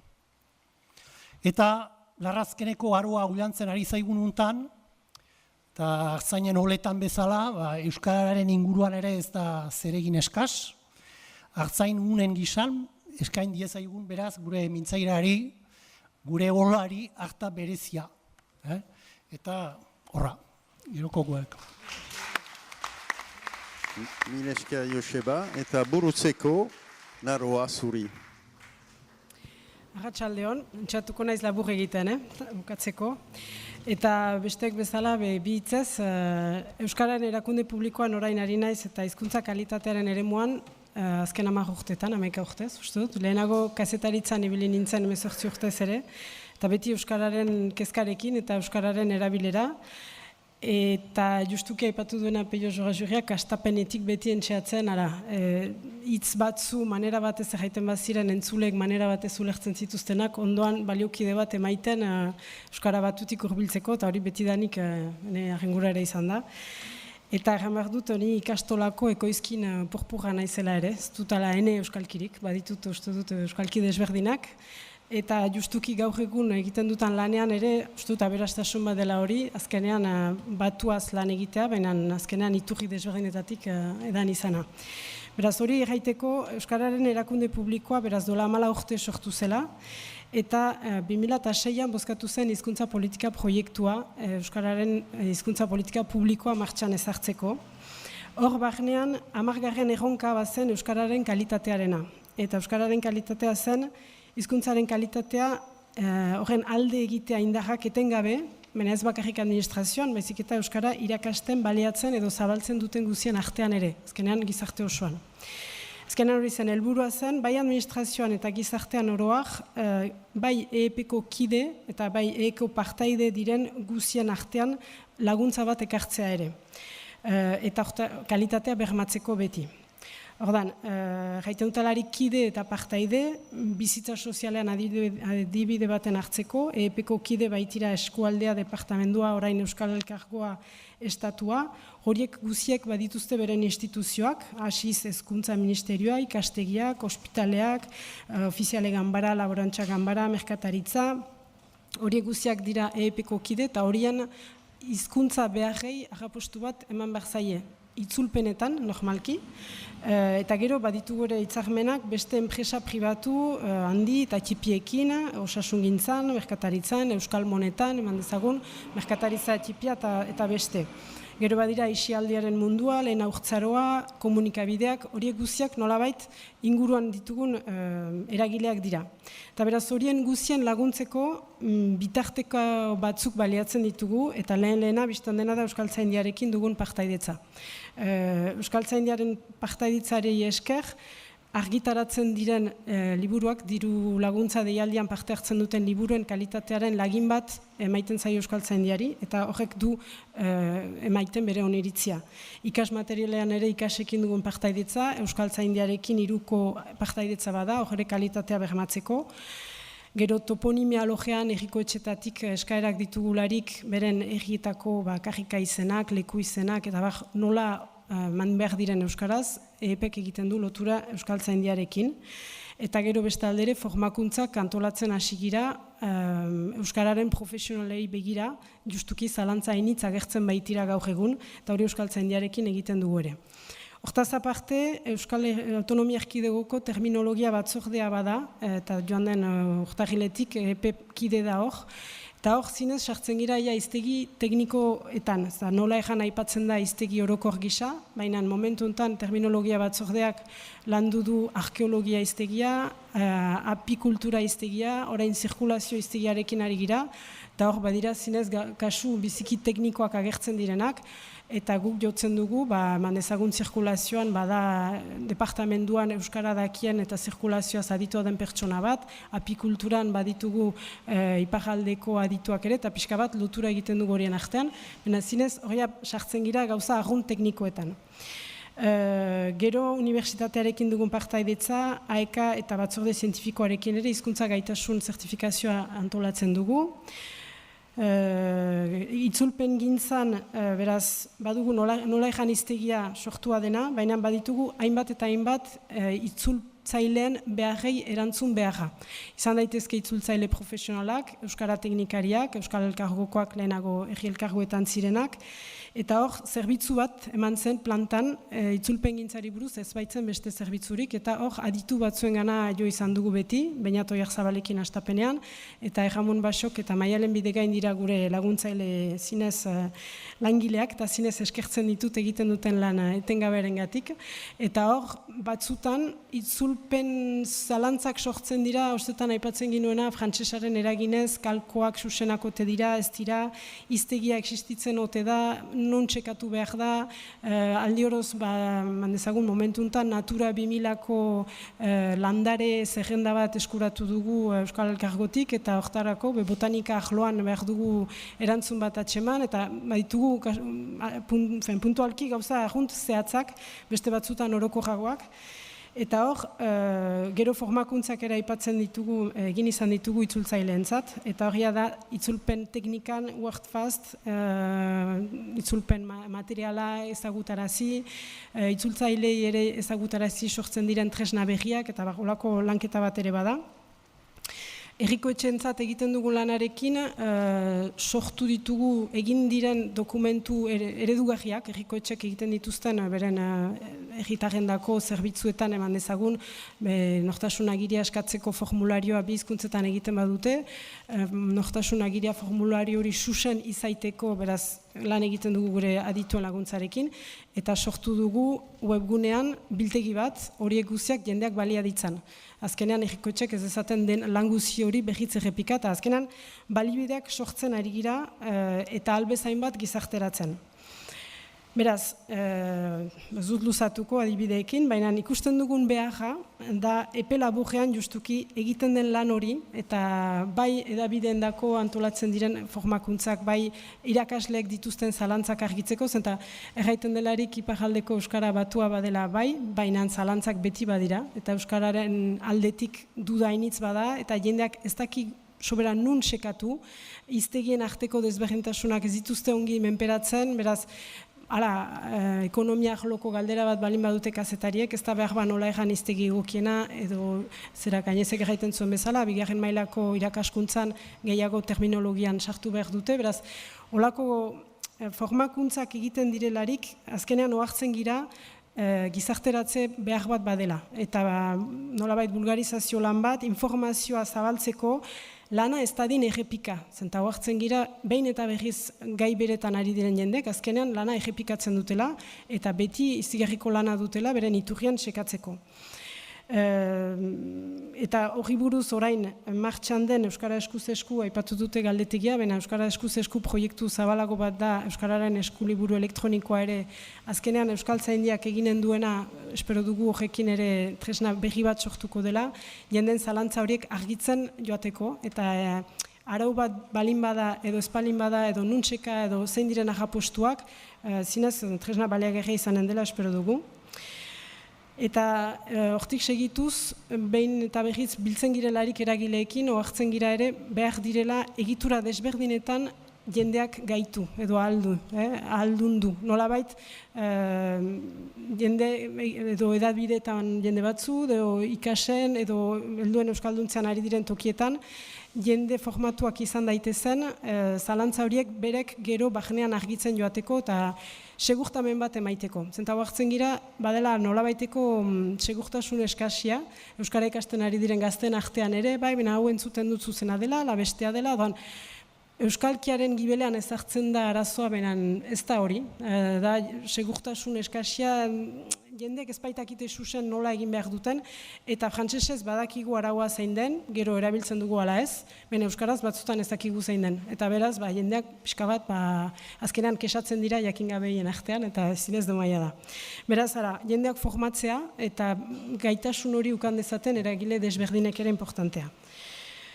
Gero guk erabiltzen dugun irizpiden arabera, Jamun Basokek beti erraiten duzak iduden gehiago, azkenean erabiltzaileak duela azken hitza, baina emaiten ditugun irizpiden aldetik, beti kontuan hartzen dugu edo entzatzen gira zoin publikorentzat ari giren, Davidetan bezala, nor den eskatzailea. Zenbateko publiko kopurua unkituko duen, zenbateko iraupena ukanen duen emanen dugun proposamenak. Ikeako seinaletika egiteko, aski bura uste ukan dugu, zenta etxeko material sinpleenak ere, izen desberdinak ditu egualdean eta iparaldean. Baina badakigu hor publiko zabal bat etorriko dela, eta abajur, ez nahi zorroit gehiago nola itzuli ginuen, baina iztegietan ez ginuen atseman. Eta badira ampula edo bombila edo beste nola egan behar den, olakoetan ditugu azkenean buru austerik handienak, euskalkiei lotuak zaizkie, baina terabideak atseman behar dira beti, publiko zabala delarik, edo mandezagun departamentuko bide seinaleak emaiten ditugularik, eta orain mandezagun jan hasten aiz gauzak, baina terminologia batzordean, zirkulazio iztegian proposatuko dugu, iparraldean diren praktika batzuk nolabait normalizatzea, autokidetza, autopartekatzea, horiek orain arte ez baitira egoaldean biziki erabiliak, baina hemen bai, eta beraz nahi ginuke horiei buruz iritzi batukan eta pixka bat gauzak entzinatze ginoan. Aldiz, erriko etxe tipi batek nahi baditu bere erritarrendako, ez dakit, liburutegian informazio riska batzu banatu, behar bada kontuan hartuko dugu gehiago erri hortako euskalkia, edo Donapaleuko ospitalean, ez dugu behar Baionako ospitaleko seinaletika arras bera ezarriko. Entxatzen gira aldioz moldatzea, ez da egesa, buru usteak ematen ditu, baina hortan ari gira, eta azkenean gure helburua da justuki, administrazioko hizkuntza badakigu zaila eta arrotza dela hizkuntza guzietan, espainolez, frantsesez edo beste, guk badugu esperantza Euskal Herriko jendeek administraziora joan ez ere Euskara erreski ulertuko dutela. Eta azkenean Euskarara joko dutela, agian frantsesa baino erresago ere izanen delako hientzat. Behar bada, metxetarik ari gira, baina hori nahi ginuke. Mil esker nagoa. Denbora joan da, hasi gira berant, gure falta da. Orduan ez dakit galdera batzuk edo zuek zerbait emendatzeko, bena laburski.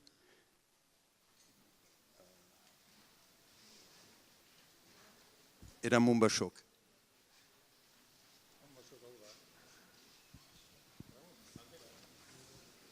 Eramun Basok. Ohar bat da. Ohar bat da. Martxan da? Aba, egia. Sasi ikerketa bat egin dut, nik ere eskualkiak eta Euskara Batuaren ezberdintasun hori neurtzeko. Eturni Lafiten hiztegian hartu ditut lehen 100 hitzak. Eta sekatu dut eskualtzaindiaren hiztegian zonbat falta diren, zonbat gehi diren. Ohartu naiz, 100 hitz horietarik 98 eskualtzaindiaren hiztegian direla. Bi falta ziren, bat aurdiki eta bestia adizione, ez baita bereziki eskualdura.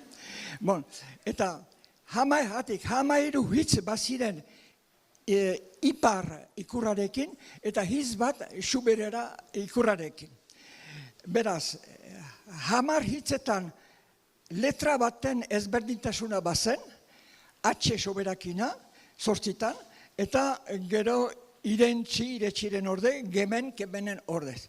Beraz, lehen oharra ondoria da, hau da, batasunerako bidea, Euskara publikoaren batasunerako bidea, aspaldian hasia dela. Ez dela hori gauza berria. Bigarren oharra galde bat bezala da, untsa entzun badu, Josebak erran dauko gure bekatu originala, teologian gara hor, izan dela euskalkietik abiatu garela, eskora baturantz. Alderantzek nik egan ezake, denen euskara batua, euskara bildua izanen dela, eskualkietako aberastuzunak bilduz. Eta eskualkietako aberastuzunak ez bat ditugu biltzen, euskara anto bat izanen dela, hori erran nahi baitu, nehoren euskara izanen dela. Hala, ene hojarrek.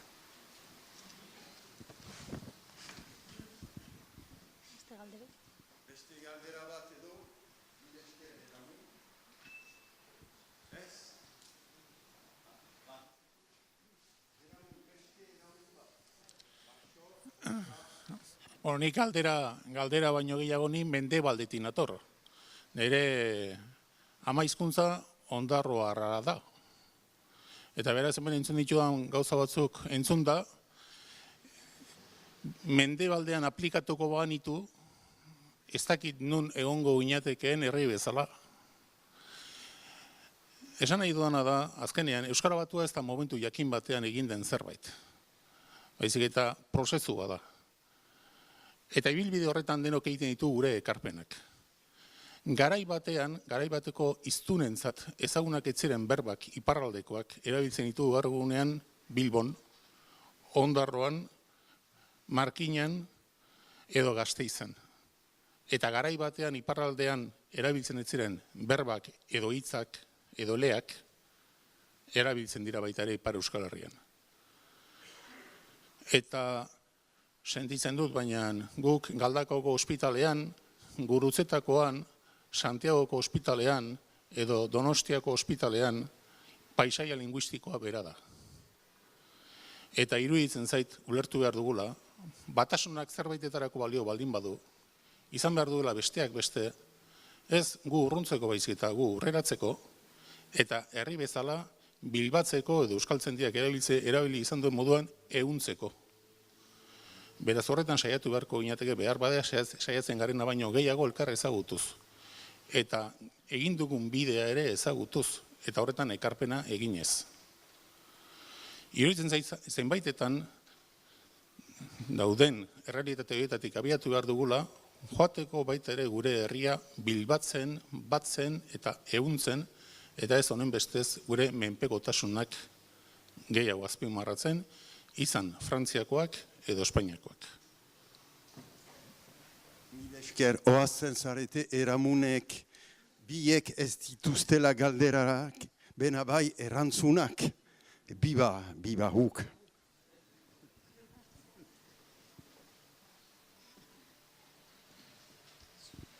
Bai, mil esker, orkestu duzunagatik.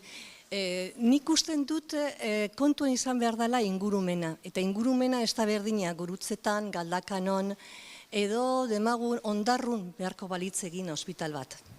Eta ustot hemengo ingurumena edo duguna hori dela. Alde batetik izan daiteke hirian, eta beste gauza bat, Donapaleon zeta baterako, behar bada bagituzte beste hitz batzuk eta pentsatu behar duzue, hori da?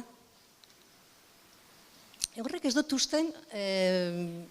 Hor ez gira medikuntzaz mintzo, Erra nahi dut medikuntza arloan. Aparka ez baina ospitaletan, baina seinaletik emateko. Ospitaletako argunea edo arlekua edo olako seinaletik aldetik. Seinaletik aldetik. Hori da, gauza berezi batzuk beharrezkoa da. Dinot seinaletik ematea ez dala berdina Lekeition edo Galdakaon edo Gurutzetan. Baina Lekeition ez dago ospitalik, orduan ez duzu erabili behar, seinaliteka bat. Eta hemen behar bada ingurumena desberdina da, Donapaleun eta hemen orduan hori kontuan izan behar. Ez dut usten horrek egingo duala banatzerik. Ez dut usten behar bada bata bestien gandik ikastea.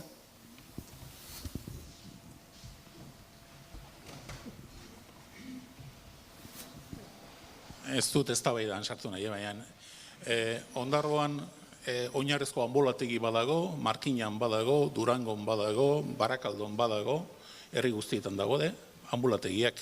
Eta ambulategian erabiltzen ditugun garai batean jendeak baliatzen ez zituen hitzak, gaur egunean ageri dira, eta gaur egunean normalean oroar jendeak ezagutu egiten ditu. Alegia, esan nahi duena da, horregatik esan dut Euskara Batuaren kontua, ez dela momentu jakin batean egin eta bukatu den zerbait. Baizik eta egunean egiten ari garen kontu bada. Garai batean Euskaltzaindiaren hiztegiak zenbat hitz batzen zituen eta gaur egungoak zenbat batzen dituen eta etorkizun hurbilekoak zenbat batzen dituen, horrek aditzen ematen duena da euskarak geroz eta erabilera eremu ugariagoa dituela. Baina usunik etengabe eztabaidan entzuten dudana da hitz bat erabakitzen denean edo aukeratzen denean, da ez da ea hau hegoaldetik dator, Espainiatik dator, edo frantses hizkuntzatik dator, edo ingeles hizkuntzatik dator. Baizik eta zein da hitz honen edaduraren ikuspegitik, hiztunen ikuspegitik, edadurarik zabalena duena eta beraz hiztegira eraman litekeena. Eta beraz ez da hegoaldea edo iparraldea.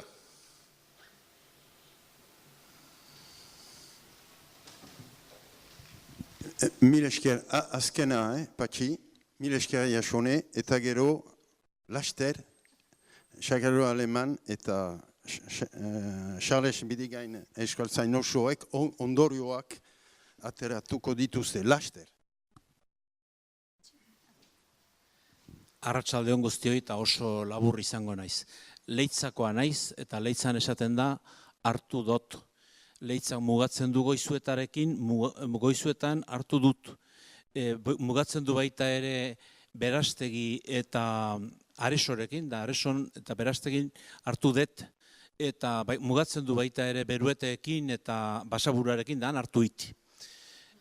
Horregatik guztiarengatik eskerrak ematea gogoratzen zait, orain dela 54 urte, hemen bilkurak egin zenituzten guztioi, Jean-Louis Davantetik hasita hemen aurrean daukadalako, baina nahaztu gabe Txilardegi edo Txominpeilen gaur hemen ez daukaguna.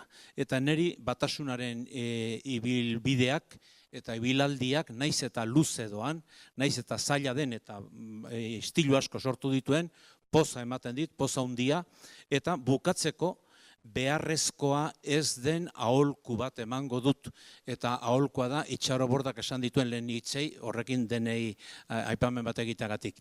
Ematen dizkizuten eta esaten dizkizuten aholkuengatik zuk egiten duzuna egiten jarraituko duzu, ezta? Hori da beharrezkoa.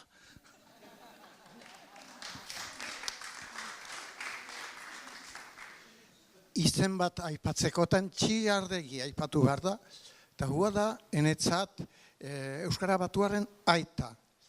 Eta gero aita pontekoa edo gozaita izan zen Koldo Mitxelena.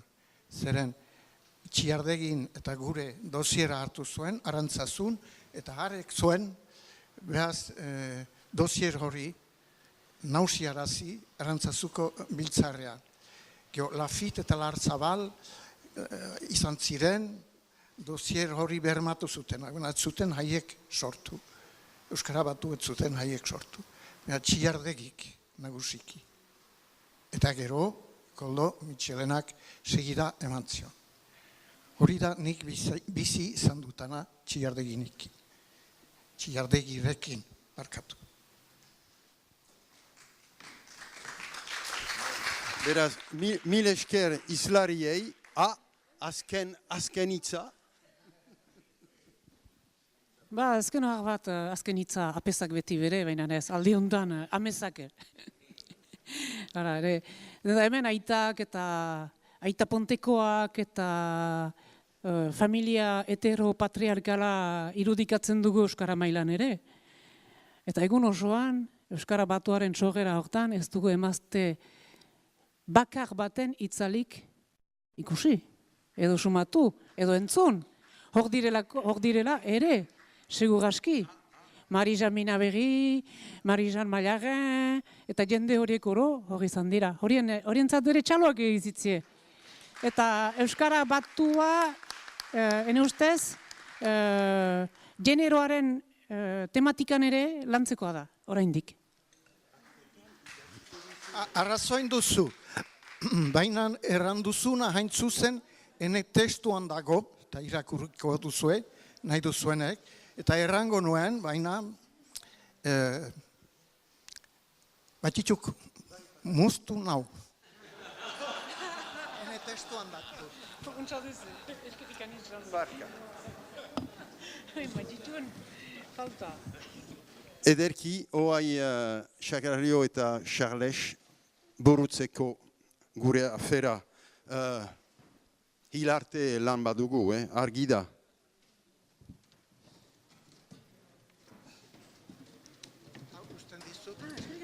Laburpena da hori, Laburpena. Ondi, milesker da hori.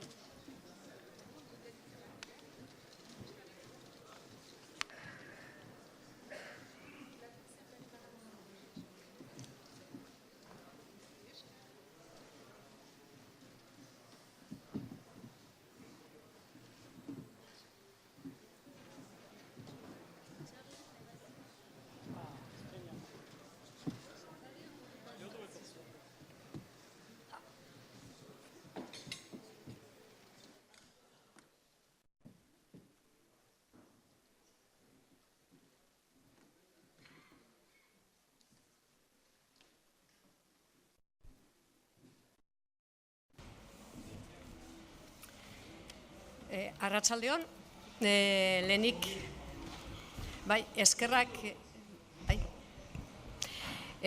etorri zareten guztiei, entzule eta zuen aportazioak egitera, eta eskerrik asko baita hemen mailan parte hartu duten guztiei. Mailan parte hartu duten horiek, uste dut bakoitza, esan duten bezala beraiek, bakoitza bere euskeran aritu da. Baina hala ere denak ulertu dugu. Segurazki aurreko urtetan egin den alegina egin ez balitz, zailtasun guziekin, ez genuen behar bada elkar ulertuko, baina ulertu dugu. Beraz, nik uste dut bide horretan batasunaren bidean, bide handia egin dugula oraindik falta dugu, baina nik esan nuke ondorio bezala hori atera dezakegula. Hemen hitz egin dutenak bakoitza aritu da bere euskeran, denak ulertzeko moduan esan bezala. Zer esan diguten importantea izan da, baina baita nola esan diguten ere. Nola, nik uste dut guztiak gozatzeko bidea izan dugula, ikasi dugula batasun hori hasi zenean zer giro genuen, euskara nola zegoen, zer kondiziotan zegoen, zer baldintzetan zegoen, ze giro zegoen momentu horretan, ze indartzuen euskarak, nekez egin zirela lanak, aurrera eramatea, indarra handia eskatu zula aurrera emateko bide horrek. Esan digute giroa literaturan eta hainbat komunikabideetan eta oso apala zela. Baina gogoan izan, gaur goizean hemen sinatu dugu Euskaltzaindia eta Euskara Elkargoaren artean hitzarmen bat. Hitzarmen horrek nolabait euskarari ofizialtasuna ematen dio iparraldean orain arte izan ez duena, eta Euskal Herri guztian oraindik lortu ez duguna, erdietsi ez duguna, Nafarroan oraindik zati batean besterik ez dugu ofizialtasun hori, beste 3 herrialdetan badaramaia bide bat ofizialtasun horrek, eta nik uste dut hori ere aipatzekoa dela gaur hemen Baionan gertatu den hori. Euskararen batasunean bidea irekitzen izan zen Baiona, eta gaur ere uste dut bidea ireki dugula hitzarmen hau sinatuz. Hitzarmen horretan esaten da Euskal Hirigune Elkargoak aitortzen du euskaraz denaz bezain batean, Ipar Euskal Herrian Euskaltzaindia dela erakundea aholku emaile ofiziala. Beraz, nik uste dut pausoak ematen ari garela alde hortatik ere eta beharrezkoa dela. Batasunean, aipatu dugunean, batasunaren hasiera horretan zailak izan zirela, baina gidari bat edo gidaria beharrezkoa izan zela, nik hemen izen bat aipatu da behin eta berriz, Txillardegi izan da, gidaria behartzen, katexismarea aipatu du baten batek, garai harteko katexismak, baina gero uste dut azkeneko maiontan erabileraren inguruan aritu denean beste batek aipatu du, katexima ere beharrezkoa dugu, eta momentu honetan guretzat berria da katexima. Hau da, beharrezkoa ditugu ereduak, beharrezkoa ditugu komunikabideak, komunikabide Euskal Herri osorako direnak. Batasuna hori baita herria egitea eta hizkuntzetik hasi behar dugu batasun hori egiten. Baina gidaria behar dire, baina beharrezkoa ziren, edo beharrezkoa izan da guzien alegina, baten batek esan du. Eztabaida franko izan zen momentu hartan. Iparraldean, isa hori eztabaidagarria izan zen, isa sartzea ematen zuen, soberan sartzen zela isa. Hegoaldean batez ere atxea zen. Atxea soberan zen hegoaldean, atxe sobera sartzen zen. Eta iparraldean atxe eskaz sartzen omen zen. Baina eztabaida txikia izan zen. Guztiek ikusi zuten Euskaldunen lokarri zela eta beharrezkoa zela batasun hori. Nik uste benetan Euskarak behar duela batasun hori ez dakit zuhaitzean ikusten aldugu, Euskara bat da, zuhaitza bera da, baina guztien lana beharrezkoa da. Hau da, naiz eta isa sartu, onartua izan omentzen, ez omen zituen irakurleri galdu aldizkariak. Eta Euskarak ere guztiak behar ditu, guztion lana behar du, adar guziena, euskalki guziena, lurralde guzietako euskarak behar ditu. Eta gu guztion, euskaldun guzion beharra behar dugula. Nik hoxe ondorio bezala ateratzen dudana gaur.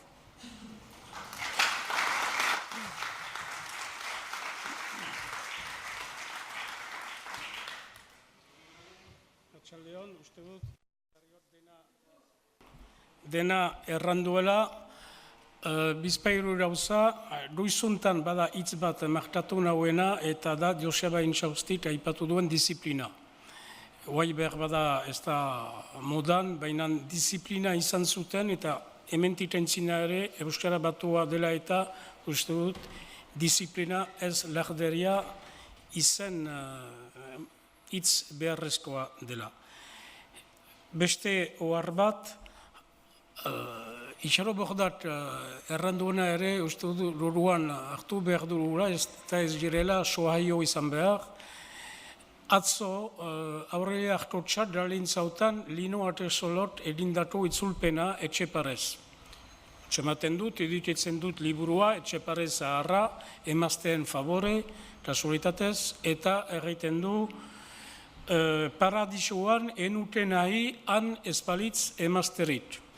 Eta egia da, ikusita hemen Euskara Batua eta Batuaren historioa, uste dut purgatorioan eroiteko sortea badurula luzarako. Parantesiz hori bukatu ertxe eta uste dut zinez disiplina beharrezkoa dela eta atseman dut nunbait pixka bat beharantaro Arestit idatzi zuena.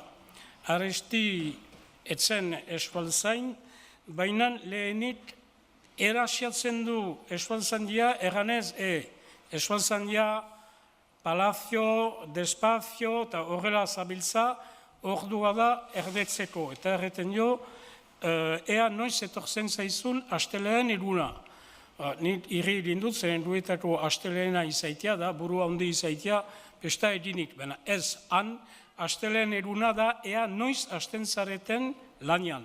Eta erasiatzen du Eskualtzandia.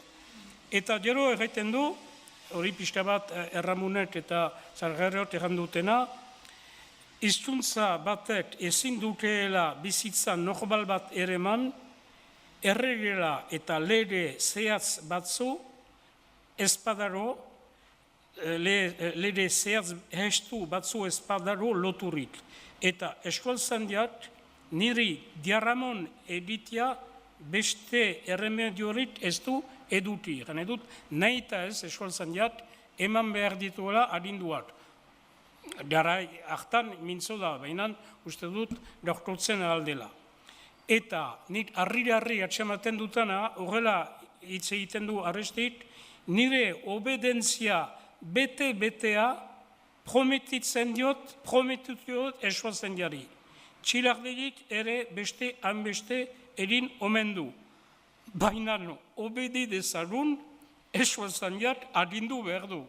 hor ere izan dut pixka bat, bereziki kazetariat erranduena eta batzutan galiten dirute laguntza, baina ere fornitu behar dugu. Eta horrela bukatzen du Arestit, eganez, bihotz honetan odol beroak egiten badit iratin, asmo honean nator zuela beharko duzue jakin.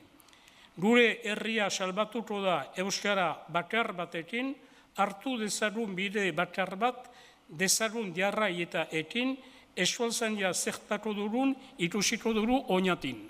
Bai, oinatin ez dugu ikusiko, behar bada arantzazun, eta Baionan ere pixka bat ikusi dugu, eta uste dut hementik aintzina lan anitz badurula, duizuntan errandut 100 galdera badinuela, eta 100 eginbide ere bai.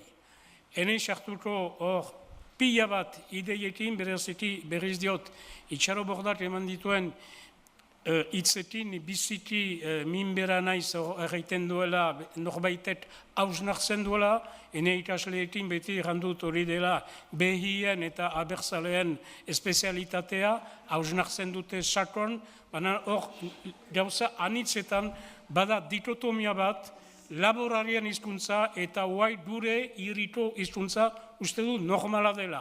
Prozesuz batean gaude, eta lehen onartzen ez ginuena, gure ondokoek onartuko dute, bereziki gaztet ezpaitatite behiat hausnartzen duela.